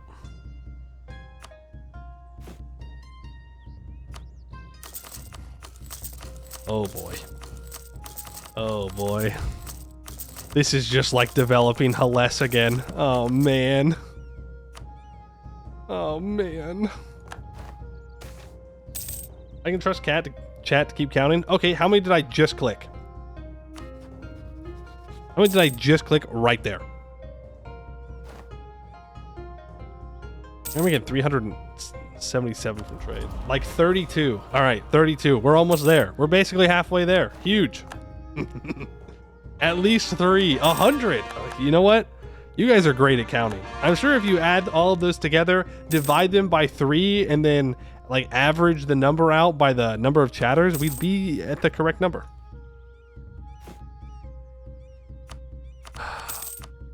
Real problem is I'm running out of governing capacity. Improvements in naval technology. Fine. The carvings of the ancestor. The monkey. We have already read this one. And I would like more admin points.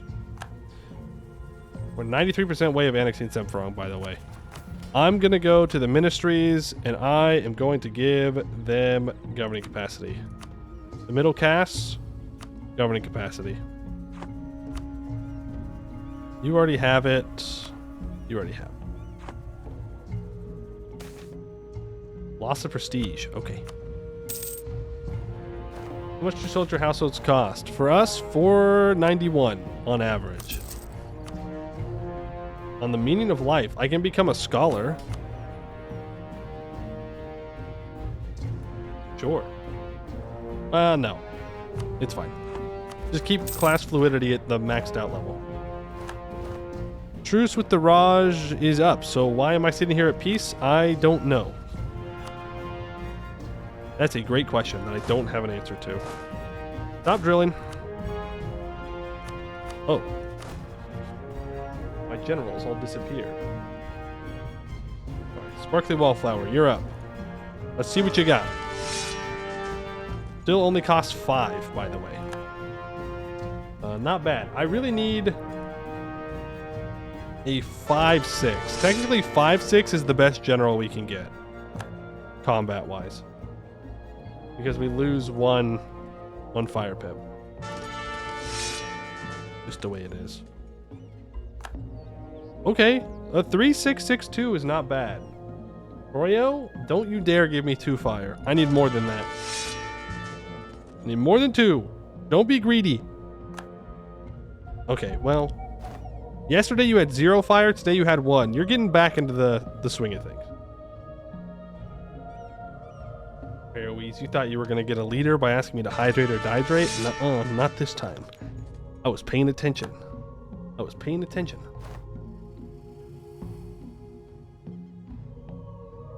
You play map games, not spreadsheet games. Don't demand that I should be able to count. What do you mean? That means you expect me to count? I don't think so. I don't want to count.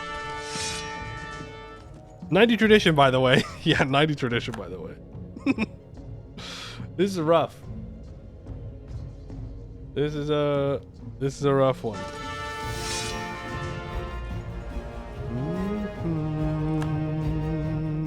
Okay. Well, we have a 4-4-4 and a 4-4-5. We've definitely had better. 3 siege is a tough one to throw away.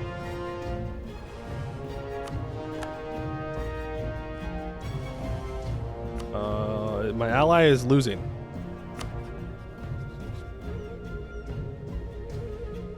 Okay. That's how you want to go. Now we could go after Porusad Bola first. Or we could just go directly after the Raj. I think I'm more concerned with the Raj.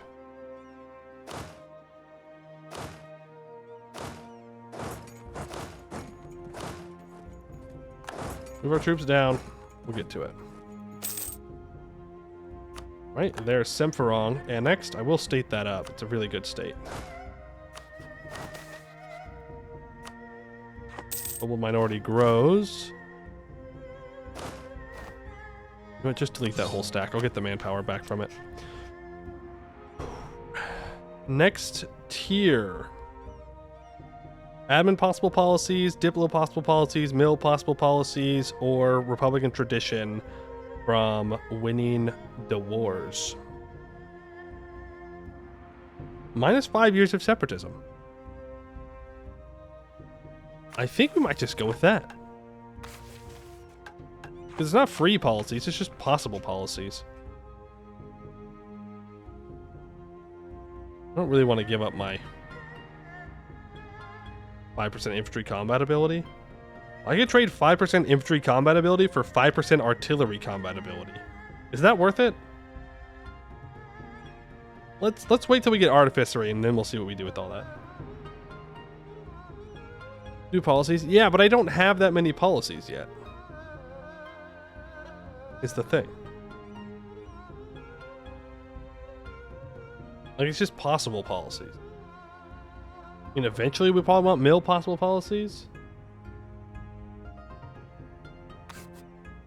So I'll just do the mill one. It doesn't really matter. It's not like we get lots of rebels. Alright, Raj. Nothing personal.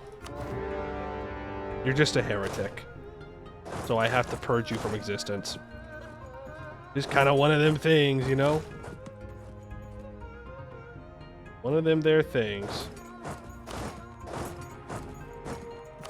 Then we can start taking out all these small guys again. Such a terrible reform tier. Yeah, it is a little bit of a disappointing one.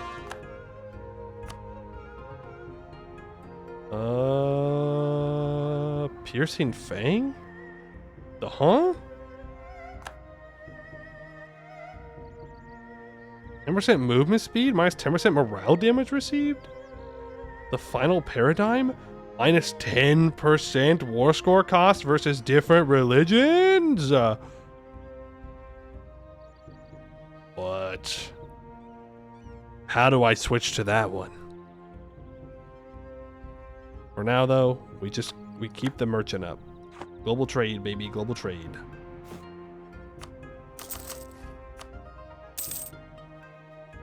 Hey, can you not siege me down? I know that, I'm the one that attacked you, but kinda rude for you to actually fight back. Just saying.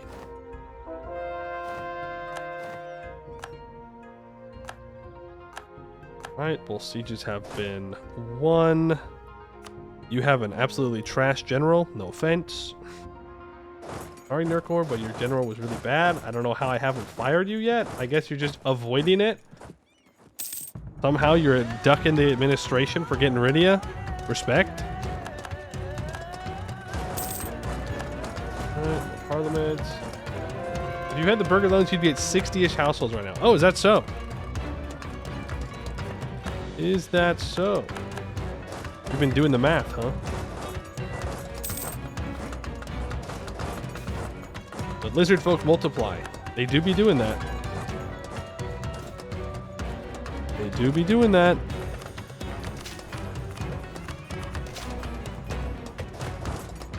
There. This is... yeah, core it, and then we'll build nothing. Port.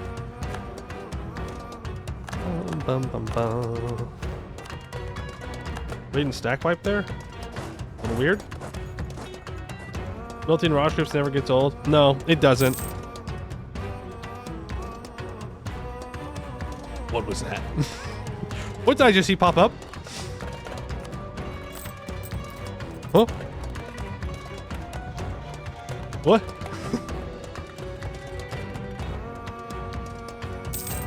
We must have gotten a big boost from war reps or something. The command must have pieced out with someone, something.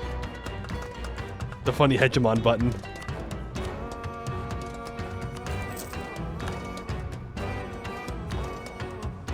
Don't want a level 3 morale of armies. I'll get the fort defense guy. I can be running level 5 advisors now. Raya Vashapol has been taken. You can go grab the allies' capital. Bum, ba, bum, bum. Now, hear me out.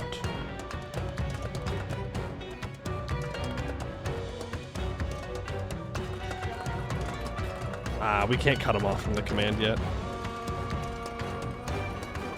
Damn. Alright, what do we need down here? I need 5,000 ducats.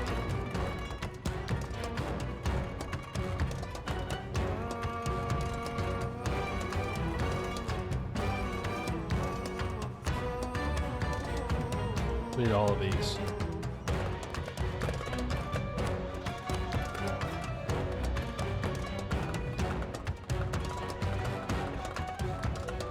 That's 143% overextension.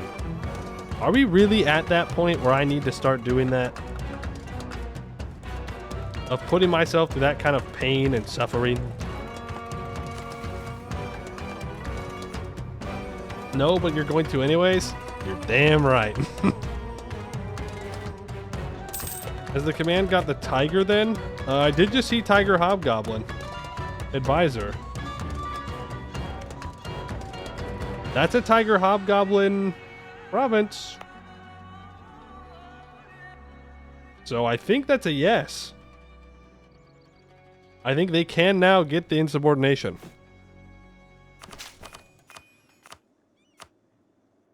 So now we just wait. No! Come on, man. You really gonna go sack a holy site? You do that? Your own holy site? Not very holy of you.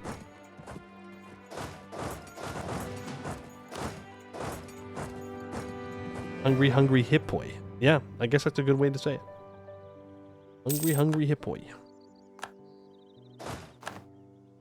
Bum, bum, bum. I want all your land.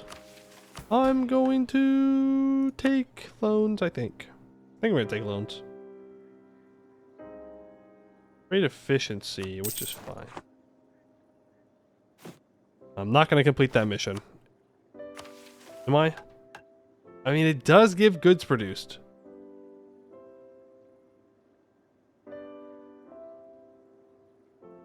Which would help ensuring that we get global trade, but I have time still. Me when I have time. Besides, who doesn't want to just build all of these soldier households? We need 100 of these bad boys. So we might as well get started now. And we are going to need to expand development in so many places for us to do this. This is just the developing Oxala. No. This is just developing all of Hellas to 20 again, but different. Like under a different look.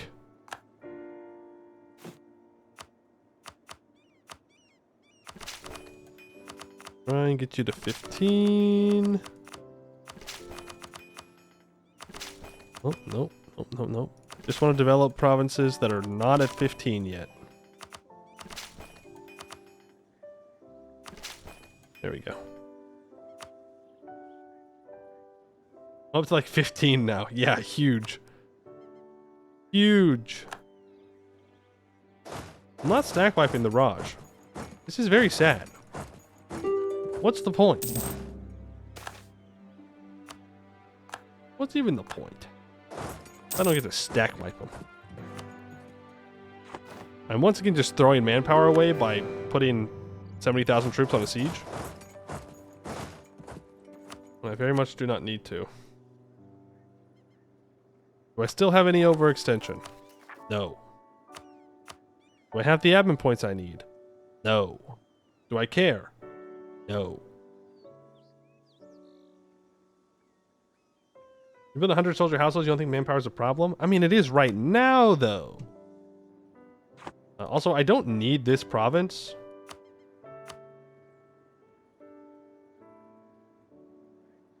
There is an argument to leaving it out and then just taking war reps for more soldier households and more money. I think that's what I'm going to do. Even if the command might go and take it.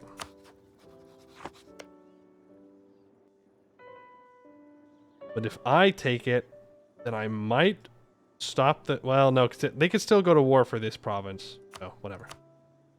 That's what I'm going to do. That's another soldier household that I get to build. Plus, it makes it faster to where I can go to war with these smaller tags and eat them. Munch, munch, munch, munch, munch. And we're already up to our governing capacity again. Okay. More soldier households, please. Our truce with one Shia is up.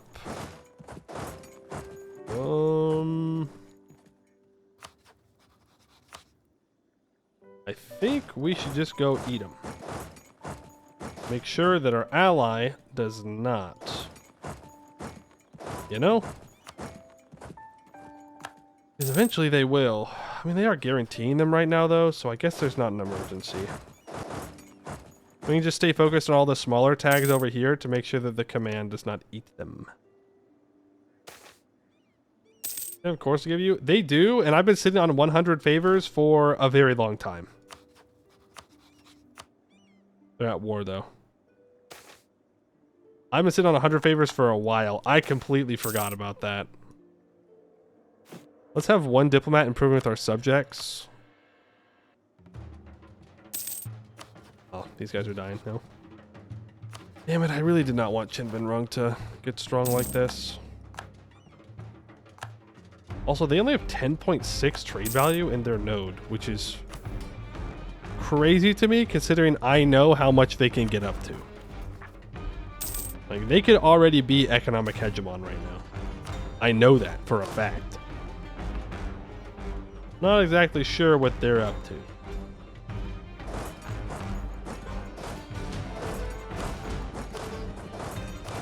Also, we should consider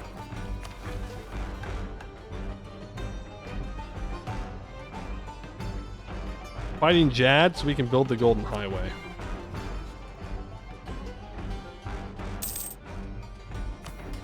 I was kind of hoping that rebels would break all this free and to go back to the Raj, but then they got into a war and someone killed the rebels. So that was unfortunate.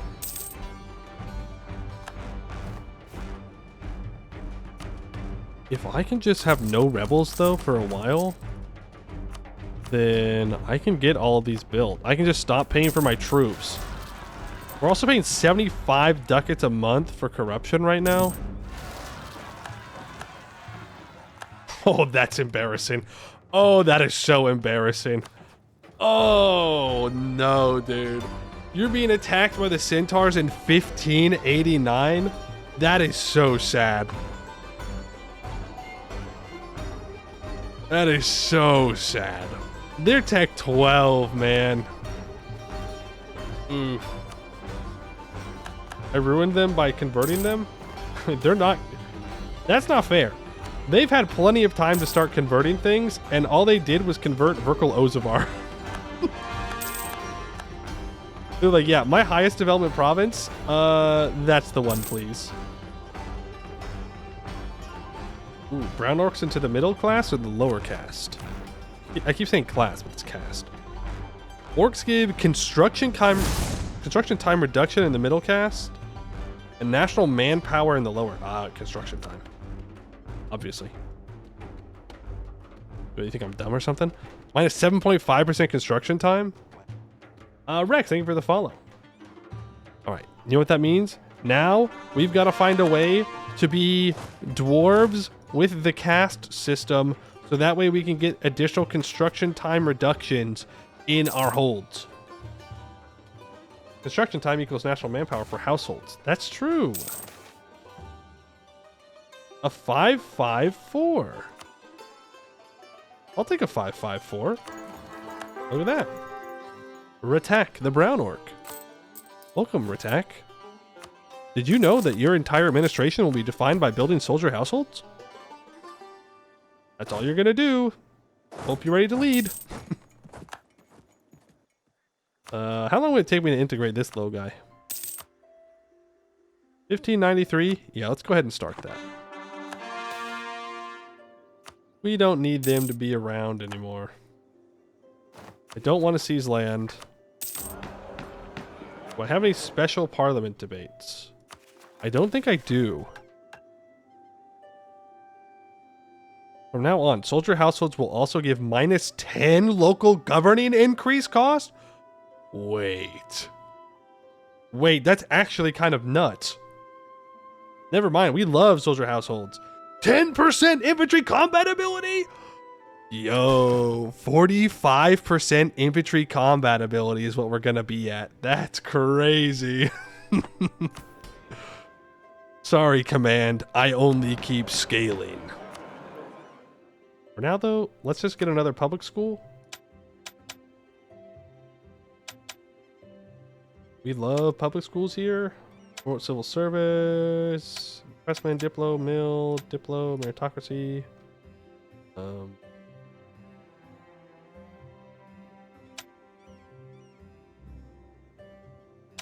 Fine, have some autonomy, I guess. I want to give you... Oh, God, look at that governing capacity, though. But if we can just get the soldier households built, it won't matter.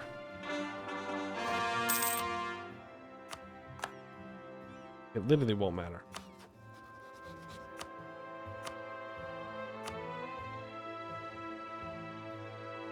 We gotta annex this guy before... Wait, pause. I'm not declaring a trade war. You must be on crack if you think I'm declaring a trade war when I'm playing as Bhuvauri and I'm this strong.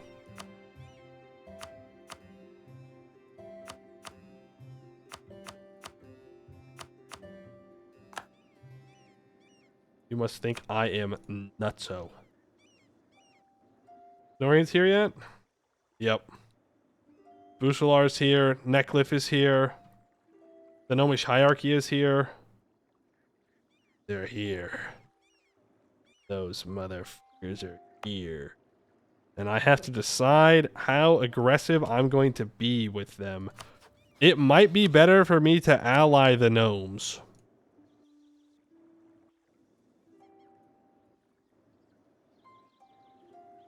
I do need at least one Canorian to like me, guys. For the missions. Oh, I almost forgot. Put forts on them there temples. We're gonna need them. We're gonna need them. Okay, you die.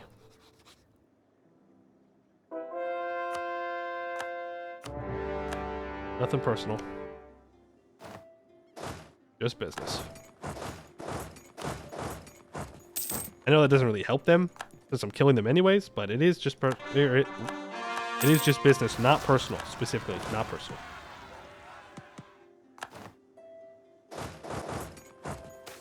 All right, move back down now. You should no longer be guaranteed by the Raj. I can Koboldrize both of your homies, and I can kill them. What else are you allied to? No one.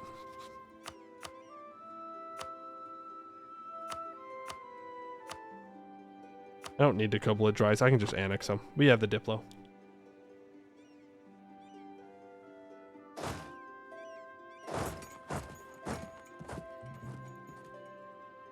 Right next to all their provinces, and then we'll just walk on and we will kill them.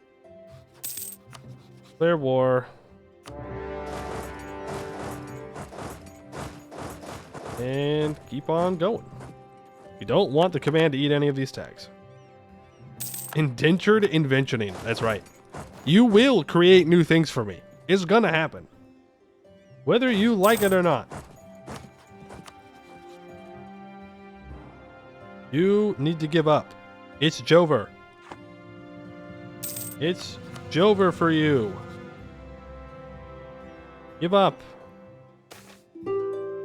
Really gonna make me go siege down your ally? How selfish can you be? You would rather have your ally suffer than just take the L yourself. You'll lose the stability. I am once again having too many mill points. A problem I'm more than happy of having. But still, problem nonetheless.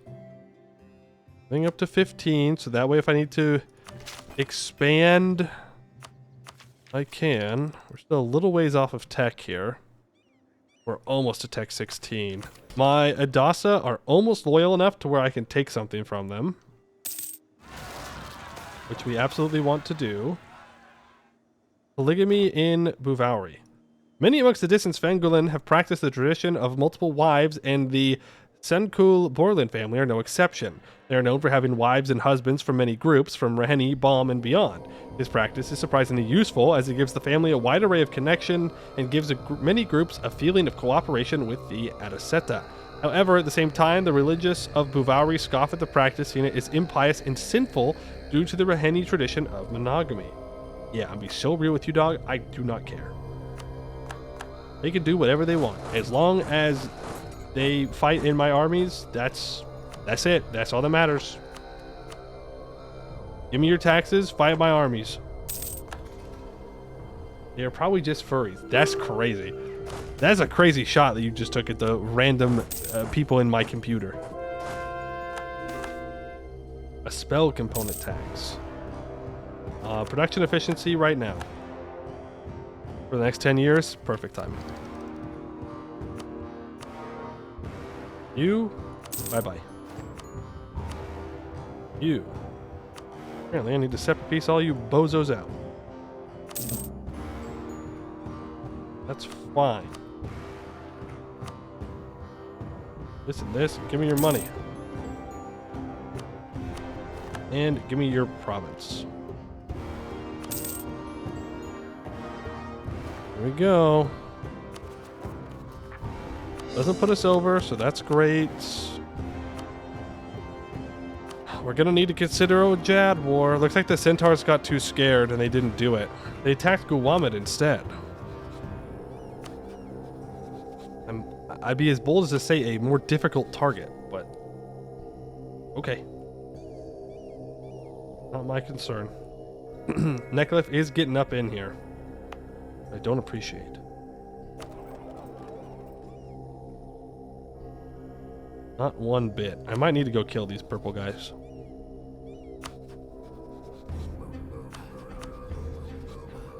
For my trade. So I can collect more here. Maybe 1,000 more government capacity? No, unfortunately not. It's for fire in the sky, which I don't care about. Because it costs 5,000 ducats. And I don't have the money spare. 1, 2, 3, 4, 5, 6, 7, 8, 9, 10, 11, 12, 13, 14, 15, 16, 17, 18, 19, 20, 21, 22, 23, 24, 25. Okay, we're over halfway there, actually.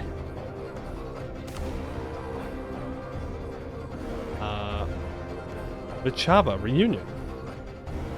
Today, Ratak is met with a challenge handed to many high philosophy practitioners, interpreting the story of Vichava and Sudarka, a tale carved into the sides of the stepwell within the high temple of Shen Yutian.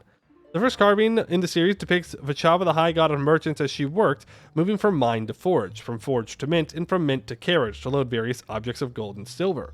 When night finally descended, a figure jumped from the carriage and handed Vichava a package. She then mounted her horse and traveled across the land. She rode through mountains and valleys, rivers and bogs, until eventually she arrived at her destination, a small cottage nestled in a verdant glade. In this moment, Vichava is shown to be her most beautiful, bathed in a morning sun. Lines of silver traced her hair, and golden outlines graced her footsteps as she approached the cottage. With the brown package in hand, she rattled the knocker and waited. The next image is, unfortunately, lost to history. However, we do possess the carving that follows thereafter. It depicts Vichava face to face with the goddess known as Sudarka, child of Nirmali. She is draped in a blue-green robe stitched with golden threads, and dragonflies graced her form as they fluttered their prismatic wings. Vichava held Sudarka closely, their arms wrapped around each other's waists, like homies. They're just two homies. The package lay at their feet and was open to reveal a golden necklace with a blue gemstone poking out of the box. The tale ends there abruptly. No other images survive. What does Ratak think? Ratak thinks that there's no more images because they'd have to rate this game differently. Know the value of an object both to yourself and others, or wealth as a means to an end, give lavishly. Yeah, that's a crazy interpretation. I'm gonna take that global trade power. Invite half-elves? Sure. Command has once again been annoying. What's new? Kind of the command's whole thing. Okay, now in all of these provinces, I need to build marketplaces and temples and barracks, I think. When's my command truce up? 6 years. We could go kill Shia real quick. Could fight Jad. The question is, what kind of war do I do against Jad? Do I make a claim? It might be worth it to make a claim. Why no command explode? Do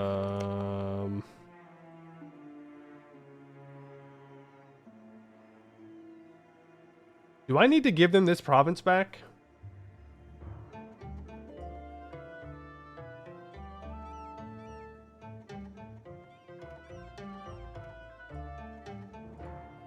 Do they have to own the Tiger Hobgoblin province in order for the thing to fire?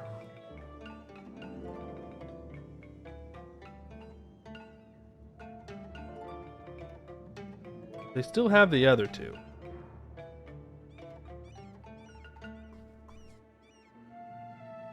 I have to give this one back. Because I will give it back if I need to. Even though it'll isolate Tugayasa, I don't particularly care. It's more important that the command goes boom. Gives me an opportunity to jump them. And take more land, specifically. Yeah. Taking the command, see if disaster's taking. Yeah, I could do that. Let's build some more manpower buildings. I think we'll just call it there for the day. We got like 6 years before we can fight the command again. Our next war is going to be the Jad Empire, and well, we're going to see a Phoenix Empire, by the way. And while I think it's going to be easy enough to beat them, it's going to take a while, just because they're so spread out. I think it's a pretty good spot. We will continue the Bhuvauri tomorrow. Wait. Mission? Yo, wait, Raheni Fabrics? This is just a default mission, but I get some more goods produced. Cool. 10 minutes longer? No. I think that's all I've got in me for today. That's all we got. Thank you all for hanging out. Do appreciate it.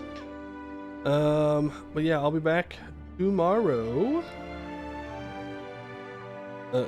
Wait, just another turn. Just one more turn. Let's see if there's anyone live right now playing some Anbennar. Hopefully that they have a mic, preferably. I don't think the person yesterday that we raided had a mic. That's on me, my bad. Let's see. Any Anbennarians out there? Nope. No Anbennarians out there today. Okay. Don't go. The drones need you. They look up to you. No, the drones are fine. The drones can go throw in their own EU4 games. 3 Bhuvauri wars? Or you mean 3 command wars? Yeah, it'd be like that.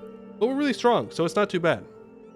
At least we're not like on the edge of dying every single moment. But that's going to be it for today. I'd like to thank you all for watching, and I hope to see you in the next one.